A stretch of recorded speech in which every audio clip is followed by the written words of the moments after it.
Hello, everybody. Happy Friday. Happy Friday. How's everybody doing today? Wow. Hello, Marie Curie. Nice to see you, Donna, Miss Donna. Jerry Lynn, nice to see you. And those that are watching at Work in the Bushes, welcome in, welcome back. We have a big coverage again today. I was going to add Nick Reiner to it because we did that yesterday. But man, there's so much on the Tepe that's so interesting. It's going to be a very interesting welcome in. Happy Friday to you, my dear, too.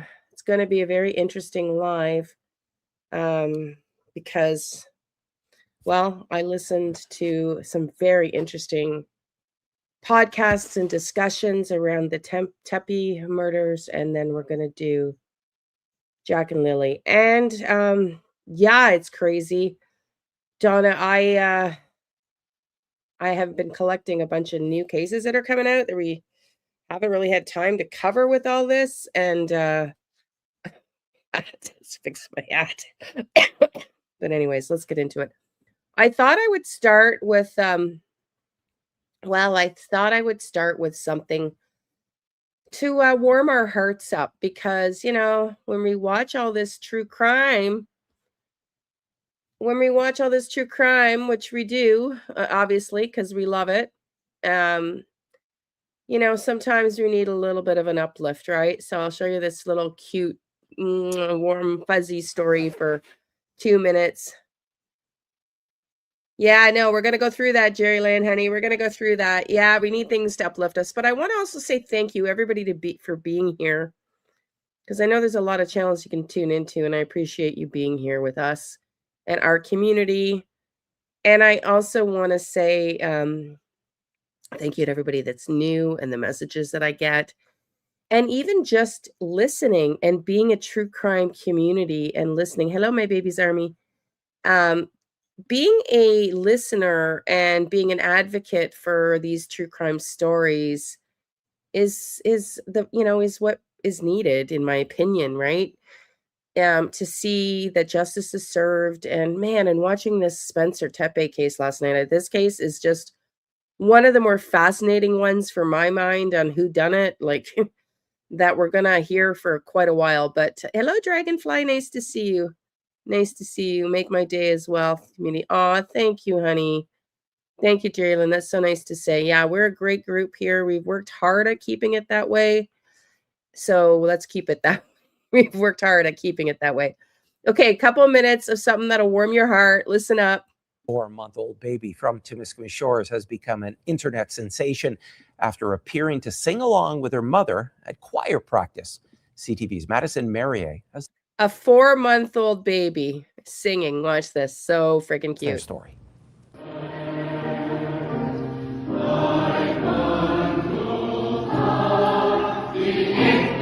Bernard Lafontaine posted a video for friends and family, and over 6 million views later, she's getting calls from around the world. Sweden, Italy, there's liaisons from the USA that are working with People magazine and USA Today.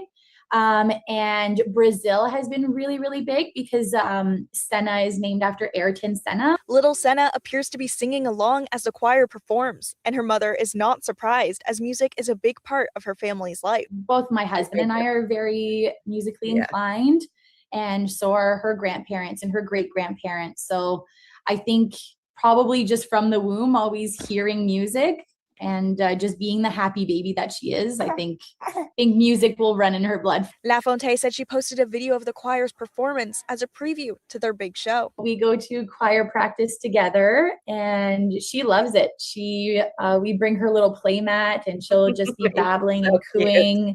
And she loves choir. She only noticed Senna cooing after the song was finished, and when Lafontaine watched the video, she thought it was a great reflection of her happy baby. The video that you're seeing is just literally how she is on a day-to-day basis. We're blessed with a very happy baby. Lafontaine hopes the video brings people some Christmas cheer and inspires new parents to continue going out and doing the things they love. I hope that this inspires also some parents that are on maternity leave or that are home with their child to just go out there and do things, and that the community does support bringing your child Look and at not to be her. afraid and stay home. Madison Merrier, CTV News, Sudbury. It's so friggin' cute. It's so interesting that this came up because my son-in-law's mom for my grandsons, Bridget, just put my grandson Levi, the 4-year-old, in singing and acting classes because he's been really taking. You're welcome. I needed something. Yeah, I know. It's incredible, eh? It's really incredible. 4 months old. That is incredible, But yeah, no, it's interesting because my 4-year-old grandson just found out yesterday that his other grandmother put him in acting and singing classes and it's funny, when he was born, his name's Levi, and his last name I won't tell you, but it's as country as it gets. Like and my dad's side of the family, my grandmother was a music teacher, a piano teacher, and she used to sing in the choir, and she was a part-time music teacher for years and years and years and years at the schools, but also private lessons in the house. And so I can identify, my daughters were dancers, so music is a big thing. Your dad's middle name is Levi? No way. Yeah. Anyway, so Levi's going to his first tomorrow, my 4-year-old grandson, to his first theater. And I've told you about my granddaughter, Dallas, who 2.5 was like Celine Dion on the lawn. So we're a big music family too. So I thought that was really cool. Okay, let's get into it. I just wanted to have a little bit of cheer before Salty. Hey, listening while I clean, pray for me. My yarn stash is completely tangled. Okay. We will pray for you. Oh my God. I just wanted to add a little cheer to the morning. It's Friday and we needed a little cheer. Hang on, I got the wrong one. A little cheer here. Well, listen to this. Actually, I wanted to do the other one. Sorry. Let me go back. Let me go back.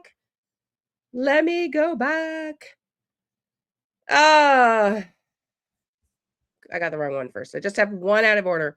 Took the time just before jumping on to get them all in order, and then one of them got put out of order by mistake. But watch this. This is the police chief yesterday about on the Spencer and Monique Tepe murder investigation made an announcement. Got some shocking new details that came out and some incredible podcasts. Like today's going to be super duper interesting. I was just in awe last night listening to these.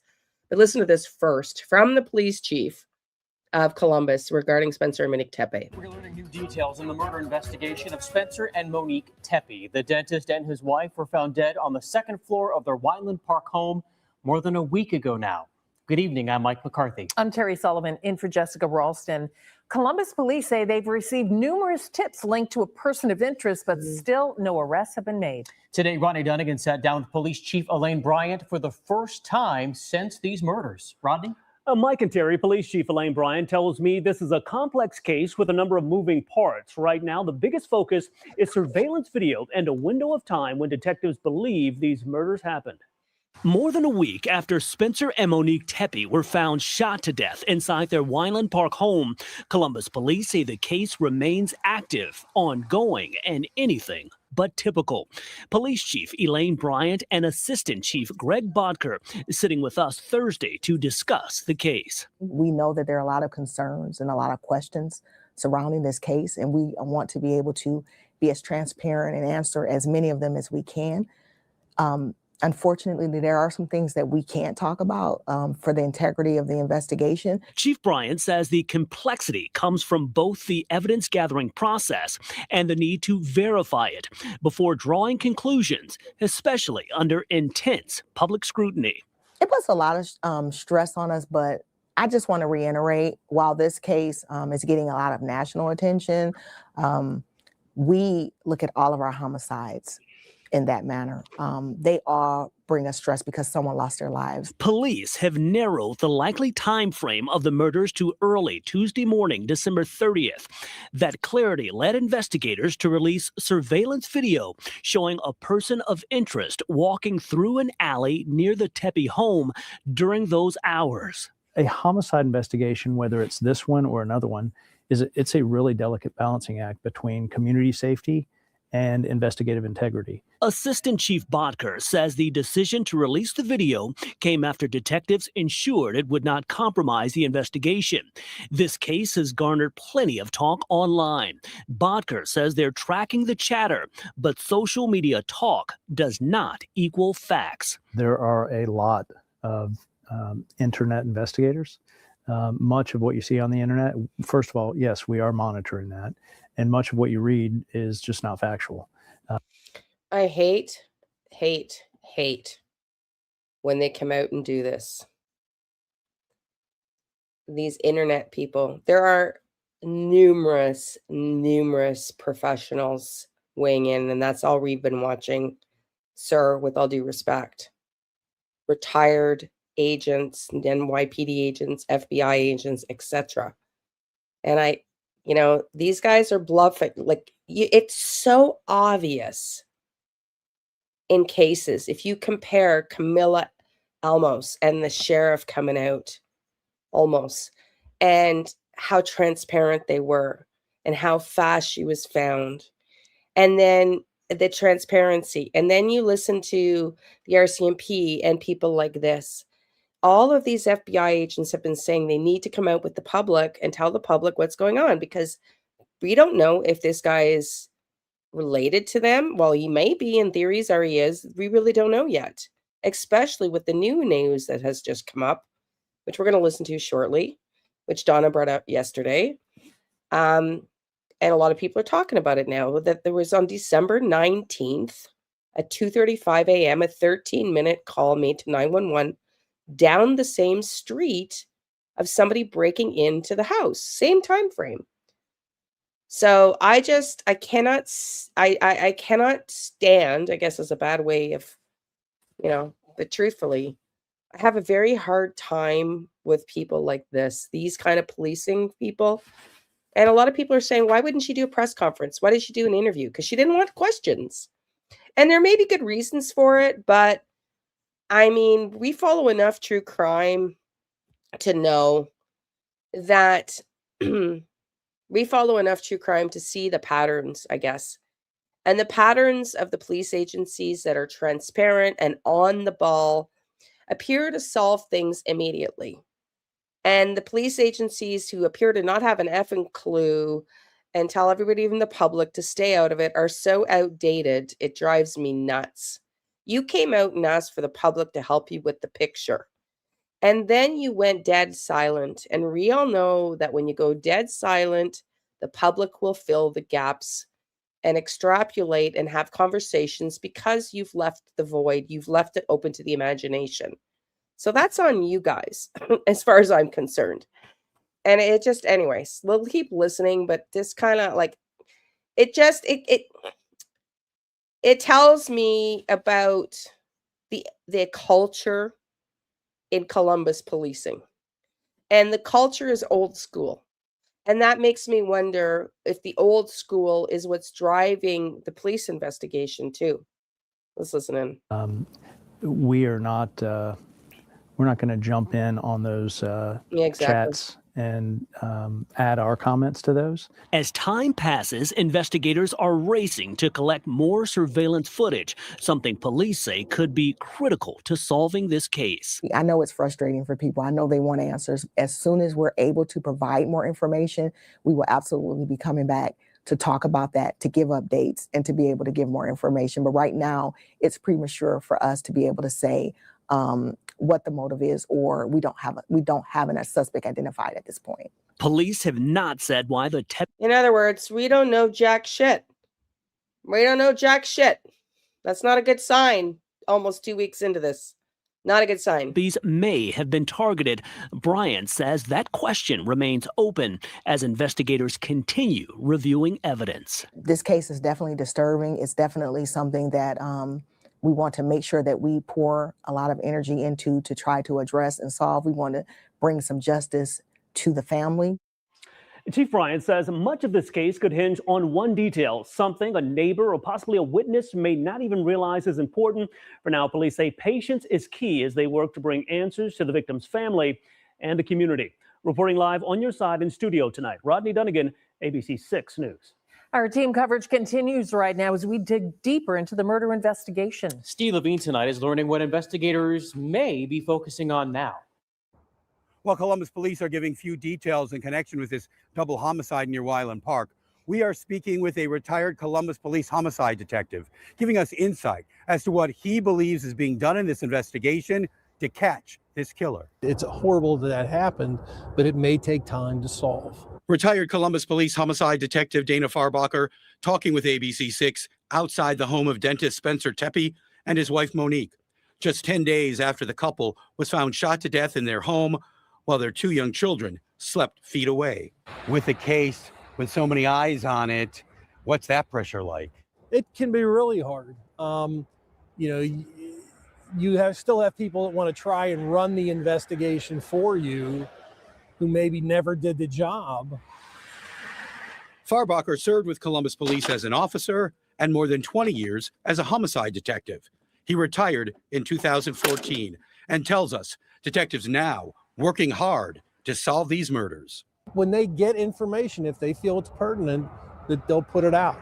Columbus Police telling us right now they are combing through numerous tips they've received about this person of interest, caught on camera and seen walking by the Tepe's home around the time of the homicides. They have to filter through all these things. If they get 50 tips, you've got to do follow-up on all 50 of those. Talk to people, figure out what is the information accurate they're trying to give you. Farbacher not sharing his opinions on the shooting deaths, but tells us with time, he believes the culprit will be caught. Saying was always shake the tree enough and a piece of fruit will come out. On your side, Steve Levine, ABC.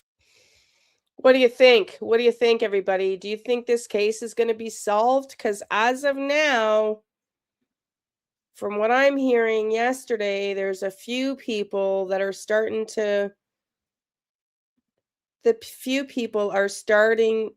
be concerned. Few people are starting to be concerned that it's getting into a pretty long time period. As we know, the first 48 hours are the critical hours. So we're going to get into right here. This is the interview that talks about that second 911 call. And I'm actually really surprised more people aren't talking about that, because to me, it seems pretty important. There's another piece of information that you're going to find shocking in this video. So listen in. I want to begin with a bizarre event on a street that now is at the center of the true crime universe.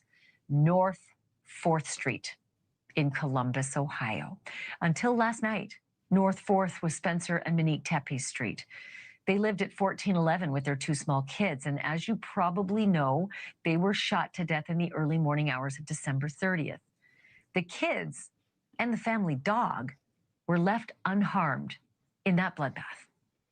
We have played you a string of increasingly frantic calls to 911 from the morning that the Tepes were found dead, right? We have played you the bizarre back and forth between a 911 dispatcher and an unknown female who called the police from inside the Tepe house back in April and then abruptly hung up. The dispatcher called back, but the crying woman insisted she didn't need and didn't want help after all. A relative of the Tepe says that was definitely not Monique Tepe on that call. But tonight, there is yet another piece of the puzzle. On December 19th, that's 11 days before the murders, a neighbor of the Tepes called 911, 2:31 a.m., right in the window. And she said someone was, quote, smashing and, quote, banging on her door and wouldn't leave. Take a listen. What's the emergency? Somebody's knocking on my door. I think they're trying to get in. They're banging on my door. Okay, someone's banging and knocking. Do you know who this is? No. Do you have a description of them? No, I can't see anything. Go upstairs. Have you asked them what they want or if they need something? Okay, let me ask you this. Let me ask y'all this. Would you, at 2:30 in the morning, open the door to somebody banging on your door to see if they need anything? I wouldn't. Would you? in an area that's known to be dangerous? Would you? I find that question interesting from that 911. Exactly. Like, I think that question from the 911 operator is so bizarro in this day and age. Well, listen to this, Marie. This video is super detailed with intel here. We're going to hear about something else. Jennifer Coffendorfer is going to come up, and she found something else very interesting. Well, this is it. I'm just like, these dispatchers in this city, they need some training. I mean, no, I would not, because I know who comes over. Like, well, this is it. Like, I don't know. I feel like there's an emotional intelligence gap here. And we're going to watch a video today from a 911 operator who tells us what they could have done better and how we can be a little bit more empathetic to their job, but what she could have done better. But this Columbus, Ohio, they're old school. The police are old school just on how they're talking to the public, how they're not reporting. The 911 operators are old school. I mean, I would just be wanting to say, ma'am, if I felt comfortable to open my effing door, I wouldn't be calling 911. Like, Jesus, Murphy. Like, if I wasn't scared, I wouldn't be calling 911. So why would I open my door? Because I'm terrified. And the perpetrator trying to get into the house was there for 13 minutes. That's just not a small amount of time. 13 minutes. Anyways, I'm trying to be cautious because I'm not a 911 operator. And we are going to watch a video here that does suggest we need to be a little bit more compassionate. I know they're just that there's a problem. There's a problem in Columbus. There's a problem in Columbus. Let's just say that. Okay, keep listening. According to the dispatch logs, the quote unquote problem left at 2:44 a.m., which means that the neighbor of the Tepes dealt with 13 minutes. It's a dangerous neighborhood. We've heard that over and over and over again. It's a dangerous neighborhood. It's 2:35 in the morning. Why would I open my door? Because I'm going to hope and pray that the person on the other end is innocent and needs help? Because what if that other end of the person, well, this is it. It's dumbfounding. Yes, you can't assume the person is bad, but you also can't assume the person is innocent. Of this kind of terrifying behavior. Her address is said to be a 3-minute walk just up I the street know, on this is North it, Donna, I 4th. know. And to be clear, no one in authority at this point is linking this episode to the murders, at least not publicly. They're not. In fact, when it comes to... I am truly leaning towards drugs inside that house. And yes, it is a very curious. You're going to hear that today, Donna, when Brian Etten brings up his FBI friend. She says of all the curious things in the case, this is the most fascinating to her, that he works an hour and a half away. Why would they choose to do the commute an hour and a half away when they could have lived closer where it was cheaper and a safer neighborhood to where the dental practice is? Unless she had immediate family nearby or something was going down, these children are young enough for school age to have put them in a safer neighborhood. Dolphin says it actually happened to me. I called the police, and after a while, the person will have to, by the time the police came. So yeah, it actually did happen. Yeah, honey. Yeah, especially having the children. I know. It's very curious. Okay, let's keep listening because this is really interesting. I'm going to play the rest of it without stopping because it's a very interesting interview. Being public, the authorities haven't said much of anything for 9 straight days. Welcome and Hope. Apart from releasing that little bit of surveillance video showing a person of interest, that's what they call him, a person of interest in the alley behind the victim's house. Police say there were no signs of forced entry in the house. There was no murder weapon either, though they did find 9mm shell casings. I'm going to stop right here and run all of this past an expert. Jennifer Coffendorfer is a retired FBI agent and friend of the show. And before I get to all that stuff, Jennifer Coffendorfer, thank you for joining. You've got some news that you have discovered just by means of Google. What do you have? Well, I tell you what, this was something that I used a lot in the Brian Kohberger Idaho 4 case. And basically, it's looking at trending on Google. In other words, who's being Googled? When are they being Googled in connection with a particular homicide? So, for instance, on the Brian Kohberger, somebody was Googling Brian Kohberger before anybody ever knew that name. And I believe that was Brian Kohberger Googling himself right after those murders up until he was arrested.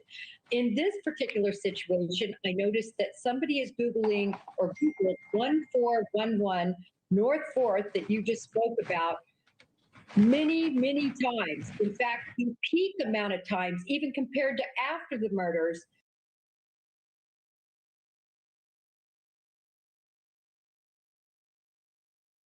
Carp DM, welcome into our membership. Thank you so much for buying a membership. I have, I don't know, 30 or 40 videos in members only. And when I'm feeling better, probably not tomorrow, next Saturday, I'm going to start to do members lives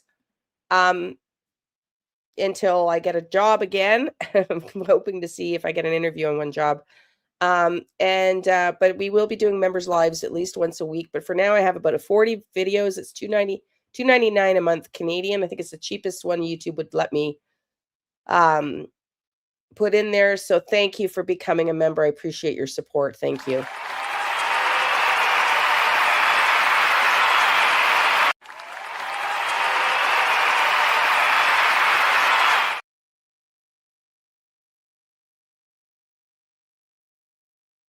Before the murders on December 5th.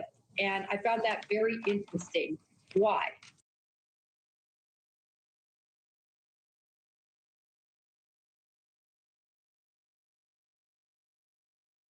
Whoops.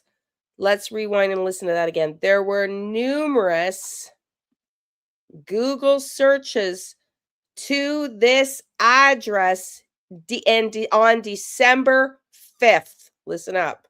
I'm going to rewind that. Before the murders on December 5th. And I found that very interesting. One North 4th that you just spoke about many, many times. In fact, the peak amount of times, even compared to after the murders, before the murders on December 5th. And I found that very interesting. Why? Yeah, to say the very least, before the murders, a lot of Google. I can only wonder, Jen, if it might have been the parties, because they were said to hold a lot of parties. I will say this, the brother-in-law who spoke with us on this program, who said that's not my sister-in-law's voice on the 911 call, he did walk back the fact that there was no party that night. He'd said there was a party that night. He's now checked his calendar and he said it was wrong, but they had parties all the time. Is it possible it could have been all the party goers Googling to find it, or are they using the address to Google? Well, I thought it might have been, but then when I looked back at a party we know about, which is that party back in April with the phone call you spoke about, you don't see that trending. So in other words, it's not the number that you see, it's the percentage that you see. And this is the highest percentage even after the murders. So somebody was really looking at all the information related to that address. That is not good, in my opinion. Somebody was Googling that address and she's saying it's not related to the parties. She doesn't think. And don't forget, this address also had the floor plans online because it had been a house that had sold in the recent past rather. So it's very curious. In addition, if you look on November 30th, Dr. Tepe, he was actually Googled a huge percentage as well. All I'm saying is that law enforcement, and I'm sure they're already doing that, is looking. So both he and the house address were Googled a lot before the murders. Very, very interesting. Looking at who actually committed those Google searches, because if somebody assisted in this crime that was more of a professional, Ashley, they would want to know everything they could about Dr. Tepe and that address well in advance. Yeah, it makes sense. What do you make of this 911 call that we're now hearing down the street? Same time frame, middle of the night, somebody banging and crashing around at their door and terrifying them for 15 minutes. Right. Two things. First of all, this area that they're in is not a good area, Ashley. It's surrounded by some of the worst gangs and drugs and crime problem in that city. And they're, of course, trying to revitalize it. I'm seriously starting to wonder if this person was a druggie and thought maybe he had drugs in the house as a dentist. I don't know, man. Just starting to wonder, because they're saying knew enough about arms, but not professional enough to not leave the casings behind.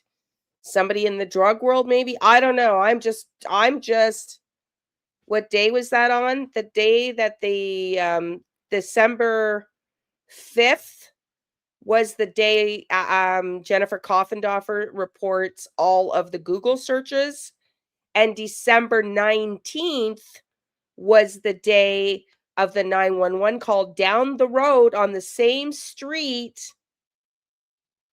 So December 5th, you get a bunch of Googles. December 19th, 2 weeks later, you get the 911 call. And December 30th, 11 days later, you get the murders. Some police, Jerry Lynn, are thinking it's personal. Couple of blocks away. Yeah, but I'm just curious. I'm just curious now. I'm just wondering. Somebody said, okay, and this is just speculation, that she was shot through the heart, but from the side of the body, like she was laying on her side, which I don't know if she was in bed or what. But anyways, let's rewind this a minute. I want to continue to play it without any comments and just listening, because it's interesting. Or Google 1411 North 4th that you just Brian Kohberger. Somebody was Googling Brian Kohberger before anybody ever knew that name. And I believe that was Brian Kohberger Googling himself right after those murders up until he was arrested. In this particular situation, I noticed that somebody is Googling or Googled 1411 North 4th that you just spoke about many, many times. In fact, the peak amount of times, even compared to after the murders, before the murders on December 5th. And I found that very interesting. Why? Yeah, to say the very least, before the murders, a lot of Google. I can only wonder, Jen, if it might have been the parties, because they were said to hold a lot of parties. I will say this, the brother-in-law who spoke with us on this program, who said that's not my sister-in-law's voice on the 911 call, he did walk back the fact that there was no party that night. He'd said there was a party that night. He's now checked his calendar and he said it was wrong, but they had parties all the time. Is it possible it could have been all the party goers Googling to find it, or are they using the address to Google? Well, I thought it might have been, but then when I looked back at a party we know about, which is that party back in April with the phone call you spoke about, you don't see that trending. So in other words, it's not the number that you see, it's the percentage that you see. And this is the highest percentage even after the murders. So somebody was really looking at all the information related to that address. In addition, if you look on November 30th, Dr. Tepe, he was actually Googled a huge percentage as well. So on the day of the murder. Yeah, exactly, Joyful. It was planned. So December 5th, a bunch of Googles to their home address. December 5th. December 19th, the 911 call down the road from a nervous neighbor. In the same time frame, they're saying they're looking for evidence for between 2 and 5 a.m., where they've narrowed down this crime occurred at. And the neighbor calls 911 on December 19th. December 5th, there's a bunch of Googles for this address. December 19th, there's a 911 call at 2:35 in the morning. Somebody banging on the door just down the same street for 13 minutes. December 30th, the day of the murder, Somebody's Googling Dr. Tepe. Now, that could have been the Tepe murders could have been social media given what happened, right? But the December 5th is interesting, to say the least. All I'm saying is that law enforcement, and I'm sure they're already doing that, is looking at who actually committed those Google searches. Because if somebody assisted in this crime that was more of a professional, Ashley, they would want to know everything they could about Dr. Tepe and that address well in advance. Yeah, it makes sense. What do you make of this 911 call that we're now hearing down the street? Same time frame, middle of the night, somebody banging and crashing around at their door and terrifying them for 15 minutes. Right. Two things. First of all, this area that they're in is not a good area, Ashley. It's surrounded by some of the worst gangs and drugs and crime problem in that city. And they're, of course, trying to revitalize it and get it to be a really nice, yuppie neighborhood. So because the modus operandi, if you will, seems to be different, although that time frame is significant, you can bet law enforcement is going to look at that. I don't think it's going to be related. I am wondering, based. So interesting. She doesn't think it's related. Interesting. I don't know, man. Based on what you just said, if it's possible that this was a case of mistaken identity, some drug gang going to take out vengeance on someone they thought they knew and they got the wrong house. Is that a possibility given how unique this house is and given, how upscale it is? I don't think with the Tepes, and let me say why. Working gangs for all of those years, this is just not how gangs operate. They come in force, they come in more than one. If it's an initiation or something like that, they are going to spray and pray with those bullets they're going to fire, and they're going to leave that house a complete mess. You would have heard that dog barking. You see how close those houses are together. Why wasn't Larry barking up a storm with this? Again, I think it's going to be somebody familiar. That's a good point. Dogs don't bark necessarily at people who are familiar, and we don't have reports of neighbors saying the dog was barking. We did have that in the Brian Kohberger case at 1122 King Road. That's coming up a little bit in the show. We're going to talk about that. But I want to ask you about the 9mm shell casings that were found. What are the police doing with those? Because those can be a wealth of information.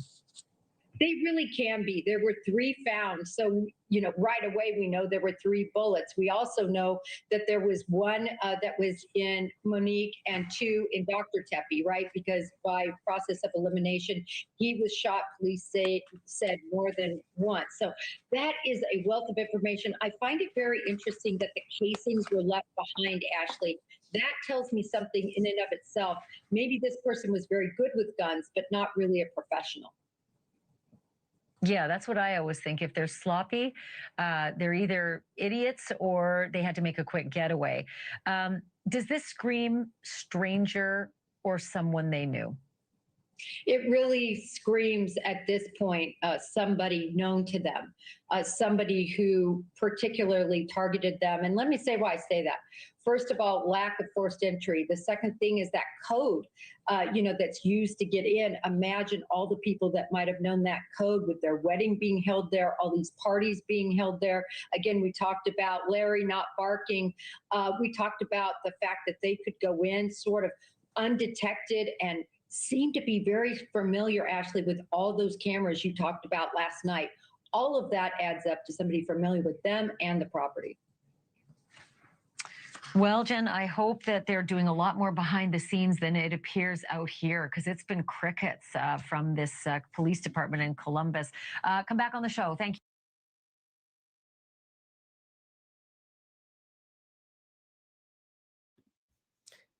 Yesterday, we also read an article, thank you, Donna, for sending, and nobody else is talking about it. Rangs do not leave anyone to take out. Yeah, I don't think it's a gang either, but maybe somebody, it's just interesting. Nobody's talking about the fact that he's a dentist. Did he have narcotics medical narcotics that somebody wanted access to? I mean, it'd be curious, right? It'd be really curious to find that out. Maybe somebody knew he kept drugs at home. I mean, I don't know. We're just speculating here, of course. But we also talked yesterday about the fact that there was somebody that saw them talking to a man outside on the night of the murders for a half an hour. And yet nobody's talking about that. I don't know what kind of a report that was, how legitimate it was, because we're not hearing other people talking about it. Yeah, so I was just curious to see whether or not there's any truth to that report, you know? Okay, we're gonna listen here. This is a phenomenal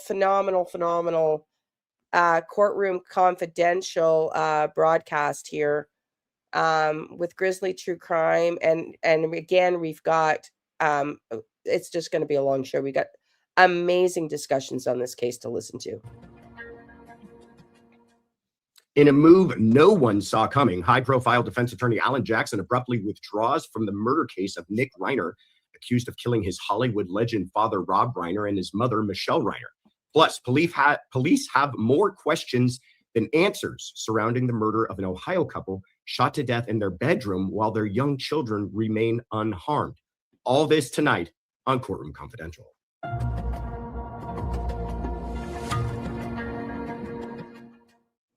Good evening and welcome to a very special Thursday night live edition from Courtroom Confidential, the fastest growing true crime news channel on YouTube. It is Thursday, January 8th, 2026.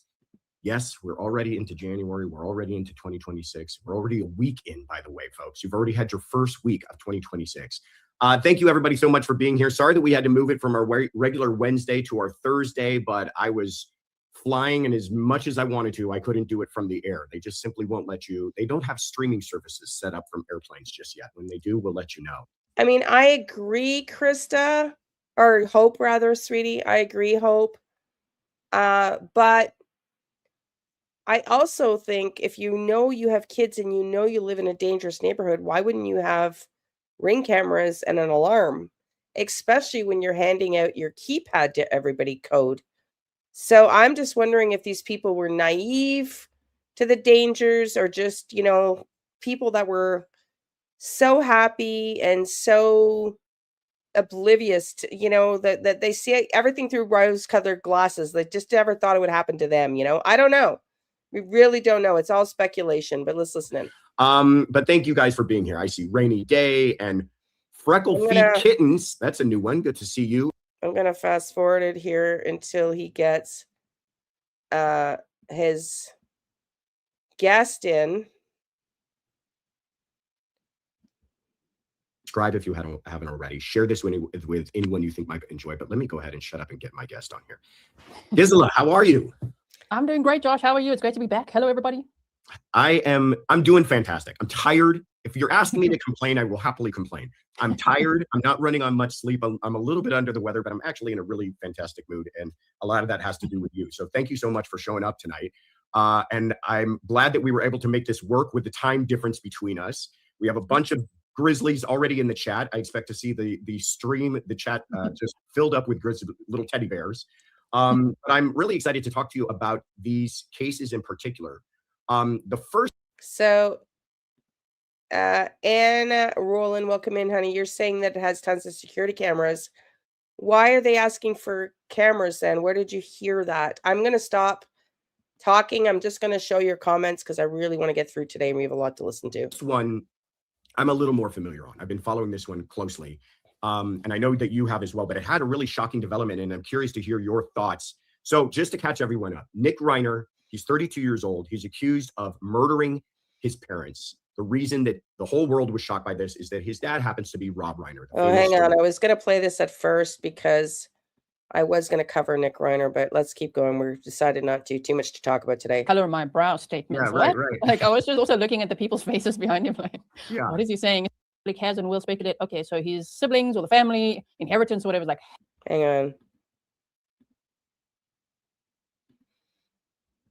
At the public defender, this is not about Alan was too sure come back to haunt him for sure. Yeah.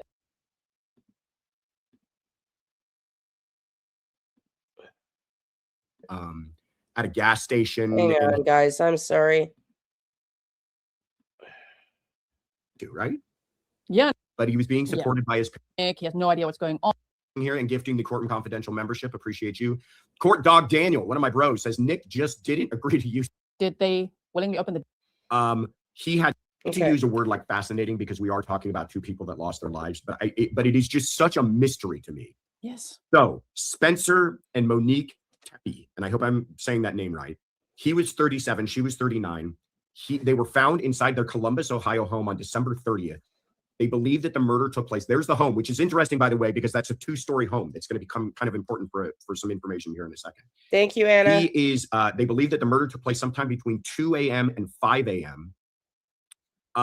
He had several gunshot wounds. She had one to the chest. They had a daughter, age 4, and a son, age 1, who were still inside the home unharmed. No signs of forced entry, no weapon recovered, and police have already ruled out murder-suicide. I don't think I've missed anything, but Gisela, jump in. What in the world is going on here? I mean, it's like a complete mystery, no?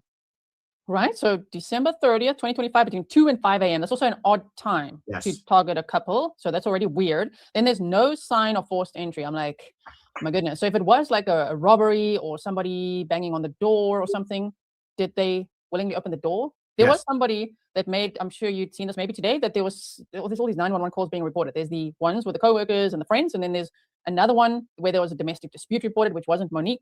And then there was another one that was reported today. There was just a couple of houses down, a 3-minute walk, where they said the woman called 911 at 2:30 in the morning and said someone is banging on my door. They're trying to get in. Like, they're literally moving the handle. They're trying to get in. And they're like, okay, like, do you know them? Did you ask them if they need help? I'm like, don't do that. But anyway, they asked all those questions, and then they filed it as the problem went away. I'm like, whoa. So if it was someone like that really wanting to get in, see, now their mental health, I would question. If there's some kind of voice directing them to do something, I'd be concerned about that. That's one thought I had. Just so I'm clear, you're saying that prior 911 was made by the Tepes?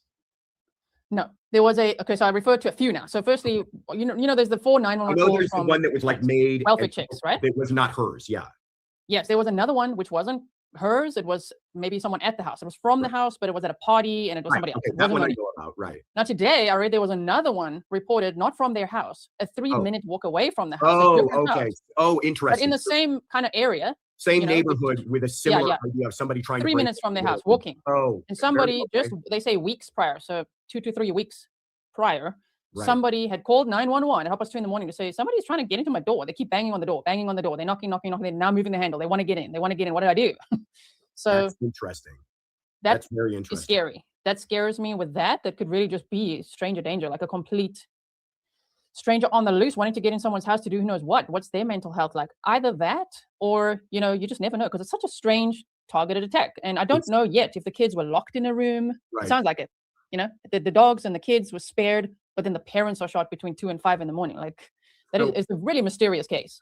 I'm going to add some more mystery to that. So maybe you have some answers. I was chatting with some other folks today about this case. And here's one of the things that first of all, we don't know when police arrived, was the door still unlocked? That would be a very interesting question to me. Yes. So, because there's the idea of, did someone come into the home or were they let into the home? Now, originally, I thought that somebody let them into the home. But I then heard somebody say that they were found in the bedroom. Have you heard this information? Yes, and I'd read, there's so much online right now as well, but I'd read somewhere that the fourth caller, because there were 4 calls for this welfare check, was inside the home, and you could hear the kids crying in the background shame, but they'd actually gone into the home and discovered their bodies in the bedroom. In the bedroom. And that makes, so they got in somehow. So maybe, I don't know if they were just knocking, looking, thinking maybe we shouldn't go in, and eventually thought, well, we're going in. It occurred to me that maybe they went over because the 911 dispatcher didn't give them a lot of warm and fuzzies and confidence in her response that she was going to address it and send somebody there. And then we find out that they went to the wrong house for 40 minutes. They were not at the right house, the police. Did you hear that? The story is just wild. Let's keep listening. Which now also makes sense with what came out today, where they said the cops went to the wrong address first. So they took 40 minutes to actually come out after the welfare calls were made. So maybe all the friends were standing there like, look, man, we're going to have to now go. We're just going to have to go in. Maybe that's how maybe it was just unlocked. Here was my theory originally, is I had thought, okay, that time frame, the time thing is such a bizarre thing to me. 2 o'clock, between 2 and 5 in the morning. So I thought maybe somebody pounds on their door and they go downstairs to let that person in, and that person shoots them both to death. No, can't be true according to what we know now, unless that person then forced them back into their own bedroom, right? Right. Now it sounds like someone gained entry to that home without force. So they either had a key, or there was maybe a code to get into the door, or the door was left unlocked. Seems highly unlikely. I understand that neighborhood's not the greatest. And then that person made their way upstairs and murders them. And this person doesn't appear to want to be doing any other crime inside the home, because didn't rifle through the belongings, didn't steal anything, just marches upstairs to the bedroom. I'm assuming upstairs because it's a 2-story place. Yes, yeah. Marches into the bedroom, shoots them both, and then leaves. One other thing, and then I'll let you jump in. The other reason why I don't think this is some sort of random act is if you're still trying to go with the theory of maybe this was a person trying to commit another crime and got caught, why do you nearly unload on the husband and then only shoot the wife once? If you're really just caught, this person was rummaging around looking for, I don't know, jewels, some sort of cat burglar, and they get caught, you would think it would be bam, bam, run out the door. But you shoot the husband multiple times, shoot the wife once. That to me is all the markings of some sort of planned hit.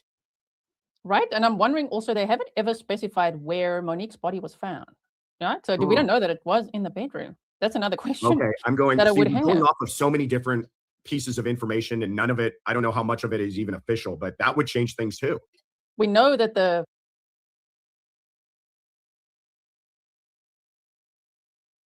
What if somebody banged on their door at 2:00 in the morning like the other neighbor, but one of them made the mistake and opened the door?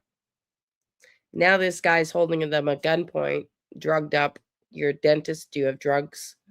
I don't know. It was just hypothetical, right? And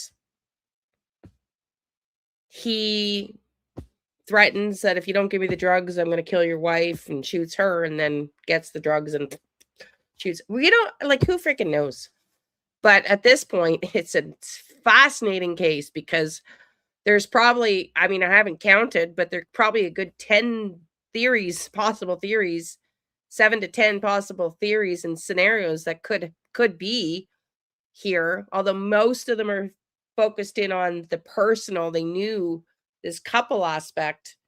But man, it's going to be fascinating if they solve this case to what's really going on. Put in the chat below with all the theories. What do you think? What do you think is going to be the outcome of this case? Because I think we're going to get resolution. I'm not so sure it's going to happen today or tomorrow, but I would bet in the next few weeks, I would hope we're going to get resolution here. What do you think? What's your theory on this case? Person, the fourth caller, was apparently calling from inside. You could hear the kids in the background saying, oh, they're in the bedroom. Like he actually said he could see Spencer's body. And he said there's like a pool of blood and everything, but he didn't say, no one has really talked about where she was found. So I've been wondering all along, was it like in the bathroom? Was it also in the bed? Did they see her? It's actually similar to the Reiner case we just talked about there as well. It was like, wait, where was the mom then? There's a lot reported around that too, and here too. So I don't know I wonder where Monique was found. But surely if the people went in the house, they would have seen her first. Example, if she opened the door for someone and they shot her once, and maybe their main target was Spencer, because he was shot more than once. If she was found in the entryway or somewhere other than the bedroom, that would make a lot of sense to me, right? Yeah, other than now you're talking about, wait a minute, somebody shoots his wife, he doesn't get out of bed. Okay, we could sit and talk about this series for. Yes. Have you heard anything though? And I want to get to this. Don't remove this comment here. Have you heard anything about the door? Because whether or not that door was locked when police arrived seems like a very important piece of information to me. Nothing definitive. I just wonder how they got into the house. The person who then saw them in the bedroom, did they know there was a key under the mat, for example? Because they had a lot of parties at the house. They said they welcomed a lot of people there. So, that also becomes tricky with the DNA analysis. A lot of people in and out of the house, a lot of parties there. So did somebody know there was like a spare key under the pot plant or under the mat or something? And that means then, did the person who targeted them know them? That brings up that question. Did they unlock the door, go in, commit the crime, come out, lock the door, put it under the mat? Who knows? I mean, there's so much. I could talk to you about this for forever, but here's another thing. To go to your theory that this might have been somebody that knew them, usually in the middle of the night, your lights are not on, and it's hard to navigate in a home you've never been into to know even where the bedroom is. Exactly. Right? Eroy94, thank you for the super chat, says, mental health seems like it's becoming more and more prevalent with these cases. Do you think the DA's office, state officials will ever analyze the stats and pass legislation for mental health care? The answer to your question is they have analyzed the stats. Will they ever pass legislation? I have no idea. I'm sure there are people who've pushed for that, and it's up to the legislatures and whatever they feel is going to get them the most votes. But I agree with you. More should be done about that. I'm going to look for some questions about this case in particular. But Kimberly's got a good comment there. Kimberly's got a good comment. Look at the real estate photos. It was a digital lock. Oh. So does someone know the code? I don't see her comment, but I did see. I did see. I didn't really zoom into that. I'm going to go look, Kimberly, not now. Somebody else pointed that out, that there is one of those locks on the digital, like, so a code. So that might also explain it. You know what I mean? Maybe somebody knew the code. But again, there must be someone who knew them, right? Then it has to be somebody that had, like, not only just because everybody's talking about, like, oh, what if it was a person that he owed money to, or some patient that he was upset with him or whatever. If the theory that Kimberly presents here is true, they got to know him, right? You don't know your dentist's house code. I don't care how mad you are at your dental work. You don't know his house code. Right. And what if it was someone even from, that worked at the dental practice and maybe was let go, for example, for whatever reason? Maybe they'd been party friends before. Maybe they'd been to the house and now they're upset with whatever happened. It could be so many things. It really is a case one could explore many avenues, many rabbit holes, because it's so strange. It's so many bizarre circumstances. It almost reminds me of the Idaho 4 case, right? When it's like, wait, there was a keypad, there was a lock, there was a sliding door, like who got in where, how, all of that. Yeah, that's a good callback. Here's an interesting thought from Rustic Dragonfly Designs. Says, could the oldest child had let the fourth caller into the house because the oldest child knew the caller? That's a great point. And Gisela, by the way, is speculating, I think. She's assuming they're in the house because he says he sees the body. But yeah. Welcome in, Linda. Nice to see you. Welcome in, Kim. Welcome in, everybody. Really interesting point. A 4-year-old probably knows how to open the door. Yeah, could be. See, we don't know those details. I know there's some reporters saying the kids were like locked in a separate room. We don't know that. I've seen it written. I've seen lots of social media posts and speculation, but I don't have any confirmation of that. But yeah, if shame, my goodness, they could have opened the door for someone. But that would have been hours later, right? Between 2 and 5, and they were there at like 10 in the morning. 9:10, the friends. Kaylin, if you don't mind putting up that still from the surveillance. So the latest that police have released is this. Pardon me. Which isn't much. And but they're calling this a person of interest, which means he's cop speak for, we don't even know if this is the person who did anything. We would just love to know who this is and maybe speak to them. Yeah. You could say that appears to be a person trying to hide their identity from being captured on surveillance video by having your hood up. You could also say that is pretty much how everybody looks between 2 and 5 in the morning in Columbus, Ohio, in the dead of winter, right? Even in the daytime. If I go jogging in Switzerland right now, it's snowing, I look like that. You got to cover your ears. You got to try cover your face. It's pretty damn cold. So I'm sure at that time of the morning it was cold. Look at all the snow on the ground. As long as you got your little earbuds in, so you can listen to Sunday Fun Day. I don't care how you. I take you with everywhere. Don't worry, you come on lots of jogs with me. But is this where things stand right now with police? This is it? This is all they've got to go on? That's it. And I saw the update was just today. One of the reporters spoke to the police chief and they just said, be patient. Just be patient. We're piecing it all together and getting more surveillance footage. Like, okay, sure. But who the heck is that? I hope they will find them to be able to even just talk to them. Did you see anything? Did you hear anything? Right. Like, who is that guy? Right. Why is he walking there? Maybe he just went out. Maybe he went to a bar. Yeah, he could be some random. I'm not joking when I say that could just be some random unconnected person to any of this. Yes.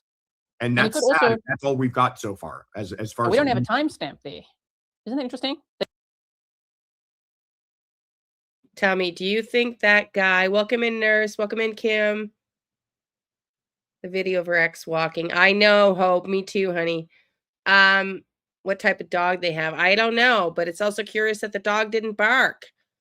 Do you think this person is the suspect or not? What do you think? Put that in the chat. It's broad. It's between 2 and 5 as well. And we're like, okay. So was it before? Also, I don't think being very clear as to where this was taken from. Is that supposed to be in front of their house or behind their house? I actually drove around. I drove around with my little Google man. Okay, I put him on the ground. And there's like a little alleyway behind the house. So if you're facing the house and you turn left and just go behind, there's an alleyway there, and that's where this would match up to the street and the bins and everything. So not far from the house. towards the back. Some weird little. So if someone wanted to walk through a weird little alleyway and not be seen by too many people, this would be the one.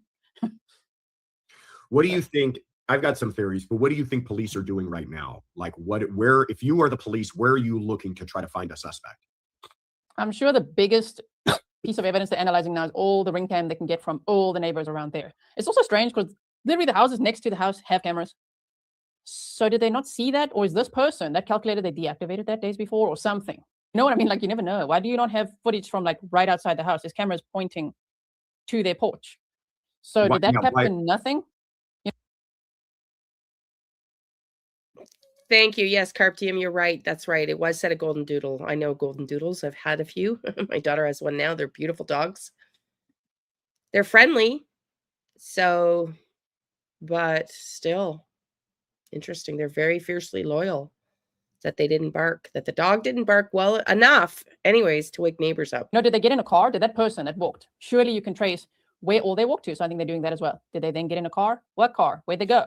Why not show us the car if they have the car? Exactly. I mean, It's very mysterious. I always hate when police will share just a little bit, but not more. And it's like, I kind of understand that, but I also feel like you're not really helping yourselves out. I think they're keeping the public busy while they're investigating. We're all out here being, sleuthy. Like, look at this, look what we have. But I don't know if it will actually.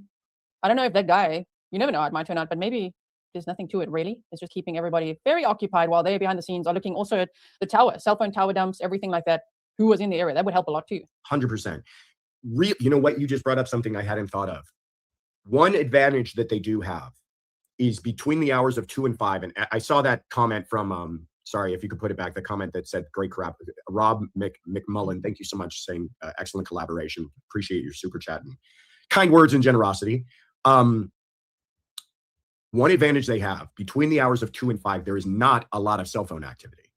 Yeah. And what cell phone activity there is likely not going to be moving cell phone activity, right? I mean, if maybe there's some insomniac here or there checking their phone in the middle of the night, but they're likely not walking down the street or in a vehicle. So that might be some helpful information to try to track some people down. Who's cell phone active? Who is pinging off of cell phones in that area, and where are those cell phones moving? Yeah, that and surveillance is going to be that's going to count a lot. And imagine if the person of interest, didn't have any cell phone. To me, that would be more interesting. Like, because we know some killers know all about that and decide to turn off their phones during the time they go to murder somebody. Yeah, exactly. Well, I also think, and then I'm going to kind of let you go on these parting thoughts here. I also think they've got to be digging through the financial records of the Tepes, the social media records of the Tepes, the internet, email, Gmail. Basically, when you've got nobody to go on, you just research the living heck out of your victims and try to find out as much about them as possible to try to find out, could there possibly anybody that would want these people dead? Yeah, exactly. I mean, it could even be a stalker of either one of them. Maybe they weren't even aware of it, in that area. You never know, because sometimes, stalkers get really obsessed and they could just go in and like, if I can't have you, no one else can. Yeah. You never know. So yeah, there's just a lot to consider. And if anyone's watching this from the future, we probably got updates. Check the new episodes, okay? Check the new episodes. This one's going to likely not be one you go back and watch after months later. So thank you so much. You did do a kind of a deeper dive on this case, right? That's up on your channel. So yes, I did a deep dive on it. I've got the 911 calls. We went over the surveillance as well. So that's there. And for now, I'm just pausing and watching everything coming out. I'm just like, and then we're just waiting to see what will the police say next. So that's up on your channel. If there's the one or two of you that might be in the chat that are not already subscribed to Grizzly True Crime, please go subscribe right now. Do you got anything coming up that you want to share with anybody, or are you going to keep that all secret? Well, I mean, I wish it could sound so mysterious, like it's a secret, but I really take it day by day, because you never know in true crime. When you plan something, you know it's going to change.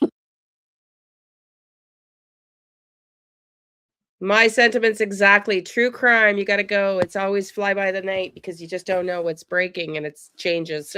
You think you have a plan. Listen up to this next interview. This is absolutely unbelievable. Love this one. I'm starting this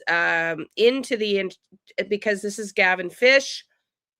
He interviews his niece here, who is a 911 operator.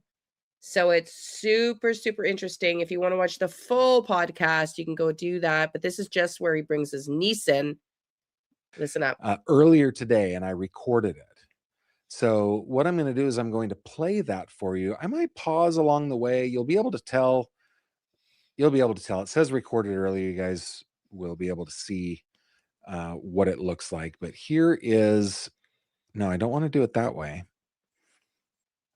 Well, yeah, I'll do it this way. You don't need to see two of me, right? But here is my conversation with Natalie, my niece. Here we. So Natalie, his niece, yeah, I know. Natalie, his niece, was a 911 operator and is currently a police dispatcher. So she's got a ton of experience. So she's talking to us. She starts off with a little more empathy for the 911 operator because Gavin, like I was, not you, I was critical of the 911 operator. He himself was.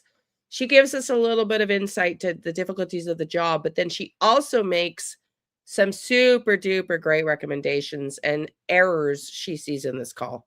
It's fascinating. Listen up. Go. Everybody, I'd like to welcome to the show my niece, Natalie, who is a current police dispatcher out in the Western States, a former 911 dispatcher. Natty, welcome to the show. Thank you for being here. Thank you for having me. It's fun. It feels weird, right? Yeah. So you're so professional. Look at you. I know. I've got a set and everything. That's amazing. It I looks know. good. I know. It's I great. had to hurry and make my bed and move the laundry. So Well, you're one Look at my step ahead set. of me. Aunt Kimberly and I have a deal that we made 26 years ago that whoever is the last to get up is the one that makes the bed. That is always me, and I make sure that it's done before 5 p.m. That is my deal. It's great. It has not been done yet today. Okay, let's get into the nitty gritty. The Tepe case. Yes. This happened out in Columbus, Ohio. A pretty newlywed couple, 5 years with two little kiddos, were found dead after his coworkers and friends didn't show up for work, and they became concerned like immediately. And it was one of those things, Natty, where I was like, this is refreshing, because in my day job as a reporter out here, I can't tell you how many missing persons have been missing for months before police are finally alerted to it. So I liked that. But one of the things that I didn't really like, and I try to extend grace to people because I want grace extended to me, but talking with my viewers, we were all kind of left with a sour taste in our mouth listening to these 911 calls. My question to you is, what is your reaction to listening to these calls? Sure. Yeah, I will say I took notes. I went back and listened to them a couple times, took a lot of notes. First thing I'll say is it's always easy for us at home to kind of be that like armchair quarterback and decide how we feel or what we would have done. There's a lot that comes into play in emergency and 911 dispatching. When I was on the job taking these emergency calls, I used to think, I might do this every single day for 12, 14 hours a day. I'm going to pause here just for a second to answer this question from Pearl Snaps. She says, Gavin, I've called 911. It's frustrating to answer the question, fire or police. Would you ask your niece if she believes this is a smart first question? It's difficult to think clearly when calling. She answers this question. She talks about scripts. So be on the lookout for when she talks about scripts. And I think it's really insightful. It's so cool to talk to Natalie like this. It's cool because this dispatcher went off script. Keep listening. One, she's so grown up and so professional, which is so just awesome to me, just as her proud uncle, but also just to learn the way that dispatchers learn to do their job. It's really fun. Here we go. But this person I'm talking to might only call 911 one or two times on the worst days of their lives. So I tried to come into it with that mindset. But I will say I think I was a little bit in the minority on that, because a lot of people really get into the just repetition of, oh, here's another crazy person, here's another angry person, here's another scared person. But again, I feel like context is important of dispatch and what that job entails, how long you're there, the rapid fire between calls. It can be something as drastic as taking a parking ticket complaint straight into an aggravated DV in progress, straight to an angry man because some teenagers walked across his lawn. So there's a lot of whiplash. So I also like to try to extend grace. And my worst nightmare would be to have a call on my worst day at work being national news. That's not an excuse, because we need to hold a higher standard. But that was one of the first things I thought. into the nitty gritty though, if you Yeah. want me to get into it, I Yeah. do have thoughts and I have notes. Okay, before you Um, do, you just said something yeah. super interesting to me. First of all, how long are shifts sitting at a dispatcher's desk? How long do you do that in a day? That's a great question. It's going to be different from center to center, and 911 dispatch is chronically understaffed nationwide. Many states don't even view them as first responders, so you also don't get certain resources or help or regulations that like police, fire, and paramedics get. Um, so it depends. At my center, we normally worked 12-hour shifts. Um, you could work up to 14, but you had to have at least an 8-hour turnaround between shifts. And then you also have your on-call days, which when you're chronically understaffed, you're going to get called in on every on-call day. So it was not out of the ordinary to work 60, 70, 80 hours in a week, just kind of depending on what was happening at the center. What do you think the root cause is for the chronic understaffing? Because that is a story that I've covered out here in Western Pennsylvania multiple times. I know that in the county in which I live right now, there are 3 positions open. In Clarion County, which is a few counties over, they are always advertising, trying to get I think it's one dispatcher position that they just can't fill. Why Sure. can't they fill it? I think there's a lot of reasons for it. I would say the first one is just the burnout. Humans in today's day and age, and in the the popularity of true crime, I think sometimes we think we're conditioned to it. I used to love true crime, which is why I thought I'd be a great dispatcher, but it gets really real really fast, and I think the burnout is number one. I think people just get burned out. There's not enough resources, there's not enough time off, there's not enough opportunity to recuperate. Even live on your shift. One of the hardest calls I ever took on my shift was in the middle of an officer involved incident where we still had the suspect at large. And all of a sudden, I'm dealing with that. And then I'm instantly on a phone call that ended up being a homicide. So there's the emotional toll is huge. And then I think, as with many industries, leadership can be a problem. Just you got to have people that are up to the task, that are ready to advocate for their people. And again, many states don't even look at dispatchers as first responders, even though I would argue we're the first responders. We're the people to triage your incident and to decide the response before anyone gets eyes on it. And so I think that on, a government level, local and state government level, there's also that feeling of, well, no one actually cares. Everyone has our phone number. They can call us and treat us like trash. And no one's really looking out for the dispatcher. We're the first people to get blown up when a big incident happens, as we're seeing right now, that, listening to the 911 calls and picking it apart. And it's like, people seem to care about dispatch once there's a reason to care. And I would argue law enforcement gets some of the same, and police gets, fire gets some of the same, paramedics. Public service is a tough place to be and not get burned out. So even on you're talking about on a macro level where if you may go months at a time and feel burnout over the course of a long period of time, but also just in the shift, that whiplash of going from call to call to call. Are there enough breaks in the day? Probably not, right? No, you have to announce when you're going to be going. We would call it going down the hall. So you had to announce in the chat, I'm going down the hall. Can someone please take my police channel that I'm on? Because there's not enough people for you to even just get up and go take a 2-minute bathroom break. Oh, well, that's something that, hang on, this is something that I didn't realize. It's intuitive. I should have realized it. But also, not only are you talking to the people on the phone, but you are also you're dispatching, you're directing everybody else. There could be multiple responses to the same location, and you are the person that is interacting with all of those people too, right?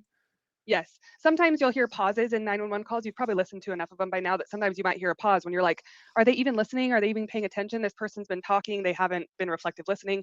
Well, more than likely, they've muted themselves. They're on their police radio relaying what that person's telling them to give the officer insight. Because while we're listening to you on the phone, it's called a split ear, because you have the phone in one ear and you have the radio coming out at you. And you're trying to listen to the officer saying, okay, what does he look like? And you're saying to the caller, what do they look like? And then you got to tell them. And there's a lot of relay that happens. And that's especially true of smaller centers. Larger centers, they can sort of designate specific people like, hey, you're radio, you're a call taker, but and in smaller centers, you're doing everything. Oh, wow. Okay. All right.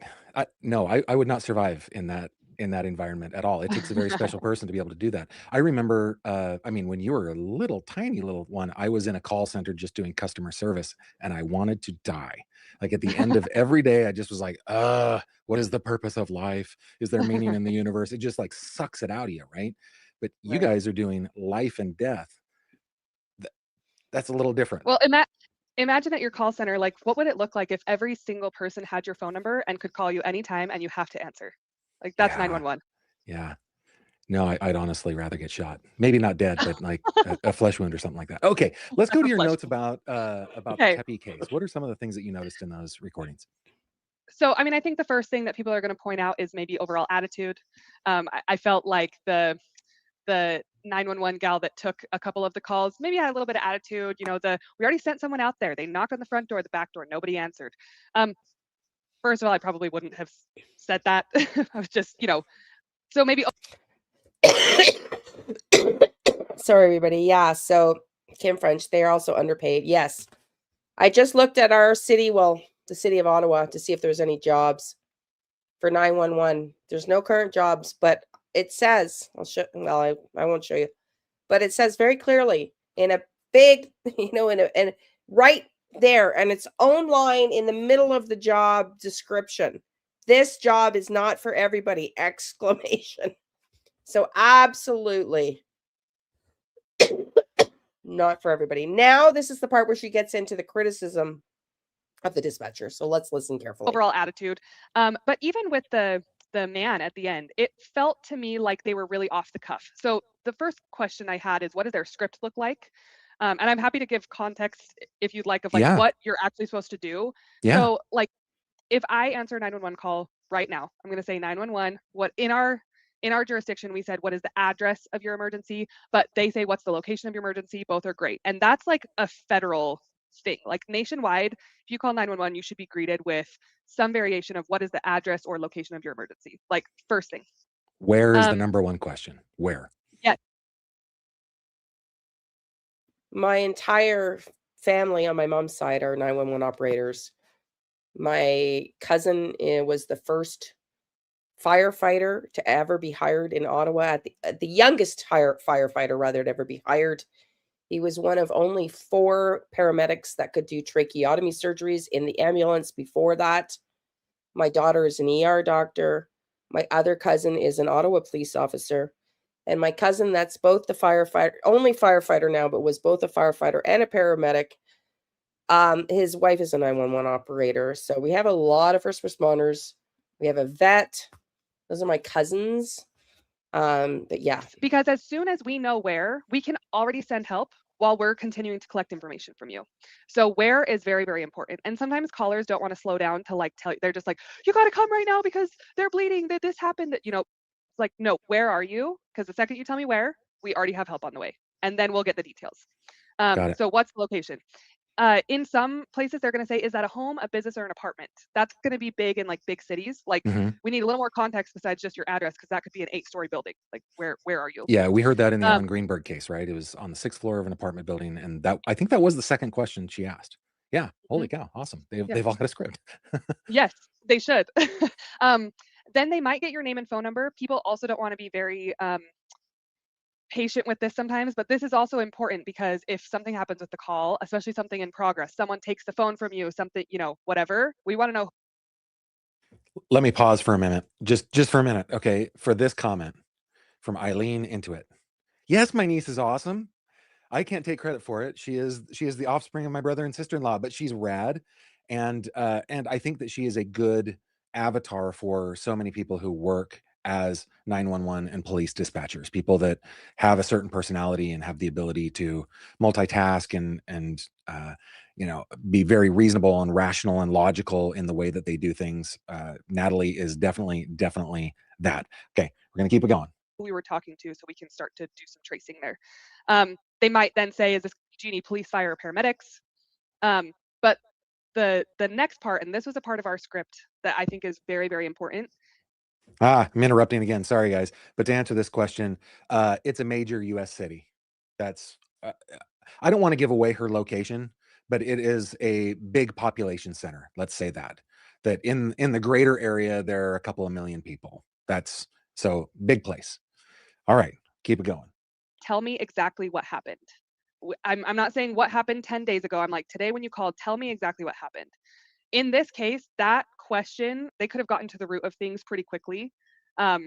Especially, I was kind of thinking toward the end when they had found the victim. Tell me exactly what happened. Well, we couldn't get a hold of him. He didn't come to work. I walked in and he's laying here in a pool of his blood. Like, it gets to the point a little bit more quickly, eliminating the fluff, especially if it's something in progress. And then from there, so that's kind of the first greeting is location, name and number, tell me exactly what happened. From there, you kind of branch into a series of questions, either law-focused questions or medical-focused questions. And I didn't really get that from the people that we were listening to, from the dispatchers. They kind of started going off the cuff. They started asking a lot of things that may not have been relevant. When you're taking a 911 call, you really need to have a clear picture of the scene. You're focused on scene safety. What are our responders walking into? You're trying to gauge, does our caller have a role here besides just reporting? Now, is I there don't training for know if that? you have Because I would any. imagine, well, actually, in so many cases, the 911 call is the very first piece of like evidence that prosecutors will look at, right? So as Yes. dispatchers and operators, are you trained to try to get little nuggets of information that eventually might be used during a prosecution or an investigation, let's say? Absolutely. Every center is going to go about that a little bit differently. I would say it's a little bit reactive at times. A center will face a lawsuit for a call and they'll kind of tighten things up, or they'll have something that gets really big media attention and be like, ooh, we need more training on that. It's a little bit reactive. I worked at a center where the training was pretty rigorous, but it was also held over our heads all the time. Like, don't be the person on the news. Don't be that person that everyone's going to say, oh, why did they say that? You know, make sure you can cover your butt that you did what you needed to do on your call. Okay. There's lots of nationwide trainings out there. Just a little side note, if you ever want to learn a little bit more about dispatch and training, you can look up the Denise Amber Lee case and the Denise Amber Lee Foundation. It was a huge case that got national news, I don't know, 15, 20 years ago, and was really a catalyst for better dispatch training. But that's just an Now, aside is this for your something own where, information. no, that's great. Is this something where, in order to be certified as a police officer, you typically, there are exceptions to this, but you typically have to go through some type of accredited police academy, right?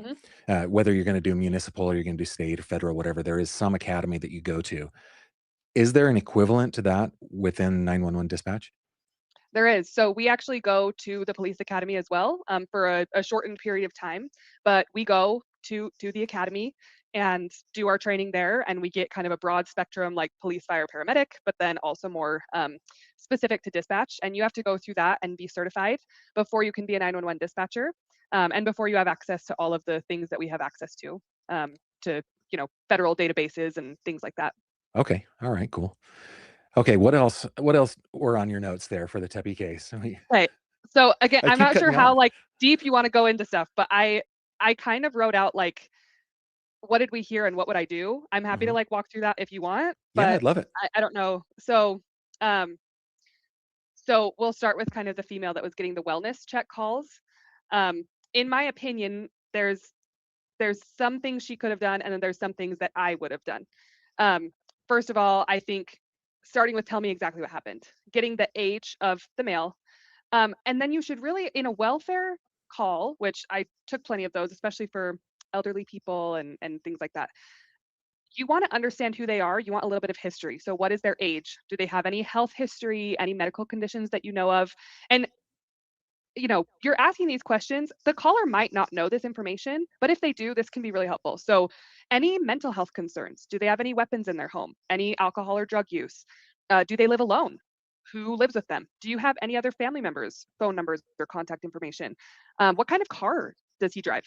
All of this is important to pass on to the officers, because then when those officers drive out there to their house, they can see, oh, we've got a blue minivan and a red sedan in the driveway. Oh, yep, they drive those cars. Okay, so the cars are here. They're probably. Let me just interrupt real quick to answer Spinster's question. I get it, Spinster. That's so good. We did listen to the 911 calls at the beginning of the live stream. You can go back and play it like 1.5 speed, catch up. We also listened to them a couple days ago. You can look at my live stream history. It's 2 days ago. We listened to them there as well. But if you just back up to the beginning of this video, you'll find them here, but they're still not answering. well, that's going to start to give those officers that reasonable doubt of like, okay, well, if they're here, why aren't they answering? A couple things that I would be doing behind the scenes also to give some context. One of the first things I'm going to do is I'm going to run his driver's license and vehicle registration. That's important information for the officers to have. For that, there's different search criteria that most people, like a coworker, would probably know: his name, date of birth, male, female, city of Address. residence, like Yeah. we can really narrow it down. With that information, I'm also going to look, does he have any weapons registered to him? Is this going to be like a suicide situation, murder, suicide? Like, is there risk there? Could this be a mental health crisis and he didn't come to work and he's freaking out, and our officers are going to walk into that? Oh, and I'm Also, sorry to interrupt, but that made me think of a question. I mean, do you feel a certain amount of what is the word that I'm looking for? Like responsibility, I guess, or I don't know, but this comment from Spinster, I thought the Idaho 4 was another example of a horrible dispatcher. But yeah, Hope, I agree. Asking questions, and we talked about this when we researched this 2 days ago. If 30%, which is what we found when we researched, if 30% of the time the perpetrator calls 911, dispatchers should know that. Therefore, they should be asking questions to get as much information as they possibly can, in my opinion. do you feel a responsibility for the safety of the officers that you're dispatching out there?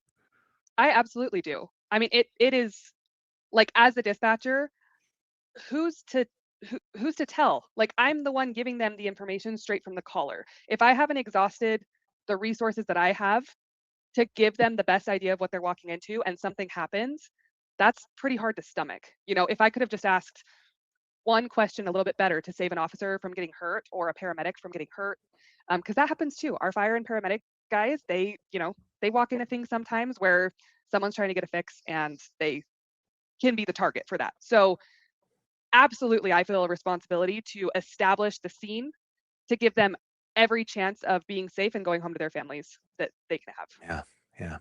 And you have to do that while balancing the world's most hectic and maybe pressure-filled job, right? Yes. And some people forget their why. You don't know that, kind of going back to the beginning with the dispatcher's overall tone. You don't know what they just got off of. Like, it takes every shred of patience to talk to somebody about why they got a parking ticket for parking where they were not supposed to, after you just got off of a suicidal, young person who ended it. Like, Yeah. there's no way to adequately describe what that feels like and how you're just supposed to flip into that perfect, happy, bubbly, maybe not even happy, bubbly, but confident, professional, direct. Like, it's a lot to juggle. And if you're in a center where you're taking 911 calls and non-emergency calls, there's a lot of that whiplash going on. Yeah, that actually, I'm starting to like. I need to repent a little bit here, because there was another case in South Carolina where a woman called into the 911 center and said, "Can you see where I am? Can you ping exactly where I am?" And the reason that she did that was to be able to. She was planning on ending her life, and she wanted her family. She wanted to make sure that she was found so that her family wouldn't wouldn't miss out on that closure. And I remember listening to that 911 call, going, "Oh my goodness, this is the worst operator ever." She did her she tried to talk to her and stuff, tried to get her help and everything, but ultimately I was like, dude, you really need more training. But she possibly could have gotten off just moments before she took that call, another one of the worst calls to get ever, and was experiencing, what you just described as that whiplash, right? I think as a community we need to do a little bit better. The true crime community, we need to be a little more graceful towards these first responders, I think. Yeah, and I would agree, and with the caveat that, but we're also hired to do a job. So do your job, and do your job the best you can, because these are real people. So it's the balance, right? It's the Yeah. balance of, like, I always want to give the grace to the dispatcher because I've been in that seat. But then I also want to be like, but having been in that seat, we also need to make sure we're doing right by our communities, by our citizens, and by our responders. Okay, so let's finish up this way, because I've already taken almost 25 minutes of your time. For those people who are watching, the people who watch my program that like me were complaining about these dispatchers, what is the advice that you would give us, as far as I don't want to lead your answer, but what advice would you give us that listen to these calls kind of on the regular, to try to maybe understand a little bit better? Yeah, that's a great question. I would say I have a couple answers to that question. First of all, I think an educated public is a healthy public, a helpful public. Sorry, I misspoke there. An educated and healthy. Educated public is a helpful public because if you as a person know the best way to make a report to 911 or to the police, and you are prepared with helpful information, that will make even the worst dispatcher look good because they'll get everything they need.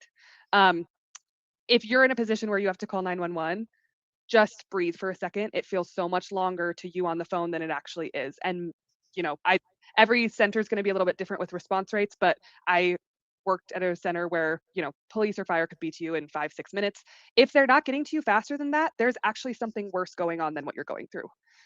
So keeping that context could be helpful. But also just recognizing the human aspect of it. There's a lot of advances happening right now actually with AI answering and some AI triaging, but the difficulty with that is it still takes a human ear to detect danger, to detect someone being cagey, to detect someone who might be under duress. So I think perspective helps a lot. I mean, I absolutely do not want AI answering 911 calls, in my opinion. Absolutely, hands down, do not want to see that happen. Even on calls, I have to vent and cry, but after the fact, not the caller's fault. Yeah. How do you feel about AI In these answering? specific cases, in these calls, I think the dispatchers would have done well to remember that humanity as well. Specifically, one note that I didn't get to, the male dispatcher who was speaking to the person on scene with the victim. It's really important in those situations to remember to not make more victims, you know, to not further Yeah. traumatize the person you're talking to.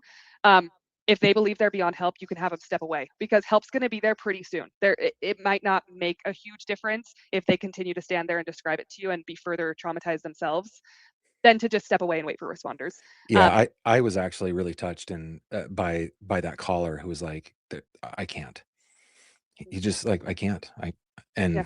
Yeah, that's it's a tough job. I've got a lot to think about, and I do have to say, like, there have been some calls that I've heard, for example, where a victim of domestic violence is with her abuser and is pretending to like call for pizza or whatever, where Mhm. a dispatcher has done such terrific work to get that victim into safety. I mean, I think, Yes. and I they just it is an invaluable and well, invaluable. We can't live without kind of service that we have with our 911 dispatchers. I also think it's fair to offer some criticism because I do think it helps people to improve, just as long as we're Right. doing it in a spirit of helpfulness rather than, just criticism. Yes. And I think across the board, maybe my parting thought would be we see a lot of the worst in media, in news, in, you know, on podcasts, on whatever. We bring to light the things that are glaringly, obviously bad, you know, bad officer behavior, bad dispatch behavior, neglectful fire, paramedics. It draws a lot of attention and it draws outrage and it draws criticism. And accountability is incredibly important. And those things are often the catalyst to improve everyone. But I would say there are there's a lot more good out there than there's not. You know, I wouldn't take these opportunities to sow doubt about your own, you know, local police, fire, paramedics, dispatchers. I would say you should still have all the confidence in the world that when you call 911, someone competent is going to answer because there are more competent people than not. And I have met some really amazing people in 911 who have been on that job for a very long time. They're like the tried and true, seasoned, they will never burn out. And if I had an emergency, I want to be in that city calling into that dispatch center. So just maybe to have a little bit of confidence that it's good to talk about all of this and it's even kind of fun, and those of us who love true crime, it's like we love this, you know, we're passionate about it, it's cool, we like to be the sleuths and we like to weigh in, but just remember, more than likely you have good police officers in your area, more than likely you have competent dispatch, and you have, you know, credible fire and medical people. So I would just maybe have that be kind of my parting thought. That's a great parting thought. Natalie, thank you very much for joining.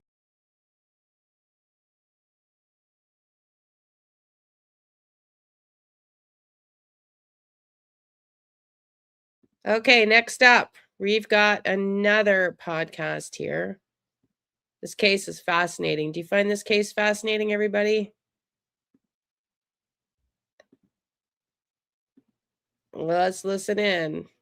We've got Surviving the Survivor. These are police detectives' perspectives on this case, and this is super interesting. Murders go from bad to worse, as we are learning today that the police who initially did that wellness check, well, they went to the wrong home, and it was 40 minutes later that the bodies of Spencer and Monique Tepe were found. So what is going on with this investigation? Well, we should have a little bit of insight because for the first time today, the police chief talked publicly. Welcome to the global phenomenon, Surviving the Survivor. Here's your host, Emmy Award-winning journalist, Joel Waldman. What's up, SDS Nation? Welcome to the global phenomenon that is Surviving the Survivor. We bring you the very best guests in all of true crime. We do it day in and day out. And if you find a better panel than we offer up on a nightly basis, number one, I'd be shocked. Number two, I'll give you your money back. Now, on top of the fact that we are learning that police officers with Columbus Police, by the way, that is the capital of Ohio, that they went to the wrong home at 9:22 a.m. on that fateful morning of December 30th. On top of that, we're hearing a strange new 911 call from December 19th. Someone talking about loud banging from a stranger at the Tepe's home. What is all that about? And the chief finally speaking out with the assistant chief. It's interesting because we had the legendary homicide detective on last night, Phil Waters, who said, look, if I was in charge of this investigation, I'd say something, even if it was to say that we're investigating and can't answer questions. And sure as the sun comes up every morning today, the police chief essentially did that, coming out, trying to quell some nerves. So we are in for an excellent show tonight. Here are the best guests. Starting us off, Jeff Wenninger, author of On Thin Ice, a book about policing and reimagining policing. Jeff is a retired lieutenant with the Los Angeles Police Department. You may have heard of that department, the second biggest in the nation.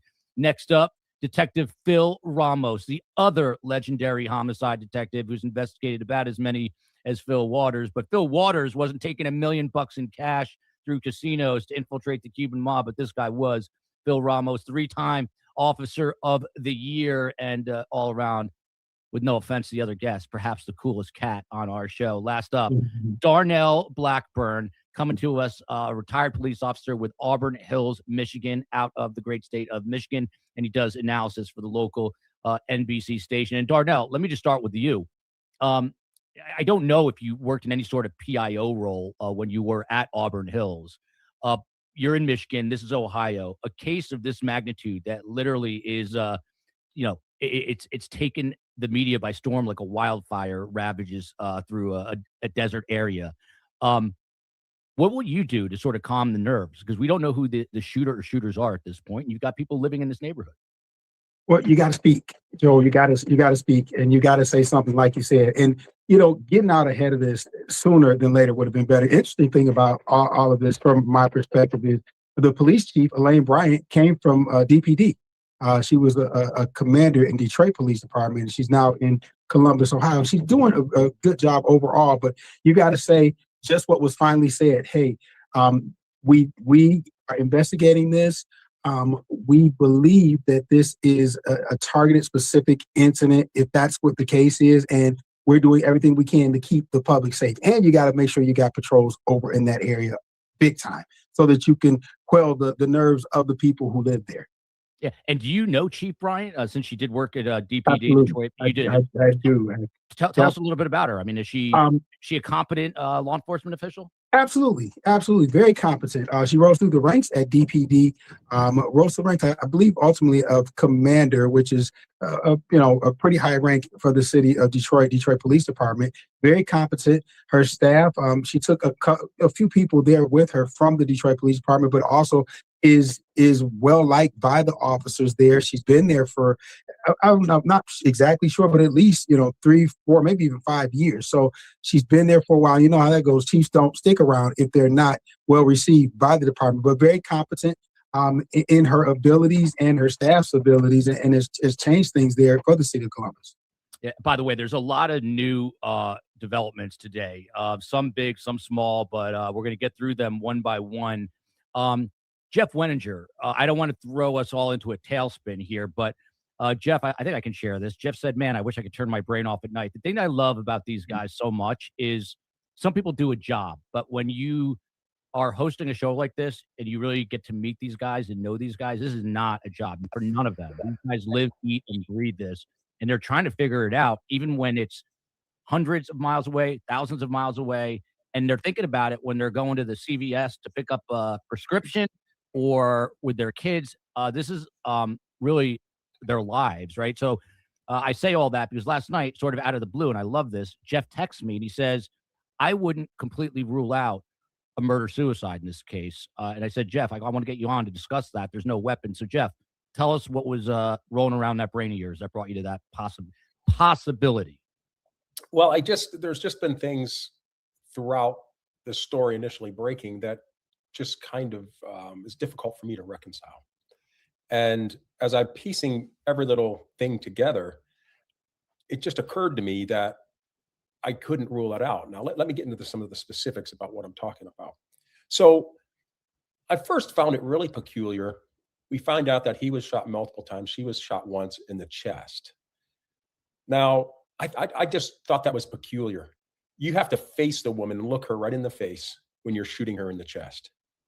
And that typically, yes, that's a place where people will shoot the torso when they're shooting to kill somebody. In this case, you would want to eliminate a potential witness. But it just occurred to me that just seemed a little odd. That if you were a ruthless killer intent on neutralizing that person as a witness, that you would probably go to a more fatal location, which would be the head. And so that was the first thing that kind of struck me. And then I was thinking about it where they had, when I listened to the 911 call reporting about the friend who reports that he didn't go any further than the hallway. And when he called the report that he saw the male body that he believed to be deceased in the bedroom. That was not consistent with the report that it was seen from outside. So if we then have somebody that's inside the location, I started thinking about the possibility of a suicide. Women are twice as likely as men when they commit suicide to shoot themselves in the chest than they are in the head because they're more concerned about the appearances, even in death, than men are. So I'm thinking if a family member or a friend goes in and their initial instinct is to try to protect the reputation or a story of this magnitude breaking where it's a murder-suicide, that they may instinctually take the gun. Now, first, I initially thought, before I even thought of that, I thought about the 4-year-old child. I'm like, I wonder if they've looked in the toy chest, because it's quite possible a 4-year-old could just pick it up and not even really know what it is and put it in with all the toys. That sort of thing. Because I'm telling you, I've had experiences where I'm investigating, specifically an officer-involved shooting that I investigated, where I knew from the forensic evidence that the suspect had a gun and fired at the officers. I had that. And the individual committed suicide, but we could not find the gun. We tried everything. I can't tell you how much overtime we paid and every resource that we used and type of technology that was accessible to us to try to locate the gun. We couldn't locate the gun. So it was just things that. Where was it? Where was it? Where was the weapon? The weapon was never found. It was never found. Really? Never found. Now, granted, we used a SWAT. The SWAT team used a Bearcat and took down one of the walls so we could get better view inside. So it's possible that somehow it was just unrecoverable based on that. But it's not impossible. It just nothing. I don't ever eliminate anything. Yeah. So that is a super interesting comment. He thinks it's possible that it still could be a murder-suicide. But is it possible? He's saying maybe the gun. I mean, I think at this point they would have said they found a gun. We don't really know. Maybe they didn't have the gun initially. They found it later. Or in the chat, some people are suggesting, could the people that went in to do the wellness check have removed the gun because they're afraid of what that meant or would have meant, the implications on the family? What do y'all think? I know, Donna, it's a little out there, but I guess his point is you just never know. Do you think this is a possible murder-suicide? I'm just thinking, and I'm really just shocked that we're over 2 weeks into this. And even when I watched that wasn't a press conference. I would have preferred a press conference over an interview with the news, the way they did it. I just wasn't really confident that they have a lot of anything. And granted, that may be okay. There's a lot to go through, but I saw a video of that supposedly is somebody leaving the house because they're saying that there was a family argument over finances at one point prior to this incident. And there's a photo of supposedly the brother-in-law leaving the home. Well, if you have that, why don't we have other things the night of the incident as far as the imagery? And the only thing that they have is that one video. It just seems to be such a slow roll. Yeah. Real quick. Hey, COE, I know you're listening. What about, do we have the latest 911 call? I saw that, but do we have the 911 call from December 19th? We're going to need that, please. Thank you so much. Interesting. And listen, I bet if I go to, I haven't gone down in the comments, but you're going to hear, oh, this guy's a crackpot. Look at this. Look at this. This is how well I know STS. Hold on a sec. You know what? You got to be a crackpot. Look at this. Oh my God. How can anyone take this guy? So right on cue, you help me out here. Now you're talking to a guy who is a retired lieutenant in the second largest police department. You think he got there by accident? This guy has been investigating cases for 33 years. With all due respect, it's me, Gina Ray. How many cases have you investigated? Probably none. And he's not saying this definitively. He's saying that this is a possibility. And what I've learned from investigators is they don't rule anything out.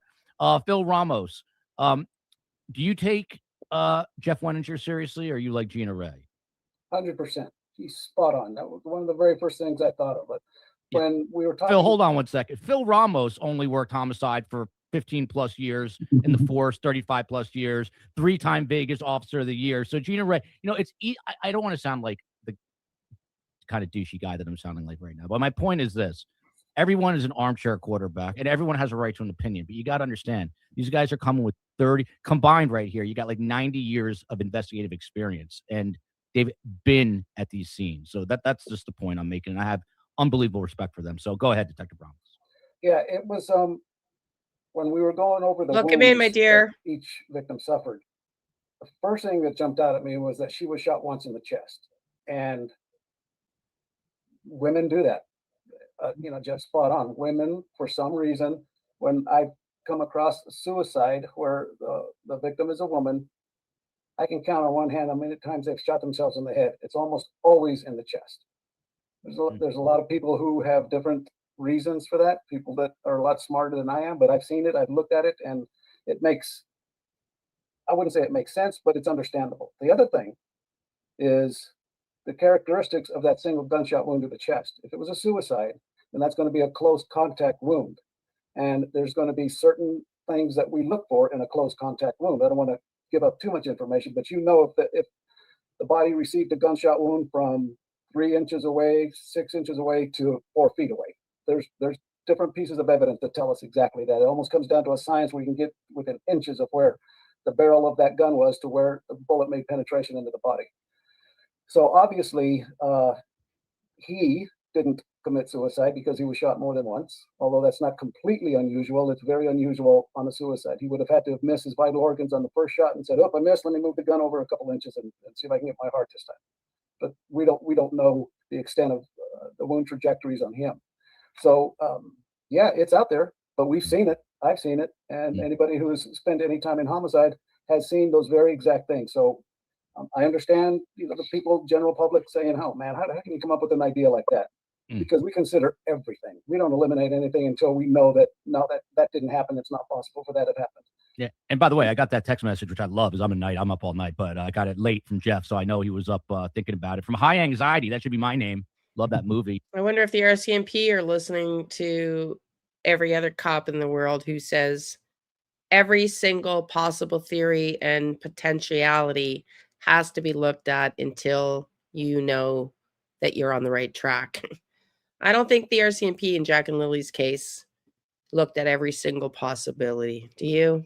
And love Mel Brooks. And I mean, the one thing about this is like you would think you just got to ask the questions, and I'm absolutely not saying that I believe that's what happened. I'm just saying we just can't rule it out. So we have to ask the questions and take it to the next step. And like in California, if you were to run the names of the decedents here, you could see if they had a gun registered to them, because in the state of California, you're required to register any guns that you own. Ohio's different. Ohio, if you buy a gun from a gun dealership, your initial purchaser, you have to register it. It'll be registered under your name. But if you take that gun and I want to sell it to Phil, I can say, Phil, I'm going to give you a deal, $200 for this gun. He gives me 200 cash. I hand him the gun. He doesn't have to register it in the state of Ohio. So a gun can have this life of multiple owners, and you can't track it. So, initially I was thinking, well, I wonder if he has a 9mm that's registered to him and they haven't found a gun. Where would that gun be, or that kind of a thing. But in Ohio, that wouldn't necessarily be the case, because you can buy a gun off of a friend and not have to register it. But it's just that type of step. It's just those types of steps that you take. And it's called to be a good investigator. You have to be patient. You have to follow a process, and you have to be curious. And being curious means that you think outside the box. You think of the almost impossible. And you have to keep an open mind about everything. You have to keep an open mind. Yeah, I want to get Darnell. Go ahead. And I'm going to get back on track with the topic at hand, but no, OPP is not applicable in Jack and Lilly. Jack and Lilly is Nova Scotia, Ontario Provincial Police would be the provincial police in the province of Ontario. So they would not have been involved in Jack and Lilly. Let's keep going. I'm not going to tell you that I completely agree with the fellows, but I tell you what, that you can't rule anything out. I agree with that.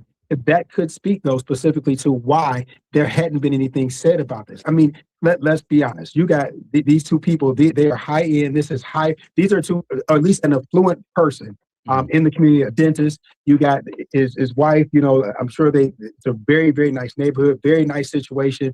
And there may be something where the chief and everyone else, they know, or they may suspect that. And yet this is such a high profile case that they don't say something. And that could be why. Because of this. So again, I'm not saying that that's definitely the case, but like these gentlemen saying, you can't rule anything out. And as the leader of an organization, you have to be very, very intent in how you describe and bring this out. But you got to say something. Yeah. And I agree 100%. And high anxiety, I was complimenting them on the name. But what about the People magazine report that a woman on their street called 911 at 2:31 a.m. 11 days before this to report someone pounding on her? That, in fact, is new news. And we're going to play that. But first, the COE is working really hard behind the scenes, as is Steve Cohen, as is Space Coast, as are the mods. This is a local story. You guys all know I was a broadcast news guy in my previous life, and I always like to check in and see how they're covering stuff. And they got an exclusive interview with the police chief, Elaine Bryant, who Darnell knows, and the assistant chief. We're going to watch this. It's a little bit long. We'll watch together. We'll break it down. I've got a timeline, too, because there's been so much misinformation. So we're going to kind of put aside the stuff that we don't know and look at the stuff that we do know. And I think the COE also has that new 911 call. So a lot to get through in the show. But this is from Columbus, Ohio's local news. Let's take a look together. A week after Spencer and Monique Tepe were found shot to death inside their Wineland Park home, Columbus police say the case remains active, ongoing, and anything but typical. Police Chief Elaine Bryant and Assistant Chief Greg Bodker sitting with us Thursday to discuss the case. We know that there are a lot of concerns and a lot of questions surrounding this case, and we want to be able to be as transparent and answer as many of them as we can. Unfortunately, there are some things that we can't talk about for the integrity of the investigation. Chief Bryant says the complexity comes from both the evidence gathering process and the need to verify it before drawing conclusions, especially under intense public scrutiny. It puts a lot of stress on us, but I just want to reiterate, while this case is getting a lot of national attention, we look at all of our homicides in that manner. They all bring us stress because someone lost their lives. Police have narrowed the likely time frame of the murders to early Tuesday morning, December 30th. That clarity led investigators to release surveillance video showing a person of interest walking through an alley near the Tepe home during those hours. A homicide investigation, whether it's this one or another one, it's a really delicate balancing act between community safety and investigative integrity. Assistant Chief Bodker says the decision to release the video came after detectives ensured it would not compromise the investigation. This case has garnered plenty of talk online. Bodker says they're tracking the chatter, but social media talk does not equal facts. There are a lot of internet investigators. Much of what you see on the internet, first of all, yes, we are monitoring that. And much of what you read is just not factual. We're not going to jump in on those So that was basically a wrap on that interview. And again, Darnell, a former police officer in Auburn Hills, Michigan, knows Elaine Bryant because she worked at the Detroit Police Department. She is the chief. Essentially, Darnell, and I'll have you unmute yourself when it's time, but it's interesting. We had Phil Waters on last night, who's a homicide detective with over 400 cases. And he said, look, if I was running the show here, I would come out publicly just to say something, even if it's to say we're investigating or we can't compromise the integrity of the investigation. And that's essentially exactly what Elaine Bryant did here. Is that what she needed to do? Should she have said more or less? What do you think? Well, I think you got to look at what she didn't say, and that maybe that's a snippet of it. But what she didn't say is, and maybe you guys heard it or something. Did she say the public was not at risk? That if that wasn't said, that's something to take note of. As to what they may have, what they think they have. What's unique about this is typically a police chief would do a presser, meaning they do a presser where multiple media outlets would be there, and you're going to send the media release to all the stations, local stations. You're going to say, hey, at 2:00, we're going to do a presser to talk about this case. That strikes me as very odd. That's not something that would normally happen when you sit down one-on-one with a reporter and you just give an interview like that. I don't know if that has that as much bearing on the case, but those things are things that we need to pay attention to, is to why that was done in that way. The thing though about her getting on top of it, you got to say something. We're diligently investigating this. That should have been said in the very beginning, in a presser, not just in this one-on-one kind of dance around. Hey, we take all our homicides seriously. So it is interesting, the perspective. I do have confidence that in Elaine and her abilities as the chief, but this is a unique approach to how they've handled this. Yeah, and I'm going to go back counterclockwise here, but Phil Ramos, people are smart. I think people in general, I think dogs are smarter, but people in general are underestimated by politicians and those types who think the public is not smart, but they are. And to Darnell's point, they're going to know that basically she's talking to say nothing here. She didn't really offer up much, but to Darnell's most important point, I think it's what she didn't say. And she did not, as far as I heard, say that the public is not at risk. She never said, don't worry, this is an isolated incident. So if I'm living in that neighborhood, I am pretty worried. So I want to get your reaction to that, but I'm going to give you this question too. I've been a subscriber since STS began. And Taylor Day, I don't think I've ever seen your name. So thank you. And thank you. I'm wondering about ballistics. If firearms are handled in the manner it is, they must have recovered bullets from the victims. I mean, they certainly have the shell casings, but Phil, if you can couple that together with her not talking about, not mentioning that the public is safe, coupled with ballistics here. Yeah, let's talk about the ballistics first. If it was a semi-automatic, then there's going to be casings. Maybe, if the bad guy didn't pick them up and take them with him. If it was a revolver, there would have been no casings to recover. The projectiles would be the ones where you're going to get your ballistic information. You'll be able to get a pretty good idea of the caliber. The lands and grooves on the caliber will narrow down some of the weapons that they could have been fired from.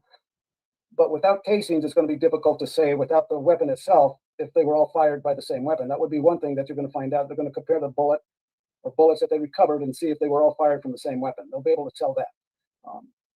And then the other thing is they're going to be able to tell at the autopsy the trajectory of the projectiles, whether they came in top to bottom, left to right, and the path that the bullets took once they entered the body. So they'll be able to get a pretty good idea of the caliber, depending on how much damage the bullet suffered when it went through and struck hard objects like bones, rib cage, sternum, and stuff like that. I think it was not 9mm, right? That's what the casings were. Oh, there was casings recovered? There were 3 casings recovered, 9mm. All right, so that'll give them a lot more information. They'll be able to tell whether the gun fired the bullets that were in each body, or if the casings were fired by 2 different guns. And so what the chief said, we'll switch horses there, what the chief was saying, and Darnell's right, it was what she didn't say. I would have expected her to say, if the public was safe, then without going way out on the limb, say, hey, look, you guys don't have anything to worry about, go to bed for the night, and just make sure your doors are locked, type of thing. But if they have absolutely no idea, if this is a real whodunit up until this point, it's going to be difficult for them to say that, because you don't want to give the public a false sense of security if, God forbid, tomorrow night the same thing happens 2 blocks away. So that would be a real problem. But I think their focus right now is trying to get somewhere. So the holdback that we encounter on just about every case, the sensitive nature of the case and the information that only the killer is going to know is never going to be released to the public, because you're going to jeopardize your case. The integrity of the case is out the window if you start giving up all your secrets. So I think she said enough that hopefully the public will be okay with what she said to a point, but as the days go on, if no more information comes forward, they're going to get a little antsy down there, and they're going to say, hey, you need to tell us if we're safe or not. Yeah. Someone just commented, and Jeff, I want to ask you about that, and feel free to weigh in on the chief. And then this question too is important. But what we're learning today also is actually from, I believe, the Columbus Dispatch. I like to give attribution where Cindy, I'm just gonna jump in here. That's not quite factual. We listened to the brother's interview already, and he didn't say they're not looking into this guy. He said, yes, he looks suspicious, but he could also just be anybody walking. So I just want to clarify because I don't want to put mistruths on here. So yeah, we've listened to that statement, and it's not quite that they're not looking into that guy, my dear.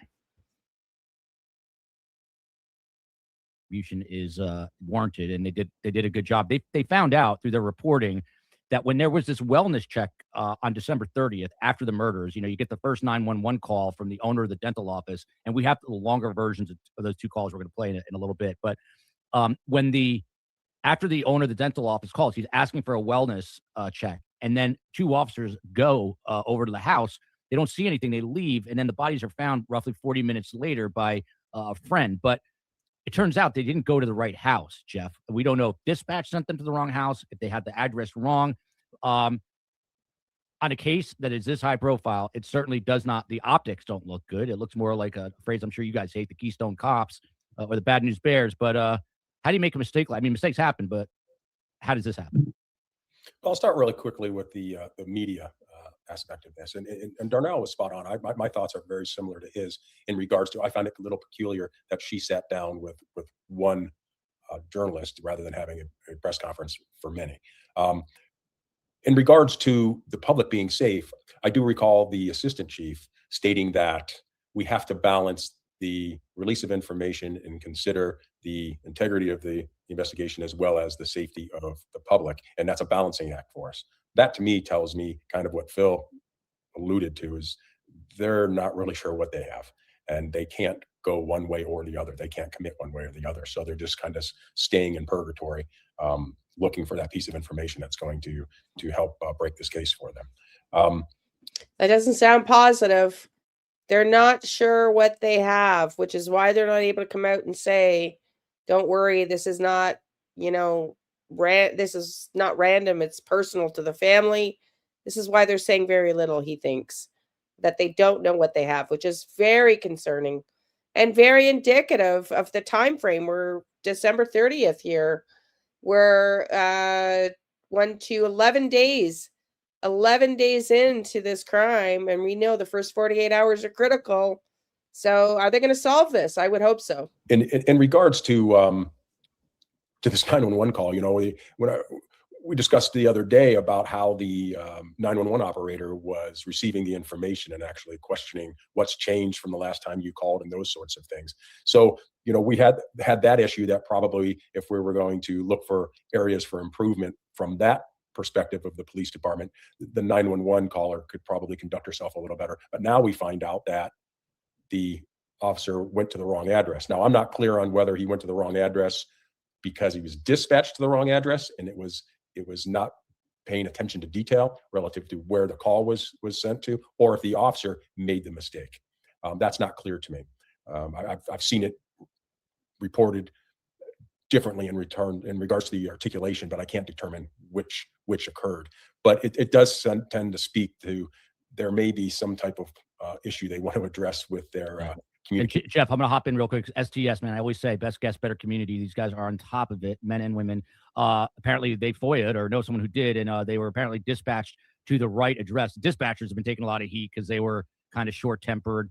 But if this is in fact true, that the FOIA had the correct address and they went to the wrong house, you're a retired lieutenant. You're one of the brass, one of the bosses. What kind of conversation would you have with these officers?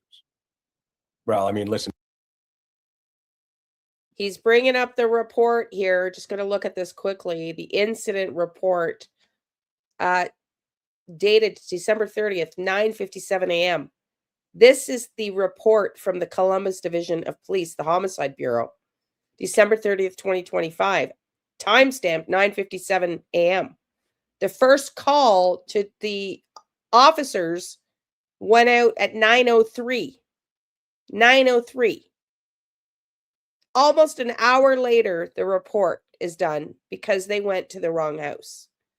So all the criticism, which I get from all law enforcement about the people at the office overreacting.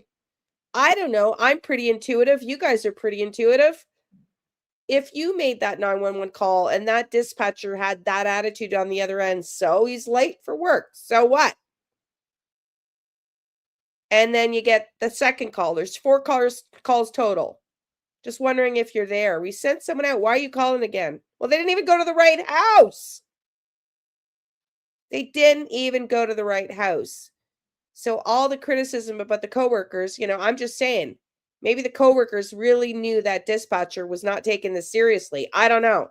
But it said she gave the right address. We have a fumbling dispatcher who doesn't seem to care, and then we have a cop that goes to the wrong address. Bam, bam. Error on top of error. Error on top of error. Error on top of error. And to go to the point we just heard about Gavin Fish's niece, had the dispatcher asked a few more questions, like what kind of cars do they drive, maybe the cop would have realized he was at the wrong house. So this is the summary of the incident. On December 30th, 2025, at approximately 10:04 a.m., call was made. The first call was made at 9:03. 10:04, those kids were in there crying and the dog barking for an entire effing hour because the police were at the wrong house. God knows how long they were crying before that, but an entire hour before the first wellness check went out. Columbus police officers were dispatched to the 14th block of North 4th Street on a well-being check. Officers arrived at scene and located 2 adult victims suffering apparent gunshot wounds. CFD medics, 7 personnel arrived and pronounced both victims deceased at 10:11 a.m. It took them 7 minutes by the time they got there to pronounce them both deceased. The victims are identified as Mr. Spencer Tepe and Mrs. Monique Tepe. Next of kin have been notified. 2 small children were also found in the residence unharmed. Anyone with information regarding this incident is asked to call Columbus Police Homicide Unit at 614-645-4730 or Central Ohio Crime Stoppers at 614-461-TIPS, which is 8477. Detective Weiner is the lead detective on the case and is being assisted by Detective Miller. What do you think about that? What do you think about that? Whenever you're talking about an issue like this, a mistake, you have mistakes of the mind and mistakes of the heart. And, if it's a mistake of the heart, then you got a problem. If it's a mistake of the mind, all of us aren't perfect and we perhaps will make mistakes. So this is something that you can address just with counseling or whatever. If they have a history, then obviously you have to have some type of progressive discipline and that sort of a thing. But, at the end of the day, I just suspect it was an honest mistake. And, I give kudos to the police department for being transparent and giving the information that, hey, we weren't perfect in this. And they didn't wait until somebody else released it and have a response to it. They disclosed it without any necessity to do so other than they want to be transparent. So I really applaud the chief and all of the police executives with that organization for making that decision. It gives me confidence that they're conducting themselves with a high level of integrity. I just jumping in completely agree with Jeff, because a lot of departments would not say that. They would not. They'd wait for it to be found before they'd release it. And, just speaking from, I could just wholeheartedly agree, officers make mistakes and sometimes officers are not as thorough as they should be. But the other thing is these calls come in quite frequently.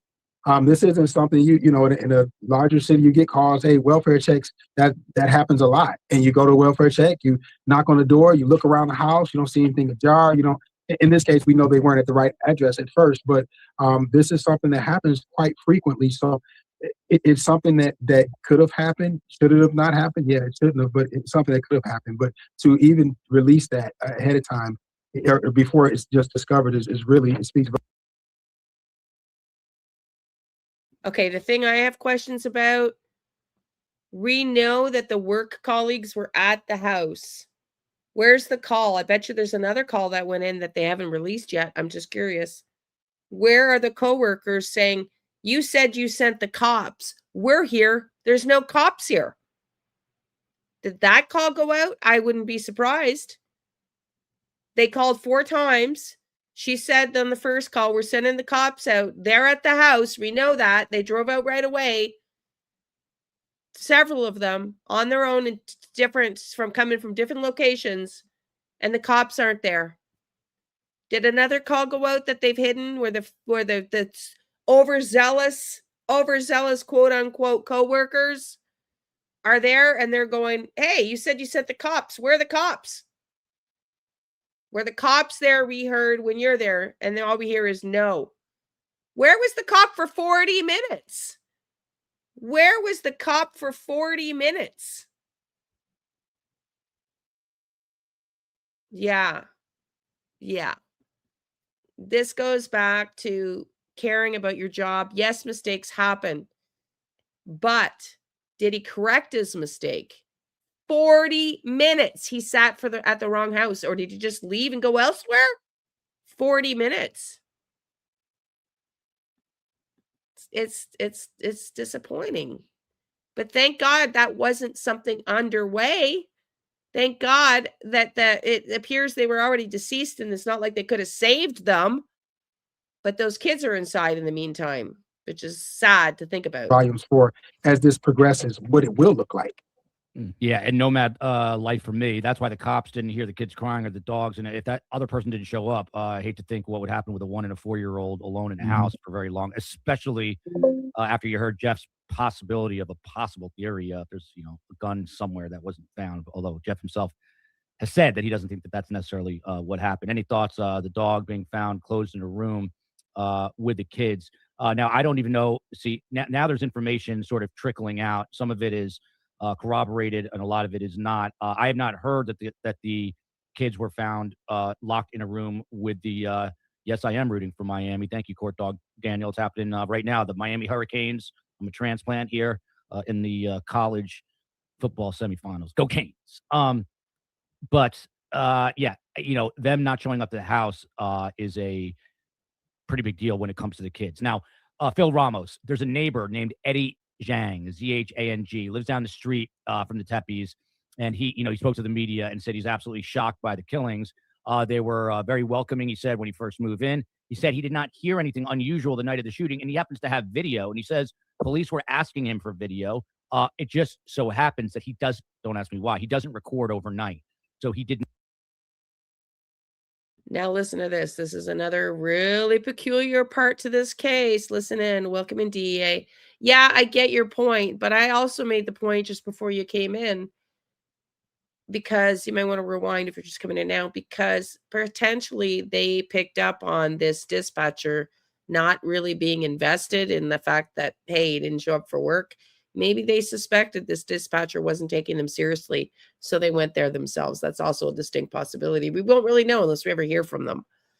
But let's keep listening, because this is also something very curious. There's a lot of little incidental curiosities in this case, and this is yet just another one you haven't heard about yet.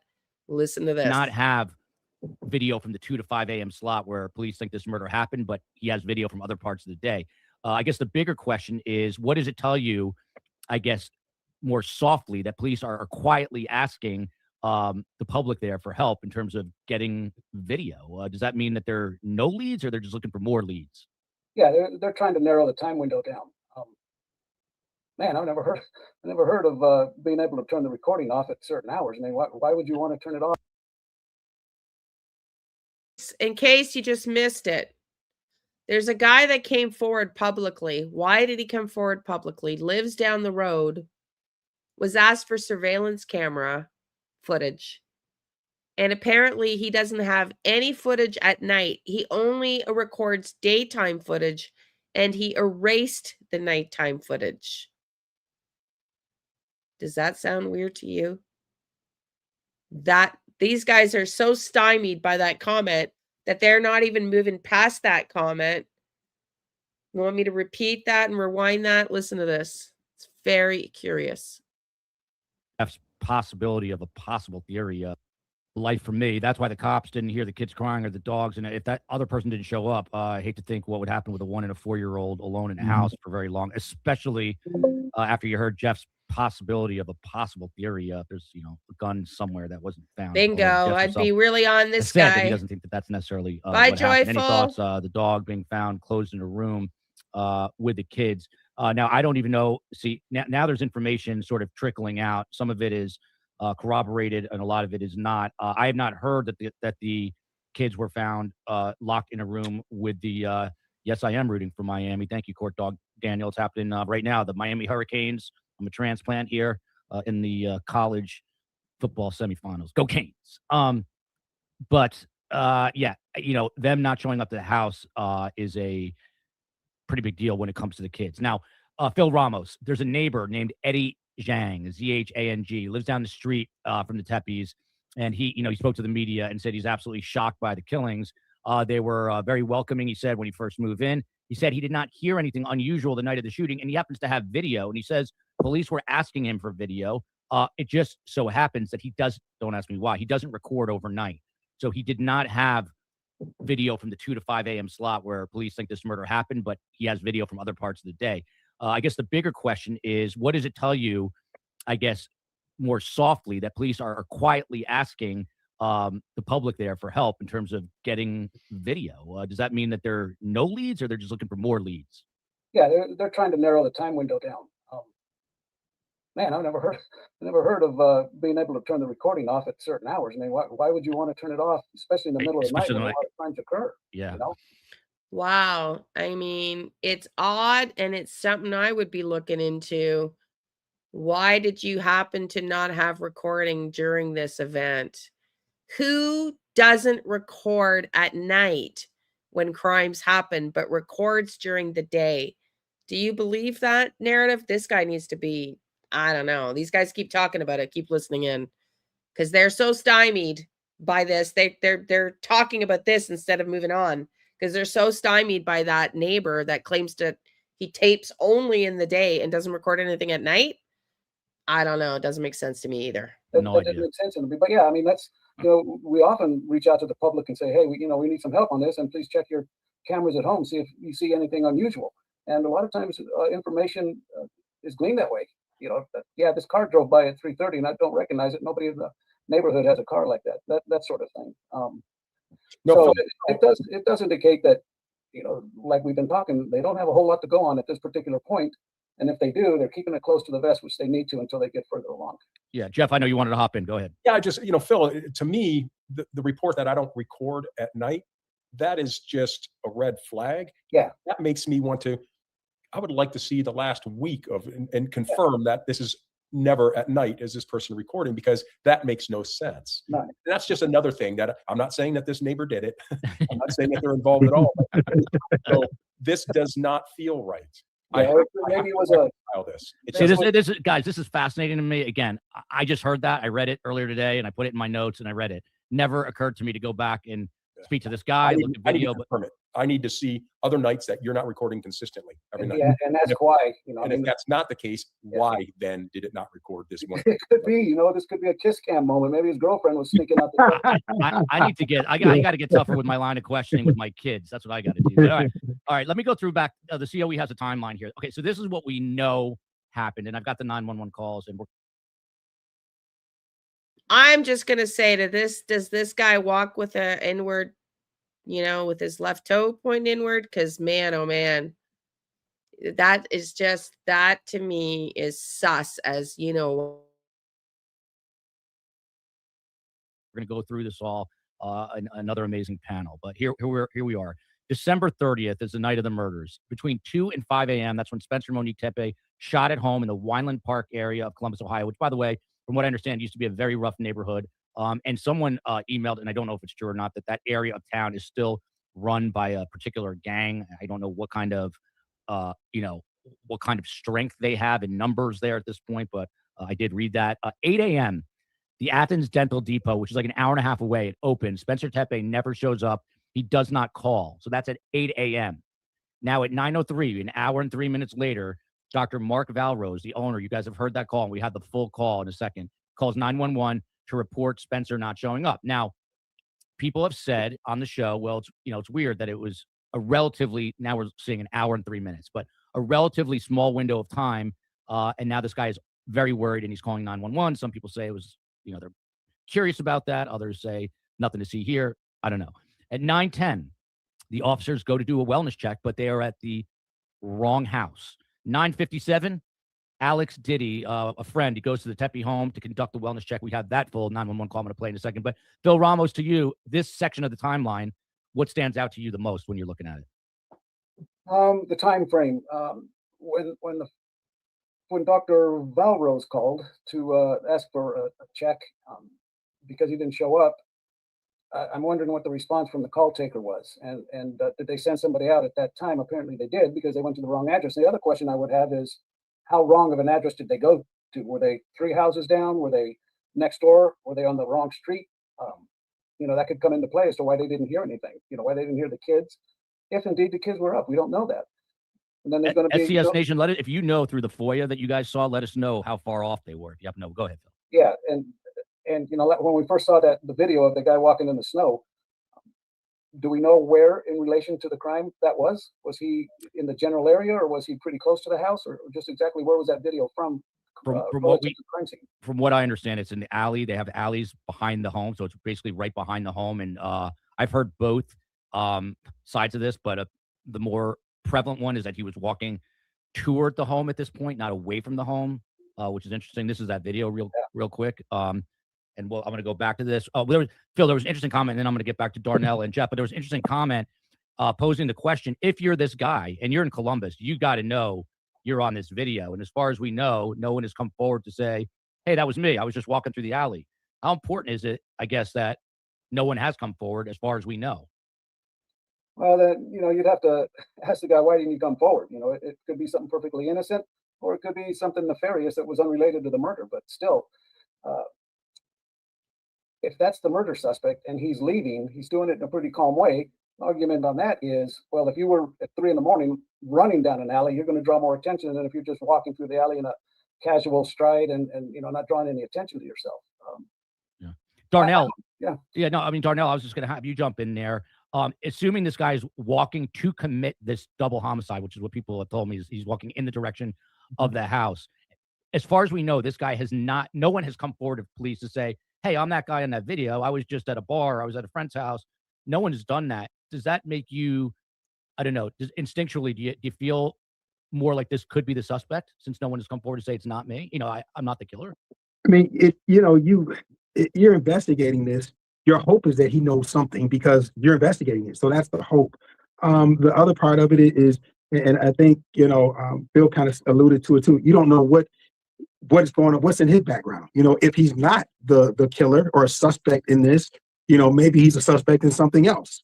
And so you don't know what his reasoning for not coming forward as an investigator. Yet you would hope that he knows something. If he's not the suspect, he knows something. He saw something. He's going to say something. But again, you don't want to just get locked into this person and just say, oh yeah, this is our guy, because then you taint your ability to truly investigate it. But definitely, you want to talk to him just to see if he knows something in general. Mm-hmm. Yeah, I mean, it's curious that as far as we know, again, that person has not come forward. So does that make one think, you guys think, hey, it's more likely this guy could be the killer because now he's trying to hide, obviously. But Jeff Wenninger, this is the second part of the timeline, 10 a.m. And I'm reading this because we have a lot of people on audio that tune in. By the way, it's easy to do. Please hit that like button. Please subscribe. We've got a very active Patreon page, and that's how we put out this awesome content day in and day out. 10 a.m. Female coworker calls 911, reports the boss never showed, and she believes something is wrong. 10:04 a.m. Alex Diddy, we have that full call. I'm going to play it in a second. Calls 911 and says there's a body inside. 10:05 a.m. PD come back and arrive at the right home this time, and they find Spencer and Monique Tepe inside with gunshot wounds, pronounced dead at the scene. Responders report the children, 4 and 1, as distressed but physically uninjured. Same with the dog. 10:11 a.m.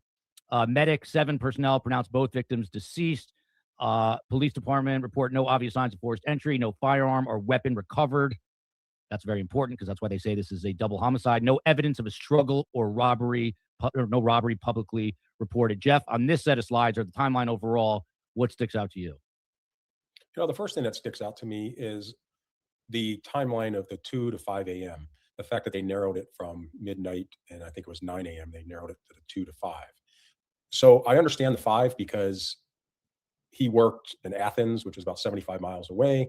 They opened at 8 o'clock, so he would leave the residence typically at 5 a.m. I see the back end of that. But what do they know that places it at 2 a.m.? What occurred to lead them to believe that they were still alive prior to 2 a.m.? Because you would think if you have to get up at 5 a.m. to go to work, if you're anything like me, you're going to bed at 9. And I mean, that's an amazing point. So, you know, speak to us. 2 to 5 has been the window of time we've heard. So how do you get there? Yeah, how do you get there? It's like, you know, are they looking at the electrical communication data where they're able to confirm, or they've spoken to someone that corroborated the fact that one of them spoke to somebody at 2 a.m. or close? That would be odd in and of itself for them to be up at 2 a.m. And so I find that interesting. The other thing I got to say is I'm really impressed with the time of the calls and the response time. The first call, the unit, although they went to the wrong house, they were there within 7 minutes. We're the LAPD, so I mean, 7 minutes is really good, you know. What is the response time for the LAPD? Oh, it's I don't know, but it's not tomorrow. Yeah, we might get, if it's a residential burglary, we'll get to you tomorrow. And we're not taking any prints. We don't have time for that. But then, you know, the next response, I think it was like 3 minutes or something like that, if I remember correctly from the timeline I just looked at. That's fast. So I once again, I have to give kudos to the police department that, you know, although this woman may have sounded a little curse in her communication with the people that were calling, guess what? She did her job and she did it well in breaking down that timeline. But, you know, those are the types of things that stick out to me. And let me tell you, if I was late to work, there's no one's going to be interested until the afternoon. They're going to report that there's something going on with me.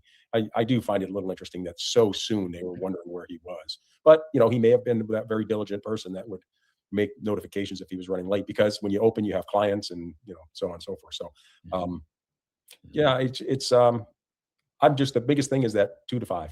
What is it about 2? What do they know that we don't know? Phil Ramos, what about that? By the way, here's a question. I'm going to get right back to that. As a dispatcher, I thought that it was weird. So these 911 calls, particularly from the owner of the dental office who's calling from Florida, and I'm going to play it again in a minute. A lot of people are, I don't know what the right phrase is, not throwing shade at him, but asking questions about why are you let's just read the comment. The boss says, more concerning that she's not answering, meaning the wife. Well, why is that more concerning? I would have followed up with a question. That's not really a dispatcher's job, but there are questions. We're going to play that in a minute. And I totally forgot where I left. What was I going to ask? Phil, was I going to jump in there? You know what I was going to ask you? I think we all. I don't know, but let me jump in on the dispatcher thing. I have a mountain of respect for our dispatchers and call takers. I love them dearly. They are true first responders of first responders, and they do a great job under horrible circumstances, and the stress that they go through getting us the right information within seconds is unbelievable.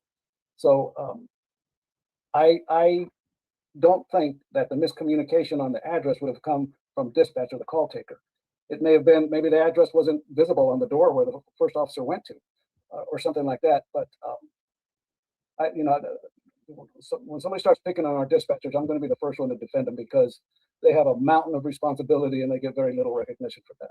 Yeah, that's a good point. I think, you know, one of them was definitely short and took a lot of heat for it. I just want to say publicly again, no one is implicating the owner of this dental office, but people are asking questions in the same way that, excuse me, Jeff was up late last night thinking about possible scenarios. But here's another thing. Darnell, this is interesting. Almost everybody has a baby monitor.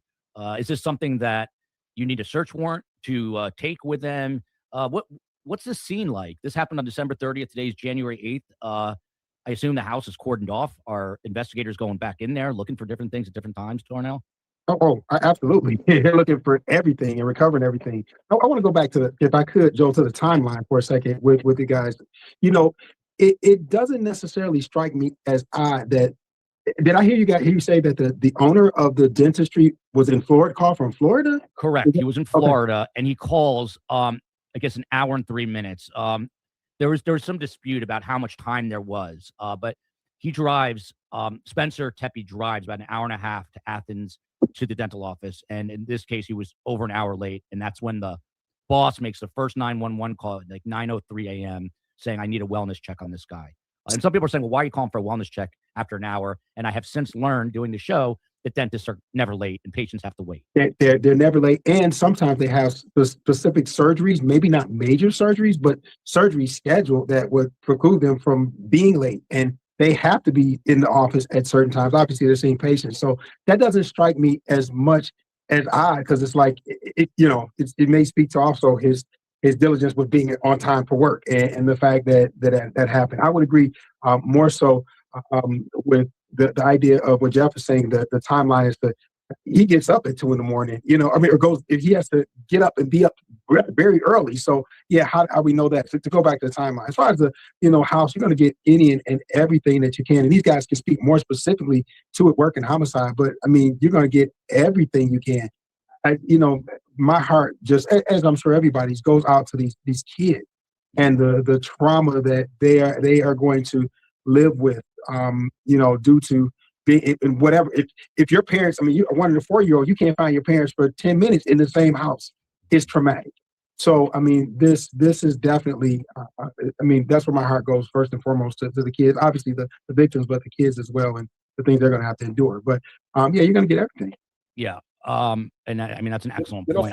Go ahead, Jeff. On this real quick, it does resonate with me that they're calling asking for a wellness check that early. I understand the concern, but my concern would be, was he involved in a traffic collision? What route does he take? Do I want to get a hold of the Ohio State Patrol to find out if there's any major traffic collisions that he may be involved in stuff? I wouldn't be thinking a wellness check at home that something went wrong at home. I mean, the thing that is more curious too, Jeff, is he mentions the wife several times. And to me, she's I think a stay-at-home mom with the background in childhood education. Moms are always running around. They're the busiest people you know. It was just curious that he's mentioning the wife, no pun intended, coupled together with the husband here. Yeah, it's just, once again, it doesn't mean that it's just something that you want to look into. It just raises the hair on the back of your neck. It just seems a little odd, and you want to look into it. That's all. You want to ask that question. Well, the other thing I want to say that's a little bit interesting about the coworkers is they assumed they were still at the home, and maybe like in the hour-and-a-half drive, I guess because they couldn't get a hold of the wife. But with an hour-and-a-half drive in the wintertime, why did they assume he was still at home and not in a car accident, or his car broke down somewhere along the road, I guess because they couldn't reach him. I don't know. It's interesting. And that's really it. Yeah, Eroy here with a super chat. Ohio dispatcher requirements. Look at this. Best guess, better community. High school diploma or GED, 25 words per minute. I would not be hired. 40-hour EMD certificate. Let's not blame them. They should be getting more training. It's a problem all around with a lot of different jobs, but this one is very important. For the last time, from JT Desert Dweller, if the office opens at 8 a.m., he would have been reporting at least by 7 or earlier. But do you know, Desert Dweller, that the office opens at 8? Do we know that for sure? I don't know. I think that's something that's easy to find out. But Detective, and thank you for that, and thank you for your passion. And don't hate me, hate them, hate the guests. And by the way, STS Singles chiming in saying Darnell is a great-looking guy. Wenninger is a great-looking guy. At least 2 of these dudes are married. I'll just say that, so you can decide who's who. But STS Singles, the calendar will be coming out at some point by 2027. Phil Ramos, this window here. Back to Jeff Wenninger's question. Then I'm playing 3911 calls. But this window, 2 to 5 a.m., in terms of investigating homicides, I think it's fair to say you probably have the most experience on this panel day in and day out. How do you determine that window? Yeah, that's a good point. Jeff made a very good point. How do you narrow it down several hours to a 3-hour time frame? It's something that they are firm about, but whatever caused them to narrow it down, they haven't released that information. So it must be germane to the overall timeline. And, that's one of those holdback things that we talk about all the time. I would wonder, but those that are doing the investigation know why they did that. I'm surprised that the media hasn't picked up on that and asked away. And I'm sure that would be a can't give you that information at this time response. By the way, this might be the best response comment ever from JT Desert Dweller. I know it opens at 8 because you said so on your timeline. Look, this looks like an easy job that I have here, sitting in a chair every day, hosting a show. But there are a lot of things that go on behind the scenes, and I might have missed that one, JT. I love the desert, by the way. So forgive me. A lot of information coming and going. And so again, wise, I really do rely. And by the way, public shout out to Vesper Martini, who helps us enormously behind the scenes and was doing so today. It does not go unnoticed. We really do have an absolutely amazing community. And there's a lot of new people here because the story's got a lot of traction. We host a live show on YouTube and on all audio platforms every night, 7 p.m. Eastern, with a panel of 3 guests. This is frantic call around 2:30 in the morning. Keep in mind, that's important because the window is 2 to 5 a.m. So someone makes a frantic call between that window at 2:30 a.m. saying that someone was banging on her front door and could not identify the person, and they left before officers arrived. This is that call. It's knocking on my door. They're trying to get in. They're banging on my door. Okay, someone's banging and knocking. Do you know who this is? No. Do you have a description of them? No, I can't see anything. Have you asked them what they want or if they need something? No. All right, I've got to send up for someone banging and knocking on the door. If anything escalates or changes, give us a call back and let us know. We'll get officers there as soon as we can. Darnell, you may have been on the beat the longest. I mean, you get a call like this. This is got to be a very average sort of common call, I imagine, that you get. What, as a police officer, what do you do with this? Someone says that there's a person banging on their door in the middle of the night. I mean, you're going to respond to it. It's not going to be a lights and siren, but you'll get there as best you can get there, and get there as soon as you can, barring you're not tied up on another higher priority. But I mean, you get dispatched, you're sent to this, you respond, you approach with the lights off, and you try to find the person that's banging on the door, and you make contact. Because you realize that obviously, I mean, this is a homeowner, it's a female. We don't know who else is in the home with her. It's early in the morning, late at night. You realize that it's probably pretty terrifying for her. So you get there, you're going to try to respond, and you're going to respond covertly and see if you can catch that person, or approach the person to see what they're there for, what the purpose is, and make sure you can keep this person safe. And listen, I know I get on a soapbox about this, but I really do have probably the most respect for law enforcement out of just about every profession. I guess maybe if you're doing, brain surgery and removing cancerous tumors from brains, that's up there. But every time these guys go out on a call, they don't know if their life's going to be on the line. So Darnell, I mean, my question related to that is this call, this is a very typical call, but now there's a murder a few days later. This guy could be the killer potentially. When you're responding to calls, especially in the middle of the night, is it always somewhere in your mind, this could be a really bad guy? I mean, I know this is a common call, someone just banging on a window, but this guy could be a really bad person. You always have to have that mindset. Yeah, absolutely. I mean, you're prepping, you're thinking about how you're going to approach. Like I said, you're thinking about what this person is doing. Is this a domestic? Is this somebody trying to be in the house? Is this? I mean, you're right. It's a common thing, but it's something as an officer you're processing. All right, how are we going to approach? You're talking to your partner if you're riding in a 2-person car, or you're communicating. You're getting there. If you're a single-person car, you're getting on that scene. Number one, and you're searching for the person. You're looking, and hopefully backups coming as soon as they can. But you got to get there. You got to make sure this lady is safe. You got to plan how you're going to approach this. So absolutely. I mean, you're thinking about all kinds of things that could be, and you're thinking about other things that you've experienced, domestics or B&Es and that type of thing. So yeah, it's a common call, but it's still something that you're approaching with caution and concern, and making sure that you're safe as well as the person that's calling. Mm. We're going to switch it up here because we watched. There was still 39 minutes or whatnot left to that podcast, but we're going to switch it up here because we've listened for a very long time, and we're going to switch it up to the beautiful and the wonderful Brian Enton. Da-da-da. And then we've got one short video after Brian Enton. And then we're going to go to Jack and Lilly. Silencer. Yeah, I wonder the same thing because the dog didn't bark and all that. Well, the women caller sounded young. She didn't sound elderly, but I think they did go to the home, Hope, and they didn't fight, from what I understand. Okay, let's listen to Brian.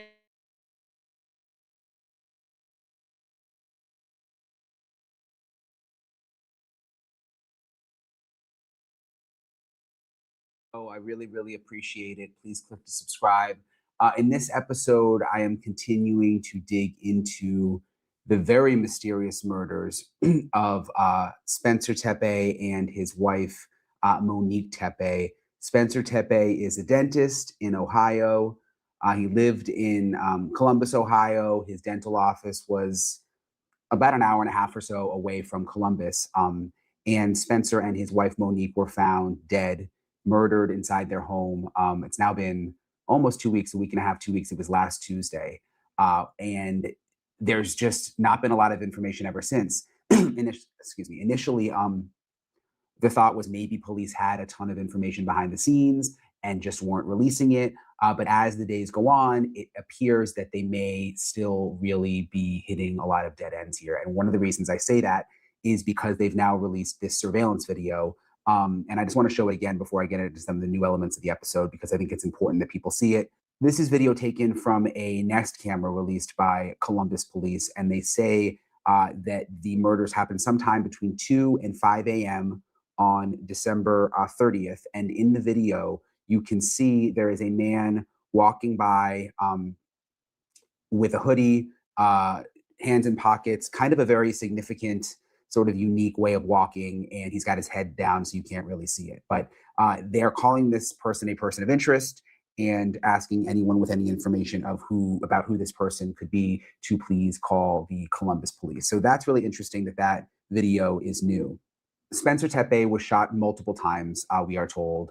And his wife, Monique, was shot one time in the chest. And there were shell casings found at the scene. Their 2 small children were alive and were found inside the home alive. And later in the episode, because this has kind of already been out there for a while, so I'll kind of put it later in the episode, but there are 911 calls. The reason it appears police found out about all of this is because a number of Spencer Tepe's co-workers had called 911 and were concerned that he hadn't shown up to work. It was very unlike him not to show up, and they called 911 and the police went out and actually one of the coworkers heard the kids crying inside, then actually saw Spencer Tepe down on the ground and saw blood. So then they went inside and realized that this was a murder. Something else new, and I'm going to go through this with my guest, Maureen O'Connell, who is a retired FBI agent, and see what she thinks about this. But there are now additional 911 calls that have been released, and these are from April 15th. So these are from months ago, beginning of last year, 2:45 a.m. According to police, these calls are from the same address as the Tepe's address. And you can hear, I'm going to play this for you, but you hear a woman in the call describing what appears to be a domestic dispute. Now, important to note that Monique Tepe's family says 100% this is not Monique Tepe. So the question of who this person is, this woman is who called from the same address, what does this have to do with anything? Again, I'm going to get into that in a couple of minutes with my guest, but I want to play you this call. Hello? Hi, this is 911. We just got a hang-up call. Is everything okay? Yeah, I'm sorry. I'm okay. Are you sure? Yeah, I'm okay. Sorry. Okay, well, it sounds like you're crying. Do you need police, paramedics, or anything? No, I'm okay. I promise. I'm just emotional. I'm okay. I don't need nothing. Well, can I ask what had you call 911 in the first place? Like, were you having an argument with Me and my somebody? man got into it, but I'm okay. I promise. Did anything ever get physical? No. You guys were just arguing, nobody hit each other? Yes. Okay. All right, man. Well, I have the information here. I can go ahead and tell the officers to cancel hitting over to your address there at 1411 North 4th Street. Yes. If anything changes, call us back. Okay. All right, I'm thank sorry. I'm joined now by Maureen O'Connell, retired FBI agent. Good to see you as always. Yep. We're in the car because I'm in Los Angeles. I know. It's kind of weird we're in the car. And you know, if you're not in the car, you're out walking on the sidewalks. Yeah. And I was like, yeah, let's just sit down, huh? Yeah, you're just joking. How do you not fall down all the time? I know. But seriously, with this Ohio dentist case, I mean, it's now been, almost 2 weeks since this happened. At first, I thought maybe police knew something and just weren't letting on. But then they released video, and it seems like, do you think they have any idea? Well, I heard that some of the people were saying, hey, it's 2 a.m. Maybe someone's just walking home from a bar. Yeah, it could be. But if that's the only person they see on any surveillance video that fits in the time frame of when these people were murdered, then yeah, it's someone you definitely have to figure out who it is and talk to them. What stood out to you in that surveillance video? Just the way he walked, his left leg. It sounds crazy, but it looked like he either rode horses a lot in his life or like busted Broncos or something. He just had that walk, like that cowboy kind of walk. Yeah. With his left knee. And maybe he has something wrong with his knee and it kind of protrudes out a little bit on that left leg. He had his head down. It looked like, I think it was a hoodie, Yeah. but I was wondering, like, if sometimes when I'm cold, I'll do that. Yeah. A lot of people do it when they're cold, but they also do it to evade detection from cameras. So it could have been both or just one or the other. What was your sense? Both. Both cold and evading. Yeah. Because it was very cold that night. It's just the air is blowing my hair. Oh, it's cold in here too at the same time. Yeah. Sorry. The 911 call. There's the new 911 call from previously from the house. Doesn't sound like. What do you think? Was someone staying at her house? Did she let one of her friends stay at the house and this situation happened? It just doesn't sound like her, but who knows? What do you think? I think my first thought was it was like a mistake. Like, did they provide the wrong call from a different house or something? You know, I mean, if it's a hard line, you're not going to make a mistake. A hard line meaning one of those, wired telephone. Who has those anymore? A lot of people are getting them now for emergencies. Yeah, that's true. Because if you dial 911 from a hard line, they know that this is it. They know exactly where it's coming from. If it's off her phone, there is a possibility that it could be. Right, she's in the house next door or something. Or something like that. Yeah. Because she said "my man" or something. It just, I don't know. It was weird. Like if Spencer Tepe is married to Monique and they have a kid, it's just hard to imagine there was another woman in the house. Yeah. I agree. It's just something about it doesn't add up to me. That was strange. Now, I did notice when I was looking at the footage initially, it looks like they have a keypad on their front door. Yeah. And you and I both talked about there not being any sign of forced entry or anything. So I wonder who they gave the entry code to, because I have a company where we do security assessments and all the stuff, and I always tell people, make sure you give your caretaker or whoever's coming in and out of the house their own specific code so you know when they're coming and when they're going. And I'm just wondering if it's someone that she allows in the house on a regular basis, either a friend or someone that works there, or does, maybe it's the girl that does her hair that knew she was going to be out of town that week and just went over with her man to have some fun, and everything went sideways. Right. I mean, when you have a keypad like that, it's a lot easier for people to gain access, and people really need to be careful about that. And the brother-in-law has said that's definitely not Monique's voice. Yeah. Like, it's definitely not her. So it's just kind of a weird little piece to this. But what do you think? I mean, it's like, again, it's been almost 2 weeks. Like, what do you think happened? Do you have any idea? The statistics show that these things don't normally happen randomly, right? I mean, right. And it doesn't appear that anything was stolen. And he took, 5 rounds? I just know it was multiple rounds, and she took 1 round to the chest. There could be 2 reasons for that. One, with regard to the guy, he's going to be stronger. He looked fit. Whoever went in there really wanted to just make sure that that he wouldn't be a threat to whoever the offender was, whoever the shooter was. But that doesn't really hold a lot of water. They shot the wife in the chest, so she's dead. And then they shot him a number of times, which would lead many people to believe that he was the actual target. But why was he the target? We don't know. A lot of that is going to be answered by social media, encrypted apps. Was he living a secret life of some sort? Who knows? I mean, what do you coworkers. Yeah. I mean, at first I'm like, gosh, maybe this is some kind of random thing. But the more you think about it, it just doesn't really happen very much, especially if nothing was stolen at the house. And the kids were left alive. Right. And what does that mean, that the kids were left alive? Right. So if it was someone that just went in there to kill because I want to kill and I get off on killing, and a lot of people do get off on killing. If that's the thing, then those little innocent angels wouldn't be here right now, Right. So we don't know. There's a lot of things we don't know, but honestly, the social media, all of his devices, all his whole digital footprint, and they're digging into that right now, trying to find stuff. And I'm sure they're coming up with something. Who knows? But by all accounts, they were just lovely, very nice, got along great, worked very hard. He was a guy that everyone could depend on. Mm-hmm. So who knows? They just had their anniversary. I mean, it's a beautiful couple. Right. You think about those kids being there. The other thing that I thought about with this is I started thinking about, they all those coworkers were calling 911 like an hour after he didn't show up for work. And I was just thinking, like, if I didn't show up for work, because I'm pretty reliable, like, what would happen? I don't know that my coworkers would call 911 within an hour. I think they would be hunting me down. Right. But that's quick to. It is. Well, they were close enough. The reason I think it happened is because they were close enough to call his wife's phone, and she didn't answer either. And they probably knew they were both in town. Right. He probably had patients lined up all that morning, and he was the guy that was always there early. And if you had a half-hour appointment, you were done at 28 minutes. And, you know, he was that punctual with his clients or with his patients. And then when they couldn't get in touch with the wife, I don't know.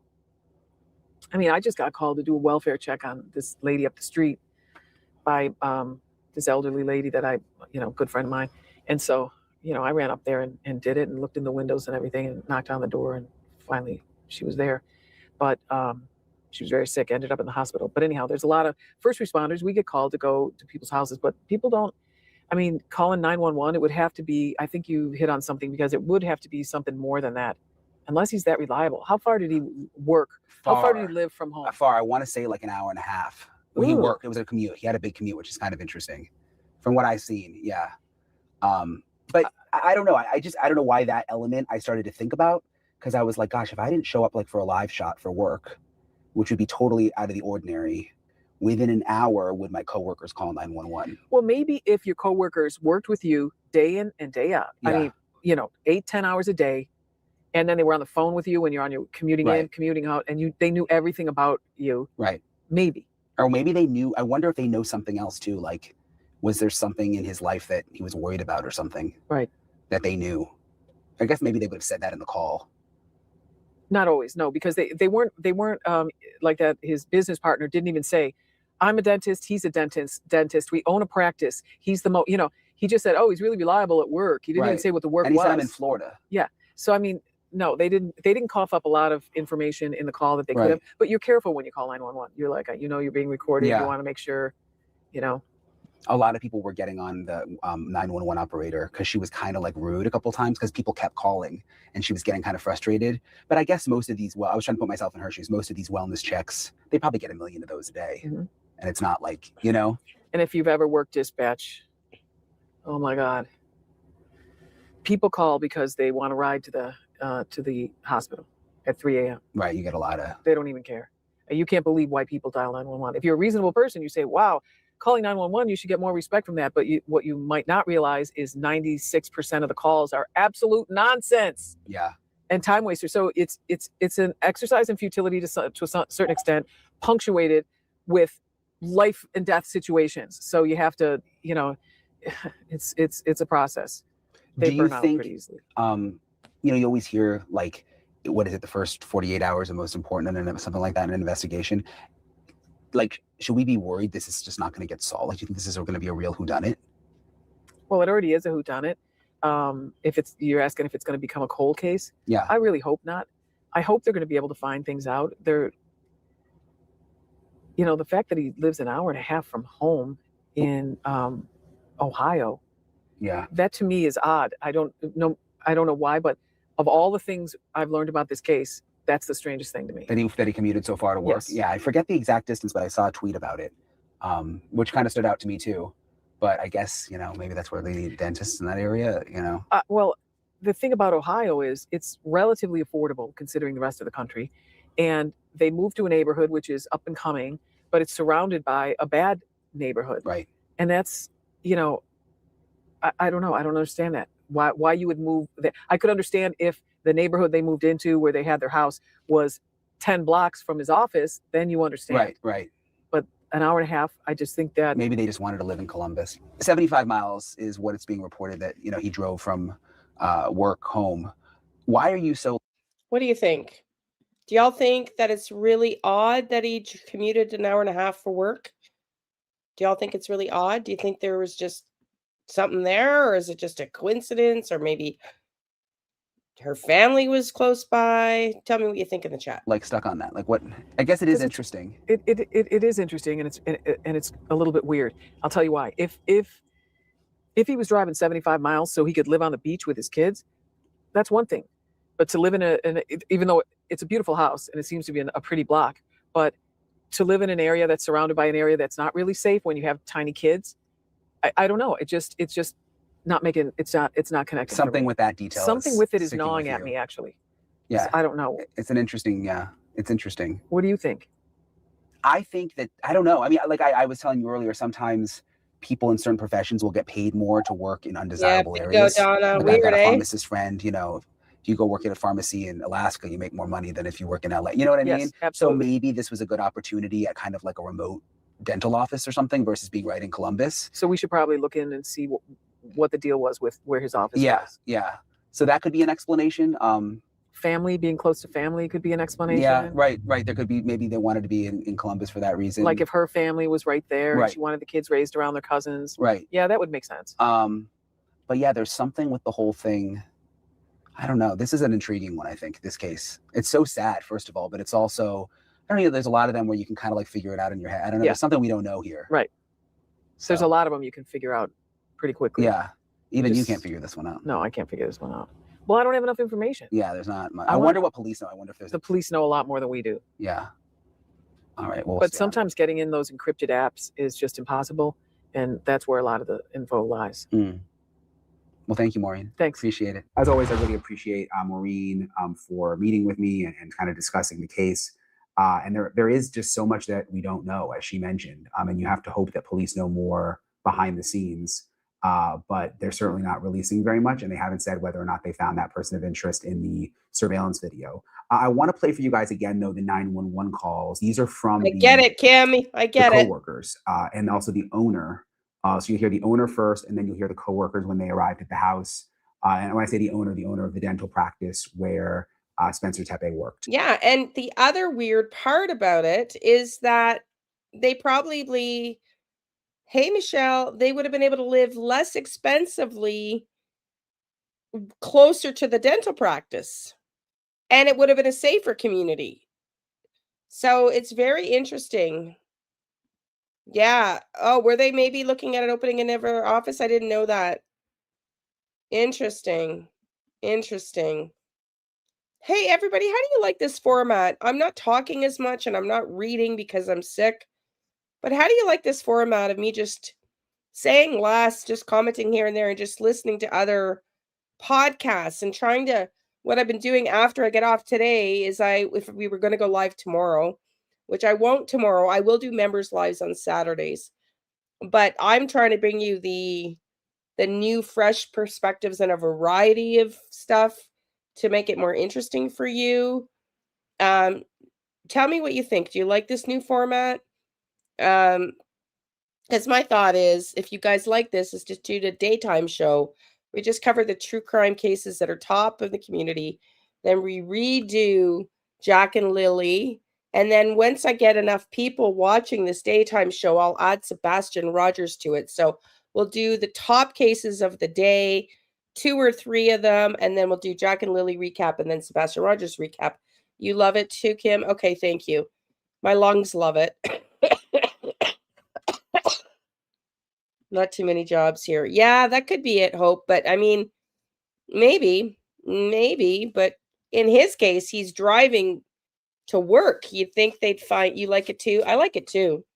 And it's not that I don't love Jack and Lilly. I just have to give myself this all links under one umbrella. Thank you, honey. Okay, yeah.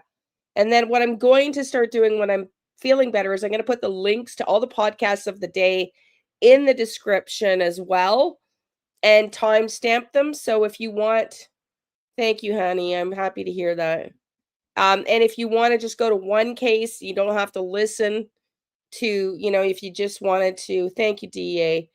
Yeah, if you want to just listen to Sebastian Rogers, you just go to that part, So we're going to get the timestamps in there and you can just go to certain parts. Right now, this channel's too small to do standalone videos. But if I do like a 4 or 5 hour stream in the day eventually, like a daytime show, 10 to 3, where all the top cases are covered. And then we review for the last 2 hours, an hour of Sebastian, an hour of Jack and Lilly. And you can timestamp. And then I can take just the viral. I can make viral just little clips or just shorter versions because someone's asked for shorter synopses of the cases. Once we have the volume of people watching, then I can just do a short mini recap from the live. I can just clip part of it. So that's the goal. If you guys like it, of course. I enjoy this format because it allows us, yeah, exactly, for shorts or even just a 15-minute recap. I can take 15 minutes of and piece together. And you think about it, he could be established there and did not want to start over with another practice. It could be Hope. It could be. Okay, well, thank you for the feedback. It's important to me that you guys enjoy this new format. I really love this format personally. I really do. Next week, we're going to likely, I think Nick Reiner for now, there's not much to say. So I think we'll put that on the back burner until we get more updates. If we get more from Anna Kepner, we'll relay that. But next week, unless there's something new coming out, I want to go back and start adding to this recap Gus Lamont. There's a lot of stuff. Did the mustard foot soak? Did you do the mustard foot soak? No, I did not get an email an email from you, honey. I did not get any email about the mustard foot soak. But yeah, so that's the goal. So next week, I'm thinking we'll do more Tepe. Maybe not as much Tepe, because I think unless something new comes up. And just like Grizzly said earlier, I will, DEA, thank you, honey, I'll check it. Just like Grizzly said earlier, true crime, like I tried to plan it ahead for Donna, because I also like to try to plan, but you just don't know. So what I've been doing this week, which I love, is I get off this live and now I go and research what's going on, and I pick together the best of what I think is the best, and then I review it again in the morning. And now I'm trying to get organized ahead of time just before the live, so I've got the videos lined up in the right order. No, we didn't discuss Gus today, honey, but I want to next week. So I think we'll go back to reviewing Gus, because there's a lot of new stuff coming out. Jack and Lilly, and Tepe and Tepe and whatever else might be coming out. Okay, I've got a slew of new cases lined up in inbox as well. And we'll see what happens. There's a few new cases coming out that might start to really take over. We've got serial killers going on in Lady Slipper in Austin, Texas Lake, in the Houston Bayou. We've got 6 dead. Tepe, thank you, Tepe. We've got 6 dead in Disneyland in 60 days. We've got another missing child. What's his name? Davies, who's been missing. They've arrested the parents. Yeah, we've got the grave robber, Donna. Isn't that creepy? That's disgusting. Wow. There's so much going on in true crime. And like I said, I also want to get into trials eventually. So we're just rolling this out. This is a new format that I really wanted to move towards. I'm enjoying it because I find there are so many cases, Happy Turtle. Absolutely. There are so many cases. But I'm enjoying this format because like Tepe is so interesting right now, but it's going to eventually, once it's solved, it's going to die down and it'll be replaced by something else. But I think Tepe is going to be continued to be talked about until we get answers. That's just my thought. Okay, let's finish up Ryan Enton. Then we have a very quick video on this case on how to question the children in this case, and then we're going to go to Jack and Lilly. Police, Tech 107. Yes, I would like to ask for a wellness check on an individual at their home. Well, I'm currently in the state of Florida. I'm on vacation, but this individual, Spencer, works with me, and he did not show up to work this morning, and we cannot get a hold of him or his family. He didn't show up to work? Correct. Okay. Did he have medical problems or? No, and he's been reliable, and we cannot get in touch with him, his wife, his family, anybody that lives in that house. Okay. So There's you're 2 in kids in Florida. home. I'm in Florida. I own the business. I was informed by my employees that he was not at work, and he runs the office. Did you receive information that he may have been involved in an accident or? No, ma'am. I just know that he is he is always on time, and he would contact us if there was any issues whatsoever. And I just don't know how else to say this. We're very, very concerned because this is very out of character. And we can't get in touch with his wife, which is probably the more concerning thing. Okay. We will send somebody over as soon as we have an officer available, okay? Okay. Thank you very much. Bye-bye. Our boss did not report to work. We haven't been able to get a hold of him for 3 hours. We are on site and we can hear. Okay, I just talked to somebody there. Okay, I'm just making sure somebody called. Yeah, I just got a call from somebody and sent it back up for dispatch. Okay. Are you there? Because you're not showing that you're at the No, I'm location. en route there. I'm en route there. 911. What's the location of your emergency? Okay, what's the emergency there? Police or medical? Maybe both, I guess. I don't know. I'm kind of doing the We had a call out there. They knocked on the front door and back door multiple times, and there was no answer. Yeah, no answer. I can hear kids inside, and I swear I think I heard one yell, but we can't get in. At this point, I don't know if I need to break the door in or just get in the house or what. So. Okay, were you out there when the police was out there? I wasn't. I just got here about 5 minutes ago. Okay, all right. Well, we'll send them back out to you. Okay, thanks. Bye.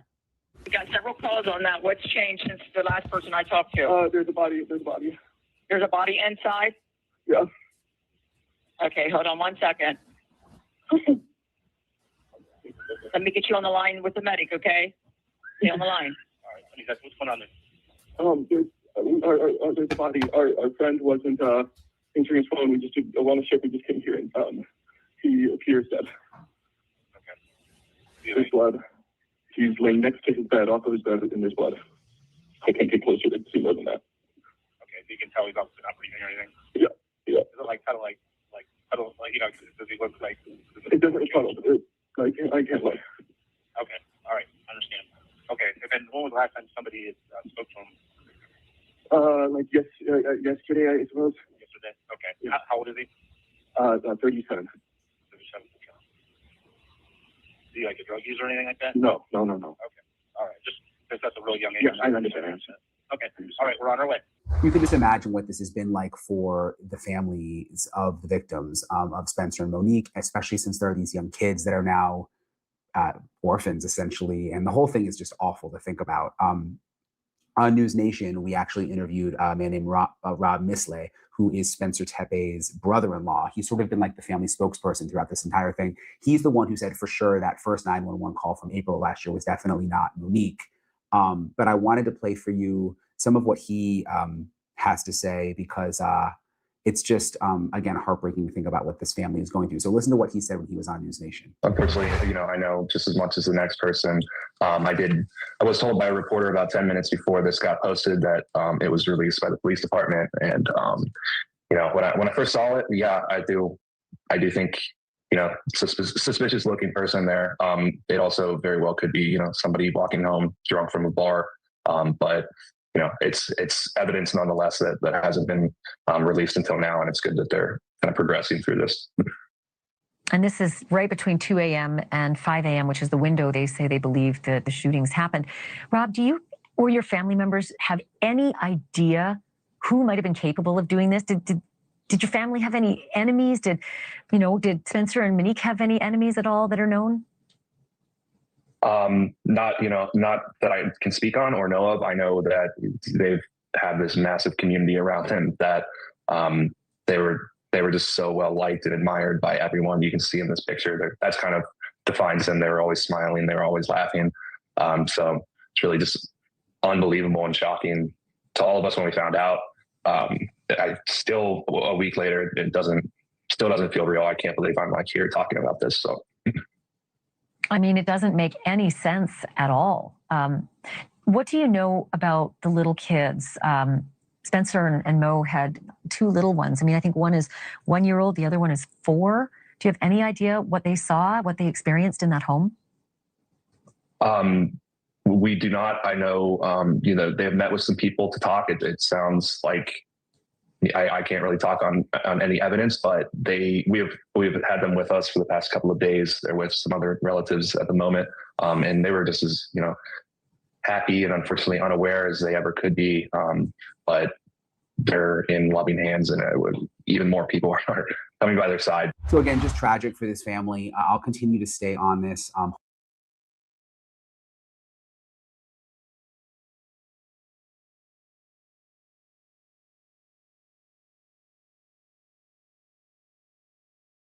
Whoops, I'm muted. Okay, last video on this case. We're going to go now after this last video to Jack and Lilly. Don't worry, dear. Some situation here. My husband, 3 kids against me because I'm so careful. I live in gated community. You can never be too careful nowadays. This isn't even the tip of the iceberg of what's going on right now, right? We're not even covering half of it. So it's true. Mutual friends with Monique and she had info on the ex-husband. They lived in VA before Monique just poof moved out on him while at work. I don't and what's this mean, Michelle? I don't know what that means. Sad thing is we have to be careful these absolutely. You know, and you just can't go anywhere without being concerned, you know? Okay, let's listen to this. Ashley Banfield here, News Nation. It's the last video. We're going to go to Jack and Lilly. Forensic information from a young child is an extremely specialized skill and one that many police officers just hand right over to the experts, like Dr. Rebecca Bailey. She's a leading family psychologist and former personal therapist of J.C. Dugard. J.C., you'll remember, was abducted by a convicted sex offender while walking to the bus stop at just 11 years old. She remained missing for more than 18 years, bearing 2 children by her rapist. Her rapist and his wife are serving life. Dr. Bailey, thank you so much for being here. Just walk me through what happens now, if you could, with these little tiny witnesses. I'm just going to assume the 1-year-old is out of the picture, but that the 4-year-old could be questioned. What actually happens? What's important that when they are questioned, and particularly you're right, the 4-year-old is with somebody who's really well trained in forensics. There are protocols that are used throughout the country that is responsible training, which include being very careful about not re-traumatizing the child, which, as we watched with that one, my heart just went into my feet. So bless that kid's heart. You want to be very careful about not suggesting things, about not doing leading questions, taking a kid into repeated interviews. We're very careful about that. Also titrating at times. The experience, the environment where you do the interview is super, super important. You don't want it done in the police station. 4-year-olds, like any other age, also can be very variable in their ability to recall accurately. And then the last thing is if it is somebody known to the child, you can see a tremendous loyalty bind at times. It's just so heartbreaking, isn't it? Well, I'll tell you something, that AJ Hutto, you didn't even see the most traumatizing moment on the stand when they asked him to identify his mom, and he looked around the courtroom and didn't, and then suddenly recognized there she was. She'd been away from him, locked up for years, and he just burst into tears. It broke my heart. I covered it live. But I do want to ask you about the suggestibility, because one of the things in AJ's case that was questioned by Amanda's defense lawyer was that this child had been put in the back of a car with other family members who hated Amanda and said all sorts of things about Amanda, and that might be the memory of little AJ. How does an expert know when you're getting the real witnessed event or just what was suggested to them? Well, it's challenging. We absolutely know it's challenging. The basic, when a child is being interviewed in the formal manner, you want to make sure that they are able to give child-centered language, meaning that they're using words that sound like a child would use, they're concrete, they're able to stay with the same story without a whole lot of fantastical elaboration to what they're saying. So that's really one of the ways to do a veracity check. It's again challenging. So you're looking. Yeah, I would imagine that. I was just going to say, I would imagine that the parents or the adults who are trying to meddle with a child wouldn't think to use 4-year-old lingo. They would just talk in their own mannerisms, and that would be absorbed and then regurgitated by the child, right? Absolutely. And a lot of my work, as you know, has been in the treatment side of it. And even in that side, you have to be really careful with suggestibility, because you can change the course of a person's perspective in treatment as well. And sometimes when I know, particularly in a very, don't want to get into a tough area, but high conflict divorce, if the language doesn't fit, you know that you're not seeing a authentic expression of what occurred. I will also tell you, I have worked on one very tragic case where the mother was murdered, and they haven't actually pinned the murder to the person they believe, but because it was a family member, alleged family member. And these children, they're just, the loyalty bind is so deep. You can see it, that they just can't spill the tea. They just can't. And it's not because they're bad kids are hiding. Sure. And sometimes they start saying things and then start to realize what they're saying is damaging to their loved one. And then they, like AJ just said, no, sir, I'm not going to show you what I just said. So it really, I could see you. I could see your reaction. And I had the same one. Let me tell you, it was so hard sitting through that trial. Dr. Rebecca Bailey, I'm going to call on you again because I think there's more to this story. And I think those kids will play a part. Thank you so much for this. Do you think these kids are going to play a part in this? Yeah, so thank you, Michelle. So what I did is I just pulled it up. Like I said earlier before you came in, Michelle, I'm going to do members only lives, not tomorrow, on Saturday morning because my lungs need a break. But I'm going to do, so Monday to Friday, 11, unless I get a job for now, Monday to Friday, 11 a.m. Saturday morning will be members lives, except tomorrow because I need to take a break because I'm not feeling great still. And then Sunday afternoon, 4 p.m. Eastern. So I've just added that to Sunday night, Michelle. Thank you. I've just added that podcast that you've just mentioned to Sunday at 4 p.m. Okay, we're going to move in now to Jack and Lilly.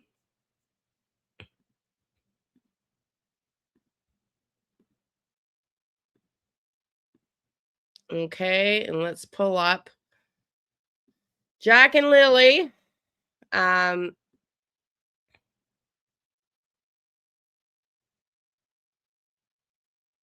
Sorry.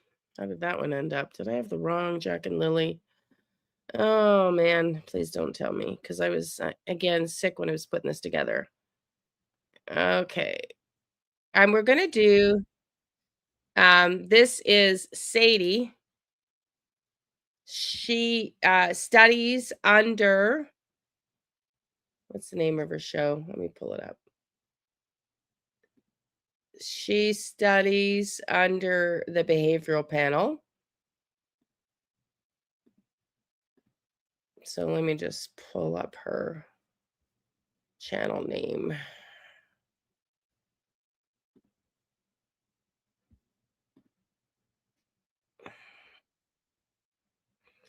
Sadie, the Prime Minister of Behavior.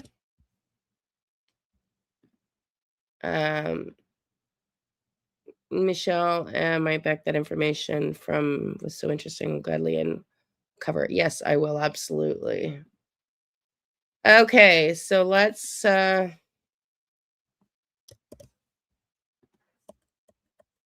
watch this, okay?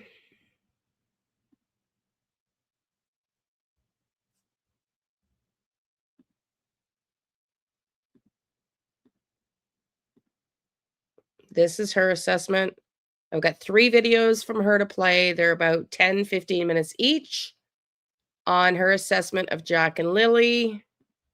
So let's listen up. Now, she studied again with the behavioral channel, who we all love. And I really like her. It's a brand new channel. She got their support, and she's double our size in only a year. So she's doing a good job. My channel. Today, we're stepping back to look at the big picture in the disappearance of Lilly and Jack Sullivan. You may have seen interviews with their stepfather, Daniel Martel, and their mother, Malaya Brooks Murray. They both have shared very different accounts of what happened when their children vanished on May 2nd, 2025. Yes, we've already covered that, DEA. We've already done that. You want to go back to yesterday's? We've already covered them both. But when you line their statements up side by side, certain patterns start to emerge and they raise serious questions. Lilly is just 6 years old. Jack is 4. They disappeared from their home in Lansdowne, Nova Scotia, and despite over 160 searchers, there's still no trace. Today, we're breaking down 10 red flags I've identified from both parents' interviews. Each one might seem small on its own, but together, they may reveal something much deeper. Watch closely and let me know in the comments which red flag stood out the most to you. The first red flag that I found was the door obsession, explaining the how, not the why. Let's start with what might seem like a small detail. The sliding door, but both Daniel and Malaya are oddly fixated on it. Daniel told CBC the children must have opened the sliding back door, which is almost silent, and left, he said. That's also very similar to what Malaya said. They happen to just get out that sliding door and we can't hear it when it opens. Daniel also told CTV News. So I looked at the backyard. That's the only place they would go, and their boots were gone. The door, the sliding door, was closed.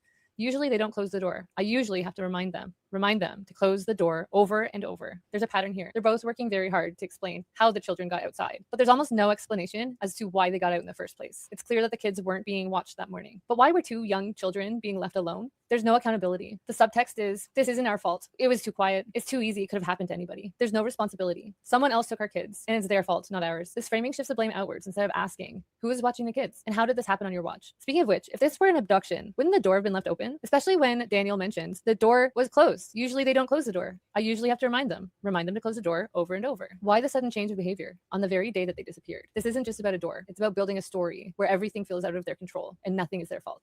Red flag number 2, language of finality. Just 24 hours after Lilly and Jack went missing, Malaya told CTV, "We're all filled with pain and sorrow because we just want them found." Not fear, not confusion, not hope, sorrow. That word suggests mourning, not searching. And that's deeply unusual in the early hours of a missing child case. Most parents hold on to hope, even desperately so. We usually hear words like, we're doing everything we can, we're praying, we just want them home. But here, we're hearing grief language. Language that suggests emotional acceptance, and it doesn't stop there. Daniel told CBC on May 5th. We covered everywhere possible. Even in the first day we did. That's past tense, as if the effort is already over. Just 3 days in, and the energy isn't urgency, it's resignation. This is a red flag in deception detection. People who know more than they're saying, consciously or not, often show signs of premature closure. They talk about the situation as if it's already finished, already lost, already beyond their control. Instead of, we're going to keep searching until they're found. It's, we tried. That's not what you expect from parents in a race against time. That's what you expect when someone's already accepted the worst and just hasn't said it out loud yet. Red flag number 3, the performance doesn't really match the story. Let's look at the performance versus the reality. Daniel describes his actions after the kids disappeared in vivid, almost cinematic terms. He tells CBC he jumped in his vehicle and surveyed every dirt road. Immediately jumped in the vehicle, surveyed all the areas, many dirt roads, many culverts as I could. As soon as I seen they were missing, I jumped right in the vehicle and I did every dirt road and searched every culvert. He told Global News he went through waist deep water and that he was screaming until his throat hurt. Screaming as loud as I can, just until my throat hurt. Running through water that was up to my waist. It sounds like chaos, panic, an all-out physical search. But when we see him in every interview, he's calm, controlled, clean. His clothes are pristine, his hair isn't wet. There's no visible sign he's been through the woods, the mud, or the water, let alone any mention of needing to clean up or change. Sure, it's possible he freshened up before facing the media. But what stands out is not just his physical appearance, it's the disconnect between the story he's telling and the way he's telling it. This is someone who claims to have been emotionally and physically wrecked from searching for 2 missing children. Yet he's composed, articulate, and strangely rehearsed. This mismatch is critical because when someone recounts real trauma, especially recent trauma, the body tends to show it. Shaky hands, red eyes, voice cracks, struggling to find the words. But with Daniel, the delivery is smooth. The story is consistent, almost too consistent. When the emotion doesn't match the content, we start to question the authenticity because real panic looks chaotic. Real desperation interrupts, it rambles, it slips. This isn't that. The words say panic, but the body and the performance say something else entirely. Red flag number 4, blaming the victims. Now let's talk about something especially unsettling, the way that Daniel and Malaya describe Lilly and Jack. When asked why he thinks the pair might have been abducted, Martel said, I have no idea why anyone would want to take them, but they're easy to take. If they would have wandered to the road, they would get in any car as long as you offered them food or water or even candy or anything like that. Or even to see mom and dad, they would immediately get in. He also added, They'll talk to anyone, they want to go with anyone. There's just looking to have as much fun as they can. Meanwhile, Malaya told CTV, "They're so sweet. They talk to anyone. They'll talk your ear off." Think about this. These aren't warm, protective memories. These are descriptions of Lilly and Jack as easy targets. They're not saying, please bring our babies home. They're just little kids. We love them. They're saying anyone could have taken them, and here's why. It doesn't come across as heartbreak. It sounds like a preemptive explanation. And one line stands out as especially odd. Even to see mom and dad, they would immediately get in. But mom and dad were inside the house, weren't they? Why would they suggest the kids climb into a stranger's car to see their parents if their parents were already home? That's not just an unusual example, it's a nonsensical one. And in a case where every single word matters, that slip raises serious questions. Even more troubling, it quietly shifts the blame. The implication is they were just too friendly. It could have happened to anyone. But this isn't about random vulnerability. This is about 2 very young children. When the focus is on how easy they were to take, not the fight to bring them home, you start to wonder what the real motive behind these words might be. Red flag number 5, the missing timeline. Where was Daniel? Let's talk about the timeline and the decision Daniel Martel made in the most critical window of this case. If that recording is true, Lilly and Jack were last seen around 8 a.m. Malaya called 911 at approximately 10 in the morning, but by the time the police arrived, Daniel was already gone. Martel says he then jumped in his vehicle and started looking for them. Martel said he immediately jumped in the car and searched neighboring roads, looking in culverts. By the time he returned home, the RCMP were there, having been already called by the children's mother. Immediately jumped in the vehicle, surveyed all the areas, many dirt roads, many culverts as I could, and waited for the police to get there. As soon as I seen they were missing, I jumped right in the vehicle and I did every dirt road and searched every culvert. The very first day I wasn't around very much because I was just searching. I was running through the woods, screaming their name till my throat hurt. That means instead of staying at the house to help police or even wait for them to arrive, he left alone with no coordination, no confirmed destination, no accountability. In the early hours of a missing child case, every second matters, but Daniel chose to remove himself from the scene. He took himself out of view during the most crucial time frame, when police needed eyes, statements, and timelines locked in. If Daniel truly had 2 full hours before the 911 call was made, that's a huge window of time, and he could have been doing anything. When children go missing, most parents stay rooted. frantic, desperate to be part of the response. But Daniel, he was already gone. That decision cast a long shadow over the timeline. Red flag number 6, no instinct, no urgency. What's missing speaks volumes. Beyond how Daniel and Malaya act in front of the camera, it's what they don't do that raises the biggest questions. Let's start with Lily's cough. We're told that she was kept from school that day because she wasn't feeling well. But that's it. It's never brought up again. There's no concern about whether she needs her medication, if she's cold, hungry, scared, or even just lying down somewhere weak and tired. In most missing child cases, especially with a sick child, parents obsess over their needs. She doesn't have her inhaler. He's afraid of the dark. She needs her blanket. Those instincts are automatic. They humanize the child and they guide the search. But here, there's nothing. No details. No urgency. It's like the children's needs vanished the moment they walked out the door, just like the kids themselves. Even more troubling, Malaya left the area shortly after the disappearance. There's no public explanation, no clear reason. That kind of detachment, both emotional and physical, is almost unheard of in a parent whose children are actively missing. And that silence, that's not just absence, it's a red flag. Red flag number 7. Tone and body language too calm for crisis. Let's talk about what you can see and even more what you can hear. In every interview, Daniel and Malaya are calm, but not the type of calm that comes from strength, the type that feels unnatural in a crisis. Daniel talks about running through woods screaming their names until his throat hurts, yet his face barely moves, his voice doesn't waver. He holds eye contact with the camera. No tears, no breaks, no panic leaking through the mask. Malaya, same thing. She sits composed. Her language is formal, filtered, like someone giving a prepared statement, not a desperate plea. There's no visible emotional overwhelm, no tearful moments, no shaky hands, no desperate energy. Now let's be clear, not everyone reacts the same way to trauma, but parents of missing children are almost always emotionally raw. You see tears, you see pleading, you see stumbling over words because the pain is unbearable. You feel their fear, even if they don't say a word. But here, we're seeing control, composure, a strange steadiness that doesn't match the magnitude of what's really happening. And in behavior analysis, that mismatch matters. Because when someone describes a highly emotional event, but their body or their face doesn't reflect any of that emotion, it raises the question. Are they telling you what happened? Or are they telling you what they want you to believe? True fear isn't polished. True panic doesn't stay in a neat little box. But in these interviews, that panic is nowhere to be found. What we're seeing isn't desperation, it's presentation. And sometimes presentation is the biggest red flag of all. Red flag number 8, past versus present tense. Are they already grieving? Listen closely to the way Daniel and Malaya refer to Lily and Jack. Malaya says, everyone loves them. Present tense. But she also says the family is filled with pain and sorrow. We're all filled with pain and sorrow. That word, sorrow, as I said before in my red flag 2, it is associated with loss, not hope.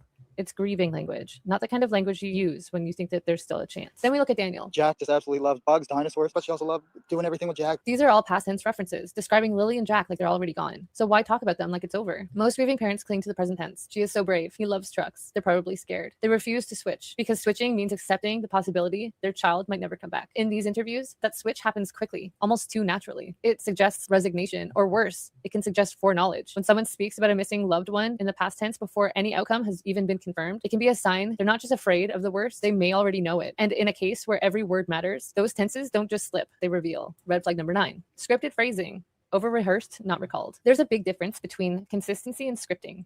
And in Daniel's interviews, that line gets blurry fast.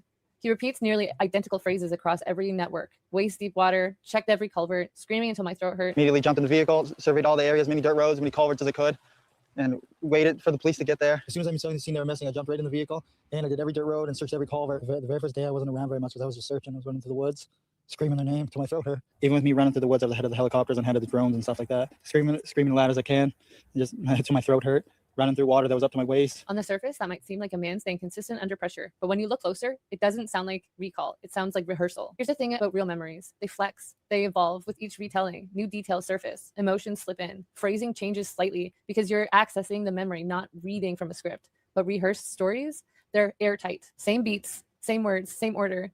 And that's exactly what we see in Daniel's media appearances.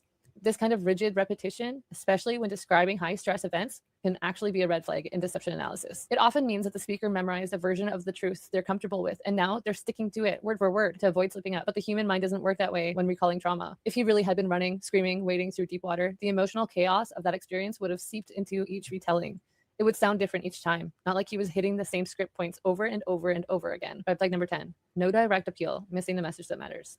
In most high-profile missing child cases, there's one thing we almost always see, a direct emotional plea. Parents speaking to their children through the camera or begging whoever might have them to bring them home. But in this case, that emotional connection is strangely absent. Daniel does say the children's names, and he does issue a general request. I urge the public to come out if you have anything, come out as fast as possible and get it to any detachment or any police service that you have available to get to talk to. What's missing is a personal, heartfelt plea. There's no, Lily, Jack, we love you. We're here. Please hold on. No emotional reach for them. No words meant for them. Just controlled public-facing statements, more of a press conference than a desperate plea from someone who has helped raise them. And from Malaya, nothing. She never once says the children's names in her interview. She doesn't speak to them, doesn't address the public with urgency. There's no emotional slip, no desperate moment. Instead, both parents present their messages with calm delivery, generic phrasing, and an almost clinical tone. Not fear, not heartbreak, not instinct. Why does that matter? Because when children are missing, the most natural human response is to reach for them, even when you know they can't hear you, to speak as if they can, to connect, to beg, to cry, to plead, because hope refuses to let go. But here, the connection is missing, and that's not just a missed opportunity, it's a red flag. Let me be clear, none of this is proof, but it is a pattern. And when red flags start stacking up, you don't ignore them, you look closer, you ask harder questions. Lilly and Jack are still missing, and while we all hope for the best, hope doesn't solve cases. The truth does. We've broken down 10 red flags. Now I want to know what you see. Are we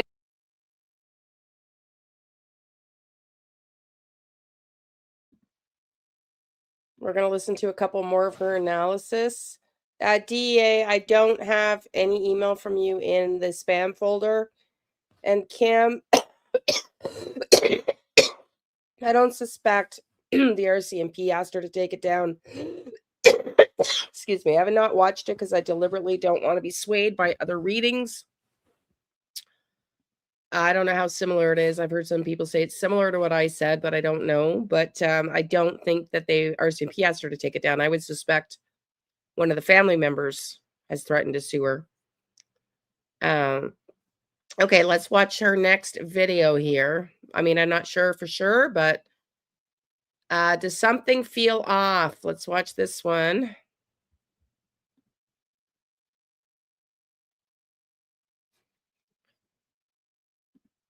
She does a great job.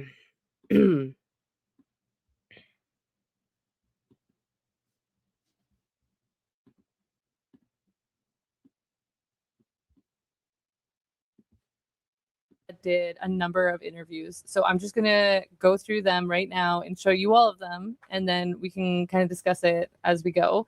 I've also, just to add, I noticed that there was 2 separate medias, but 1 interview. So I've compiled them. So it's actually side by side. You'll see what I mean. I know they took their boots. That's pink boots for Lilly, blue boots for Jack with dinosaurs on them. Lilly had her backpack with white, and it was white, strawberries on it. I imagine now if they're in the woods that it'd be probably brown, but I don't see them carrying their backpack. I don't see them keeping a pull-up on for that long after it got soaked from the very first day. We only found the 2 boot tracks outside of the house. Whereabouts? Rick said that's probably 10 feet away from the backyard. In the backyard, okay. Nothing new, other than the helicopters are still in the air. I have no email from you in the last few minutes, son. None. And they had dogs. They took around the dogs today. And as of last night, they had 8 more drones going out with infrared. I urge the public to come out if you have anything, come out as fast as possible and get it to any detachment or any police service that you have available to get to talk to. Lilly and Jack are awesome kids, very, very kind. They'll talk to anyone. They want to go with anyone. They're just looking to have as much fun as they can. Jack just absolutely loves bugs, dinosaurs, and anything like that. But Lilly loves girly things, but she also loves doing everything with Jack, bugs. They're like best friends, not just brother and sister. I just wanted to point out a few things with that just like really got to me. So again, check out this side by side. I just feel like it's kind of important to be able to look at both angles. So when he breaks down, it made me feel very suspicious because... Are you saying oh wow to me, honey? Do you want to send it again? Because it's not in spam either, honey.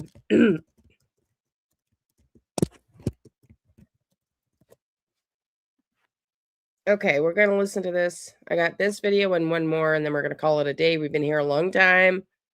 This one, we've got 14 more minutes, and the other one about the same. When you're sad, it doesn't matter who's watching. It doesn't matter when you're feeling true emotions, that those emotions take over, and it doesn't matter who is seeing it. They just come out. But he covers his face, and it's like he's trying to wipe tears away that are not there. And then what is the first thing he does when he brings his hand down?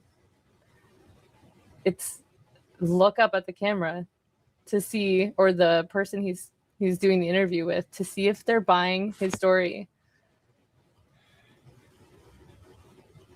Boom. Immediately. He goes directly to their eyes to see if they're buying his story. Okay. I cannot take it seriously. It's the most pathetic attempt at a cry I've ever seen in my life. Like, oh my God, it's just so wretched to watch. So, I mean, this is just my opinion, and I could be completely wrong. But the first time that I saw that, it just like threw me off so much, because I was like, if you're sad, that's just that, own it, you know, like that's what happens when you're sad. And like, obviously this is a very sad situation, but when he is doing this and he is looking at the camera, the interviewer, to see if he's, I mean, he could not be. I could be completely wrong with this. But that was a huge red flag. I don't know. I don't know. It just something's not sitting right. It's just not. Let's just watch it again. I think that we should just watch it again. Oh no, what did I do? There you go. All right, let's watch this again. Just this one part. Looking to have as much fun as I can. Jack just absolutely loves bugs, dinosaurs, and anything like that. But Lily loves girly things, but she also loves doing everything with Jack, bugs. They're like best friends, not just brother and sister. So let's continue. We were searching. We covered everywhere possible. Even in the first day, we did. Even with me running through the woods, I was ahead of the helicopters and ahead of the drones and stuff like that. Screaming as loud as I can. Just until my throat hurt. Running through water that was up to my waist. And as soon as I got back, I wasn't allowed back in the woods until a man dressed in a military outfit said I could go back into the woods. 4 days into the search for his missing stepkids, Lilly and Jack Sullivan, Daniel Martel is pleading with the public to keep their eyes peeled. But he has begun to lose hope they are anywhere in the vicinity. They hate being wet and cold, so they immediately would have came right back into the house. The only two prints are right beside the house facing the road, and then that's it. Martel wants the search to be extended to include provincial borders in case the children were abducted, a reality he says is becoming more and more likely. Post any officers they can get at the New Brunswick border, PI border, and get them at every airport possible. Anybody who has any information, or you think you've seen something, or hear something, or any messages from friends about hearing something, just contact your local police services. Anything, guys, anything. So that's a really interesting one, because I noticed that he was saying a lot of we at the start, and then he switched to I. He said we're searching, we're covering everywhere possible, and then he goes to I am leading the search. We covered everywhere possible. Even in the first day, we did. Even with me running through the woods, I was ahead of the helicopters and ahead of the drones and stuff like that. He's saying, even with me running through the woods, I'm ahead of the helicopters. So he's really just like putting it out there that he's just going for it. And then he breaks down because some army guy told him that he can't do it. A man dressed in a military outfit said I could go back into the woods. He also said that he's screaming as loud as he can. Screaming as loud as I can. Just until my throat hurt. It's just interesting because he's really putting himself front and center of this whole thing. And I don't know what that means. I don't know if that means that he's innocent or if he's guilty. I mean, there's a lot of red flags, but there's also a lot of green flags because he's saying their names and he's asking for help. But on the other hand, he's also using the past tense, and he's doing confirmation glances after showing emotion. I do wish that this one didn't cut away as soon as he got emotional, because I wonder if he would do the confirmation check right after. He does the same thing when he It's always the same when he goes to cry. Or is it real cry? I don't see, and that's the thing too, because I don't see any tears at all. But at the same time, this is days after they've been missing. So I don't know how, I can't imagine what he's going through. I can't imagine what anybody is going through. We're seeing a lot in his forehead. I still wonder about that scratch on his face, what that's from. This is the last one of the 4th. So let's continue. As RCMP combed through woods and fields searching for 6-year-old Lilly and 4-year-old Jack Sullivan, their stepfather Daniel Martel spends every evening conducting his own search. As soon as I seen they were missing, I jumped right in the vehicle and I did every dirt road and searched every culvert. The children are thought to have wandered away from their home in Lansdowne Station on Friday morning. Martel believes they were only gone for about 20 minutes before he and their mother noticed they were missing. The very first day I wasn't around very much because I was just searching. I was running through the woods, screaming their name till my throat hurt. Martel says the only concrete clue so far is a boot print found near the backyard of the property. RCMP haven't shared any additional evidence. For me, it's very strange that he continuously needs to tell everybody that he is doing so much. No idea. I had no idea. I'm still searching every day. I'm waiting for information. I have to let them do a lot of their stuff with the aircrafts and everything else, and dogs and searchers. There's a lot of stuff that needs to be coordinated, and I can't just go running through the woods. I want to, but I just can't right now because the search is just so far out. He's yelling in the woods and he's going waist deep in water and being told that he needs to stop. Like, he's really trying to prove a point that he is very active in the search. So I think it's like, I don't know. It's hard because, like, on one hand, it's like, yeah, I feel like I would be doing the same kind of thing. But on the other hand, it's like, is it trying to hide some guilt of some kind? Does he maybe feel guilty? And so he's trying to cover up by being a superhero? I don't know. It's very strange. All right, we have one last interview, which is kind of a half interview of what we just saw. I'm out here still searching, still fighting to try to find them. That's all I can do. The message is still, if anyone knows anything. If anybody knows anything, just come forward as soon as possible. 2 little kids are still out there. I want to find them. That's really all I can do. Still searching every day. I'm waiting for information. I have to let them do a lot of their stuff with the aircrafts and everything else, and dogs and searchers. There's a lot of stuff that needs to be coordinated, and I can't just go running through the woods. I want to, but I just can't right now because the search is just so far out. It's interesting because instead of him saying what he should say, the journalist actually pushes him to say more. He says, so what's the message? The message is still, if anyone knows anything. Like, say the message. And that's like, for the journalist to be like, so come on, like, out with it. It's just very interesting and very telling because, and the journalist voice is like very cold. It doesn't feel like he's feeling any sympathy towards him, which is very interesting. The message is still, if anyone knows anything. If anybody knows anything, just come forward as soon as possible. 2 little kids are still out there. And then he's like, oh yeah, the message, right? Like, it's like, come on, you should know the message. You should know what to say because it'd be such a given. And then it's also interesting because going from starting out with this whole thing of abduction, you know, there's hardly been any time where he's made an announcement to say, if you have my kids, please bring them home.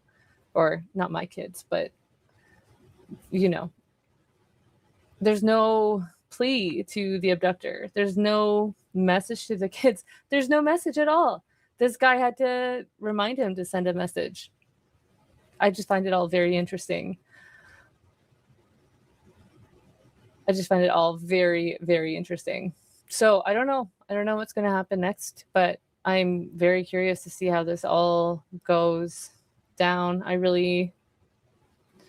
I don't know what to say about the kids. I feel very, very bad for those kids because I feel like it was definitely a case of neglect in a lot of ways. I feel like those kids really, they needed a lot of love. And it really just like hurts me to hear, you know, the things like, oh, they'll talk to anyone and like they'll get in anybody's car.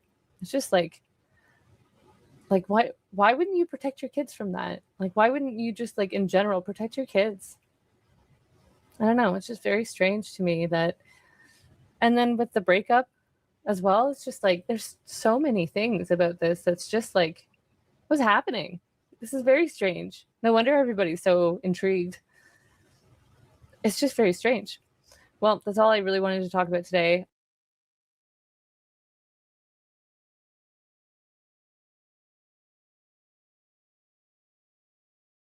I have one more video from her. First, just want to address a couple comments.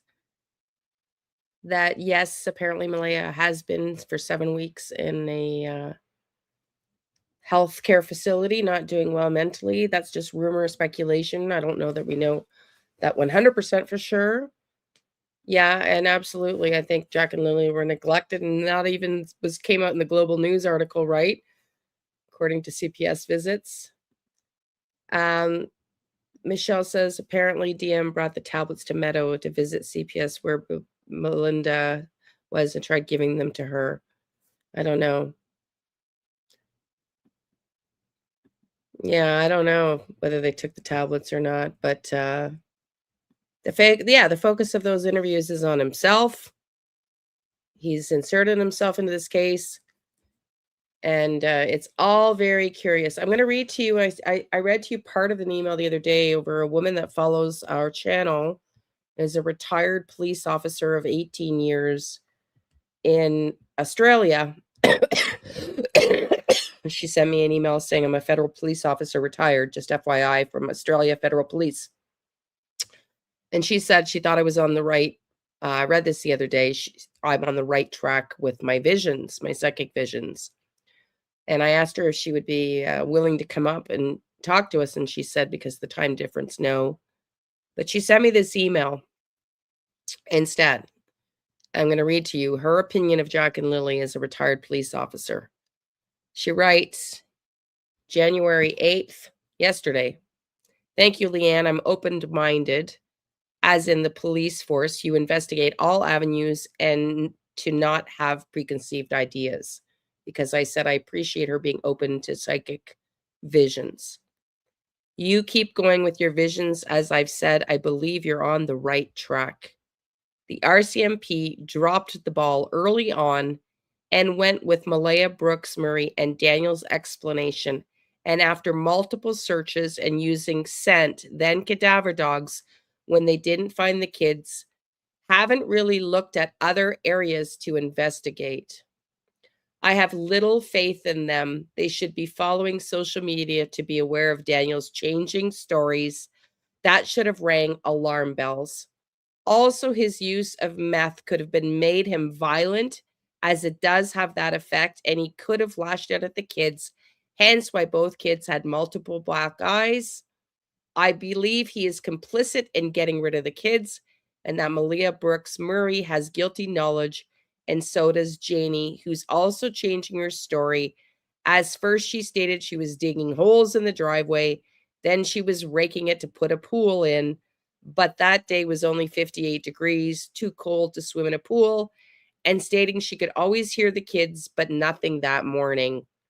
I also believe that Wong and the other neighbor were telling the truth about hearing cars between midnight, and there was no proof, but in such a rural area, there wouldn't be CCTV footage, cameras, so why didn't they believe them? In other words, why didn't the RCMP believe them? There's much more to bring, too much more to bring up, too long to put down here. She says she hopes Terry will come get up to speed and come on as a guest on the live. We haven't heard from him. I hope he comes back. I'd like to hear what he has to say. I hope you're feeling better. Sending hugs. So that's a retired police officer of 18 years opinion of this case, who has been following this case. And DEA says, according to my native friend, if the kids were unalive and Malaya Brooks Murray knows they are, she told me that Malaya Brooks would break down because certain ceremonies need to happen. That stress is huge. Interesting. Thank you, DEA. Interesting. Okay, the last video of the day. The last video of the day.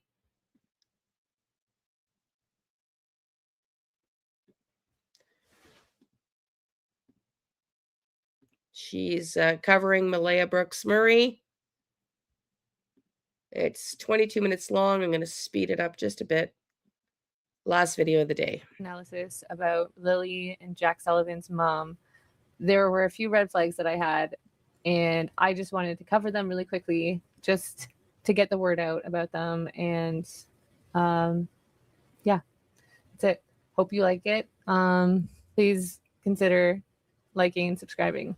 I've watched this a few times, and the things that I have been paying attention to most is how often they are talking about their kids, how often they're using their names, and how often the focus is on them.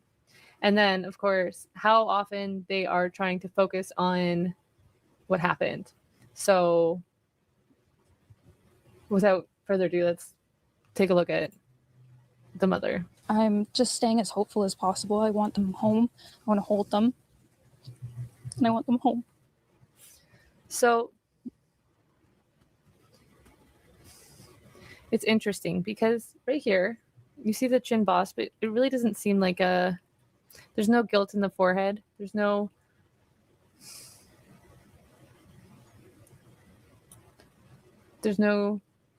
sadness beyond that. I mean, it's just interesting. What happened was we woke up. It's also interesting that, I mean, obviously the question was, so can you tell us what happened? And then she repeated the answer, what happened was. And I just feel like where you started a story is very interesting when you are answering what happened. What happened was we woke up. I heard them playing in the next room beside us. And I was drifting in and out of sleep. And they're not the type of kids that we tell them not to go outside on their own. We tell them not to go. They're not the type of kids that we tell them not to go outside on their own. We always make sure that we're out there with them. We always make sure that we're out there with them. But that doesn't mean anything. You obviously weren't out there with them. Watching them.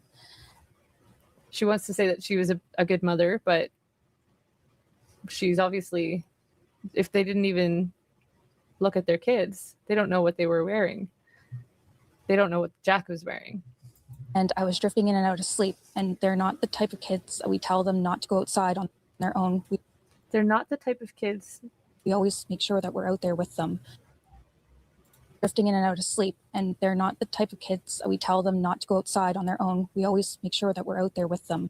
We always make sure that we're out there with them. So that doesn't mean that you did that day, obviously. We always make sure, but you don't. You didn't. Watching them. And they happened to just get out sliding. And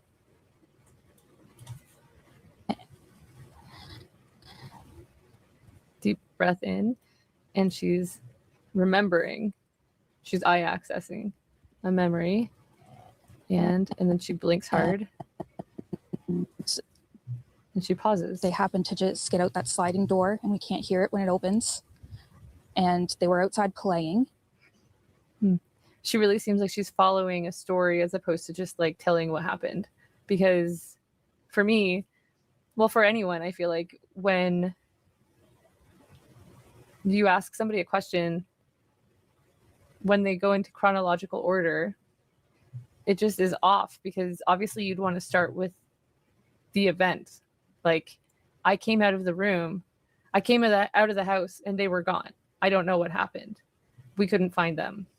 Would be a better explanation of what happened. You start with the biggest deal that happened, and then you go back and say, we were in bed still. We hadn't gotten out of bed yet. We were whatever, doing whatever. We hadn't given them breakfast yet. We hadn't even seen them yet.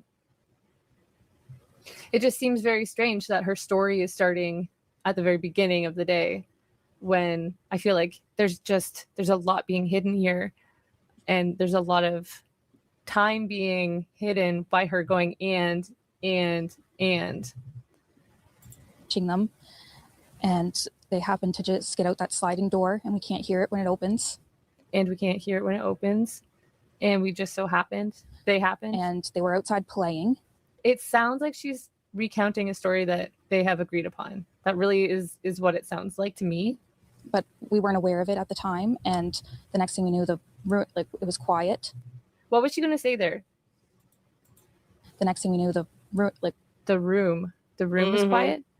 The next thing we knew, it was quiet. And we get up, and I tell him, my partner, Daniel, I tell him, I don't know why she has to like say that. Like, obviously you're talking about your partner. Hear the kid? And he says, my partner, Daniel, I tell him, do you hear the kids? I tell him, do you hear the kids? No, I ask him. And he says, no. And we get up instantly. We're looking outside. We're looking everywhere. See, this is where the story should have started, right? We're looking outside. We're looking everywhere, yelling for them. And I instantly just call 911. I just had the instinct I needed to call. You don't have to just like explain why you would call. Like that's not the issue. That's over-explaining why you called. Over-explaining. That's Meg but the it man. seems like she feels like she needs to. Mm-hmm. Which makes it weird because I have a problem with they weren't in school at all the whole week before. So they could have disappeared any day. Something could have happened to them at any point in time. So why does she feel the need to tell us that she felt like calling then? That's what it's red flags. They're both like lucky children. They're so sweet. They talk to anyone. They'll talk your ear off. They'll talk your ear off. They'll talk your ear off. It really seems like a negative thing that you're saying. They'll talk your ear off. They will speak to anyone in a store. Everyone. They're just extremely sweet kids. I appreciate the huge search effort going on right now. But we've been pushing for an Amber Alert, which hasn't been issued. So them and their Amber Alert, they're really, really eager, or really just trying to push the narrative, I guess, of wanting an Amber Alert to be called, which is very interesting because, again, I feel like it's redirecting the attention. They're really trying so hard to get the attention off of them, and they're so certain that they were taken, which is just very odd to me because it seems very suspicious. Because why would they be so certain that they've been taken? Not just that they could possibly be abducted, which it is a possibility that they could have been, but just an alert to let everyone know that they are missing. We had people text me saying that they weren't aware, someone else let them know that they were missing, and it would just be nice if everyone could be alerted. We thought maybe we had people text me. It's interesting to hear as well her use of pronouns where it goes I and we. So we had people text me. We had people text me saying that they weren't aware, someone else let them know that they were missing, and it would just be nice if everyone could be alerted. We thought maybe that we found tracks, but it's still uncertain. It's been raining and they're probably soaking wet, but with the sun today, I'm hopeful that they are feeling warm. We're all filled with pain and sorrow because we just want them found. We want them home. I appreciate how she talks about how they are doing. It's been raining and they're probably soaking wet, but with the sun today, I'm hopeful that they are feeling warm. We're all filled with pain and sorrow because we just... That one there really bugs me. We're all filled with pain and sorrow. It's like she's moved into grieving already, you know? It's weird. It's really weird. Want them found. I still understand though. There's no movement here. I mean, I'm showing more grief in my forehead just watching this. We want them home. Everyone loves them. That's weird. Everyone loves them. She doesn't even say that she loves them. She said everyone loves them. She hasn't once said that I love you. She hasn't made a plea to anyone. If they thought that it was an abduction, wouldn't you want to use that platform that you have to say whatever you need to say to them? If you've got my kids, please return them. And humanize them. So you would say, Jack and Lilly are beautiful kids and I love them so much, and say how much you miss them or anything. I mean, wouldn't you use that platform to say something to them or to their captor? But they just instead are talking about their story, about what happened, which granted it is the question that they were asked. But if you were on the news and you had the opportunity to address your captor or their captor, wouldn't you take that opportunity to say something? They're definitely verbal, and they do have possible autism, but it's not extreme autism. It's just they have issues with school, and they don't catch up with the other kids. I just want to remain hopeful. But there's always, in a mother's mind, you're always thinking the worst. Last night was one of the worst nights. See, that's weird to me too, because in a mother's mind, you're always thinking the worst. In a mother's mind, you're always thinking the worst. I just feel like she knows something. And that's a very clear point of where her mindset is. Like, you can see that that's the mindset of it. I want to remain hopeful, but I don't know. It's just very strange. Last night was the worst night because I didn't have them in their beds. Last night was one of the worst nights because I didn't have them in their beds. And I don't want to go through that another night without them. I really feel like there's small movements in her forehead.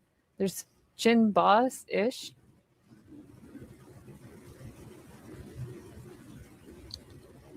And that eye accessing. She's remembering something. One of the worst nights because I didn't have them in their beds. I'm feeling like I'm not seeing what I should be seeing right now. And I don't want to go through that another night without them. That last sentence really gets to me because it's so about her. It's not about them. Remain hopeful.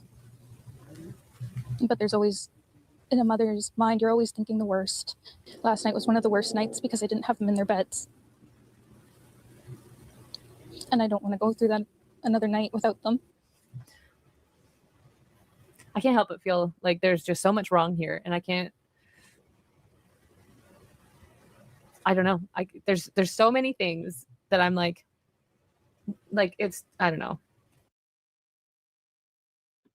I think we hear that it's got to be the Saturday because they would have been in their beds May 1st, according to their story. So May 2nd, they were found missing. So that's the Friday. This would have been Saturday. So the night before they would have been Saturday, DEA.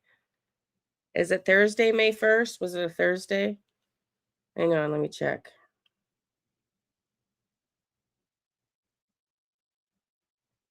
Got to get to the right year, Got to get to the right year. May 2nd's a Friday. So they went missing May 2nd. They were in their beds May 1st. So this is a Saturday interview, May 3rd. This is Saturday, May 3rd. I'm just staying as hopeful as possible. I want them home. I want to hold them. And I want them home.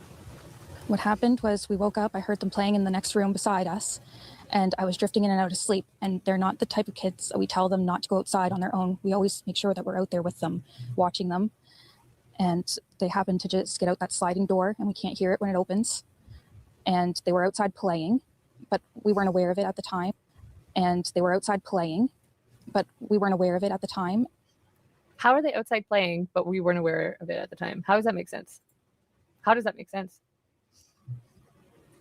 And next thing we knew, we weren't aware of it at the time. And the next thing we knew, it was quiet. And we get up, and I tell him, my partner, Daniel, I tell him, do you hear the kids? And he says, no. And we get up instantly. We're looking outside. We're looking everywhere, yelling for them. And I instantly just call 911. It's just... The fact that she said instantly and then instantly again, right in the same sentence, makes me feel like this wasn't instant at all. It makes me feel like she took her time with it. It makes me feel like this happened a lot earlier than what she's saying. It makes me feel like that's a lie, that it didn't happen on Friday. I just had the instinct I needed to call. They're both really go-lucky children. They're so sweet. They talk to anyone. That is so interesting, because don't forget, she's not listening to all the narrative that we're listening to, or we were. I'm trying to stay out of the drama right now, but she doesn't know the details and the nitty-gritty that we do. So yeah, exactly. It's very interesting, right? And so we know that there's people that are witnessing it the night before. So those kids were taken, in just my opinion and most of our opinions, the night before. They'll talk your ear off. They will speak to anyone in a store. Everyone. They're just extremely sweet kids. I appreciate the huge search effort going on right now. But we've been pushing for an Amber Alert, which hasn't been issued, not just that they could possibly be abducted, which it is a possibility that they could have been, but just an alert to let everyone know that they are missing. It's just like them pushing this narrative of them being missing is like so strange when you think about it, because if they thought that somebody took them, then why wouldn't they address that in front of the cameras? Why wouldn't they make an actual address to whoever has them? That's just going to bother me now. We had people text me saying that they weren't aware, someone else let them know that they were missing, and it would just be nice if everyone could be alerted. We thought maybe that we found tracks, but it's still uncertain. It's been raining and they're probably soaking wet, but with the sun today, I'm hopeful that they are feeling warm. We're all filled with pain and sorrow because we just want... That's another weird comment. I'm hopeful that they're feeling warm. I'm hopeful that they're safe, maybe might have been a better choice of words. Like that they're fed. Warm is a weird statement. Want them found. We're all filled with pain and sorrow because we just want them found. So it's paying more attention to how they're feeling and what they're dealing with, as opposed to making it about these babies. Them home. Everyone loves them. They are definitely verbal, and they do have possible autism, but it's not extreme autism. It's just... And another thing that I mentioned this in my other video, this really bugs me. The fact that the picture that they shared is a picture that is not even clear of them. It feels like it was a lazy job that they did when it comes to, if you're going to send a picture to a news station to have them share the picture of your missing children, why would you have this? Why would you not make it a clear photo of them where you can actually see their features, instead of taking a picture of a framed picture where you can see her phone in the reflection? I just don't understand that. I don't know, that's really bothered me a lot more than, and that was like my first thought, was the very first time that I saw these beautiful children. That was the first thing I thought of, was like, what is that? Like, what is all this? Why couldn't you do better for your kids who are missing? Why wouldn't you want the world to know what they look like. Because this is all I see is a phone. They have issues with school, and they don't catch up with the other kids. I just want to remain hopeful. But there's always, in a mother's mind, you're always thinking the worst. Last night was one of the worst nights because I didn't have them in their beds. And I don't want to go through that another night without them. On that note, I'm going to end it there. I will be analyzing the stepfather.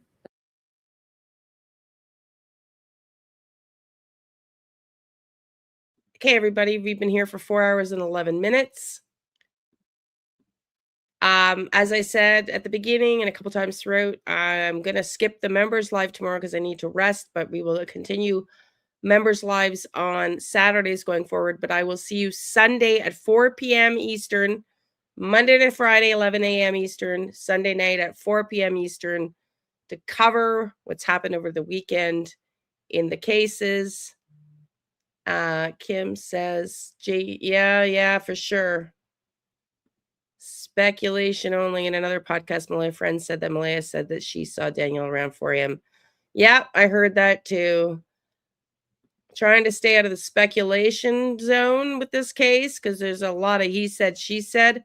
We'll go there eventually with the recap, but right now I'm starting on the recap to go through an analysis, more succinct analysis than just covering all of the he said, she said, because we really don't know. I want to cover the succinct analysis first, and then the he said, she said. Maybe we'll have a different perspective of it. Thank you so much. Thank you, everybody. Thank you for being here. Thank you, honey. Yes, I will see everybody Sunday, 4 p.m. Eastern. You're very welcome. Thank you for being here. Do all the YouTube things. Have a great Friday evening. Stay safe. And hug your loved ones. Hug your loved ones. Yeah, exactly, honey. Exactly. Okay, everybody. Love and light. Cheers. See you Sunday, 4 p.m. Eastern.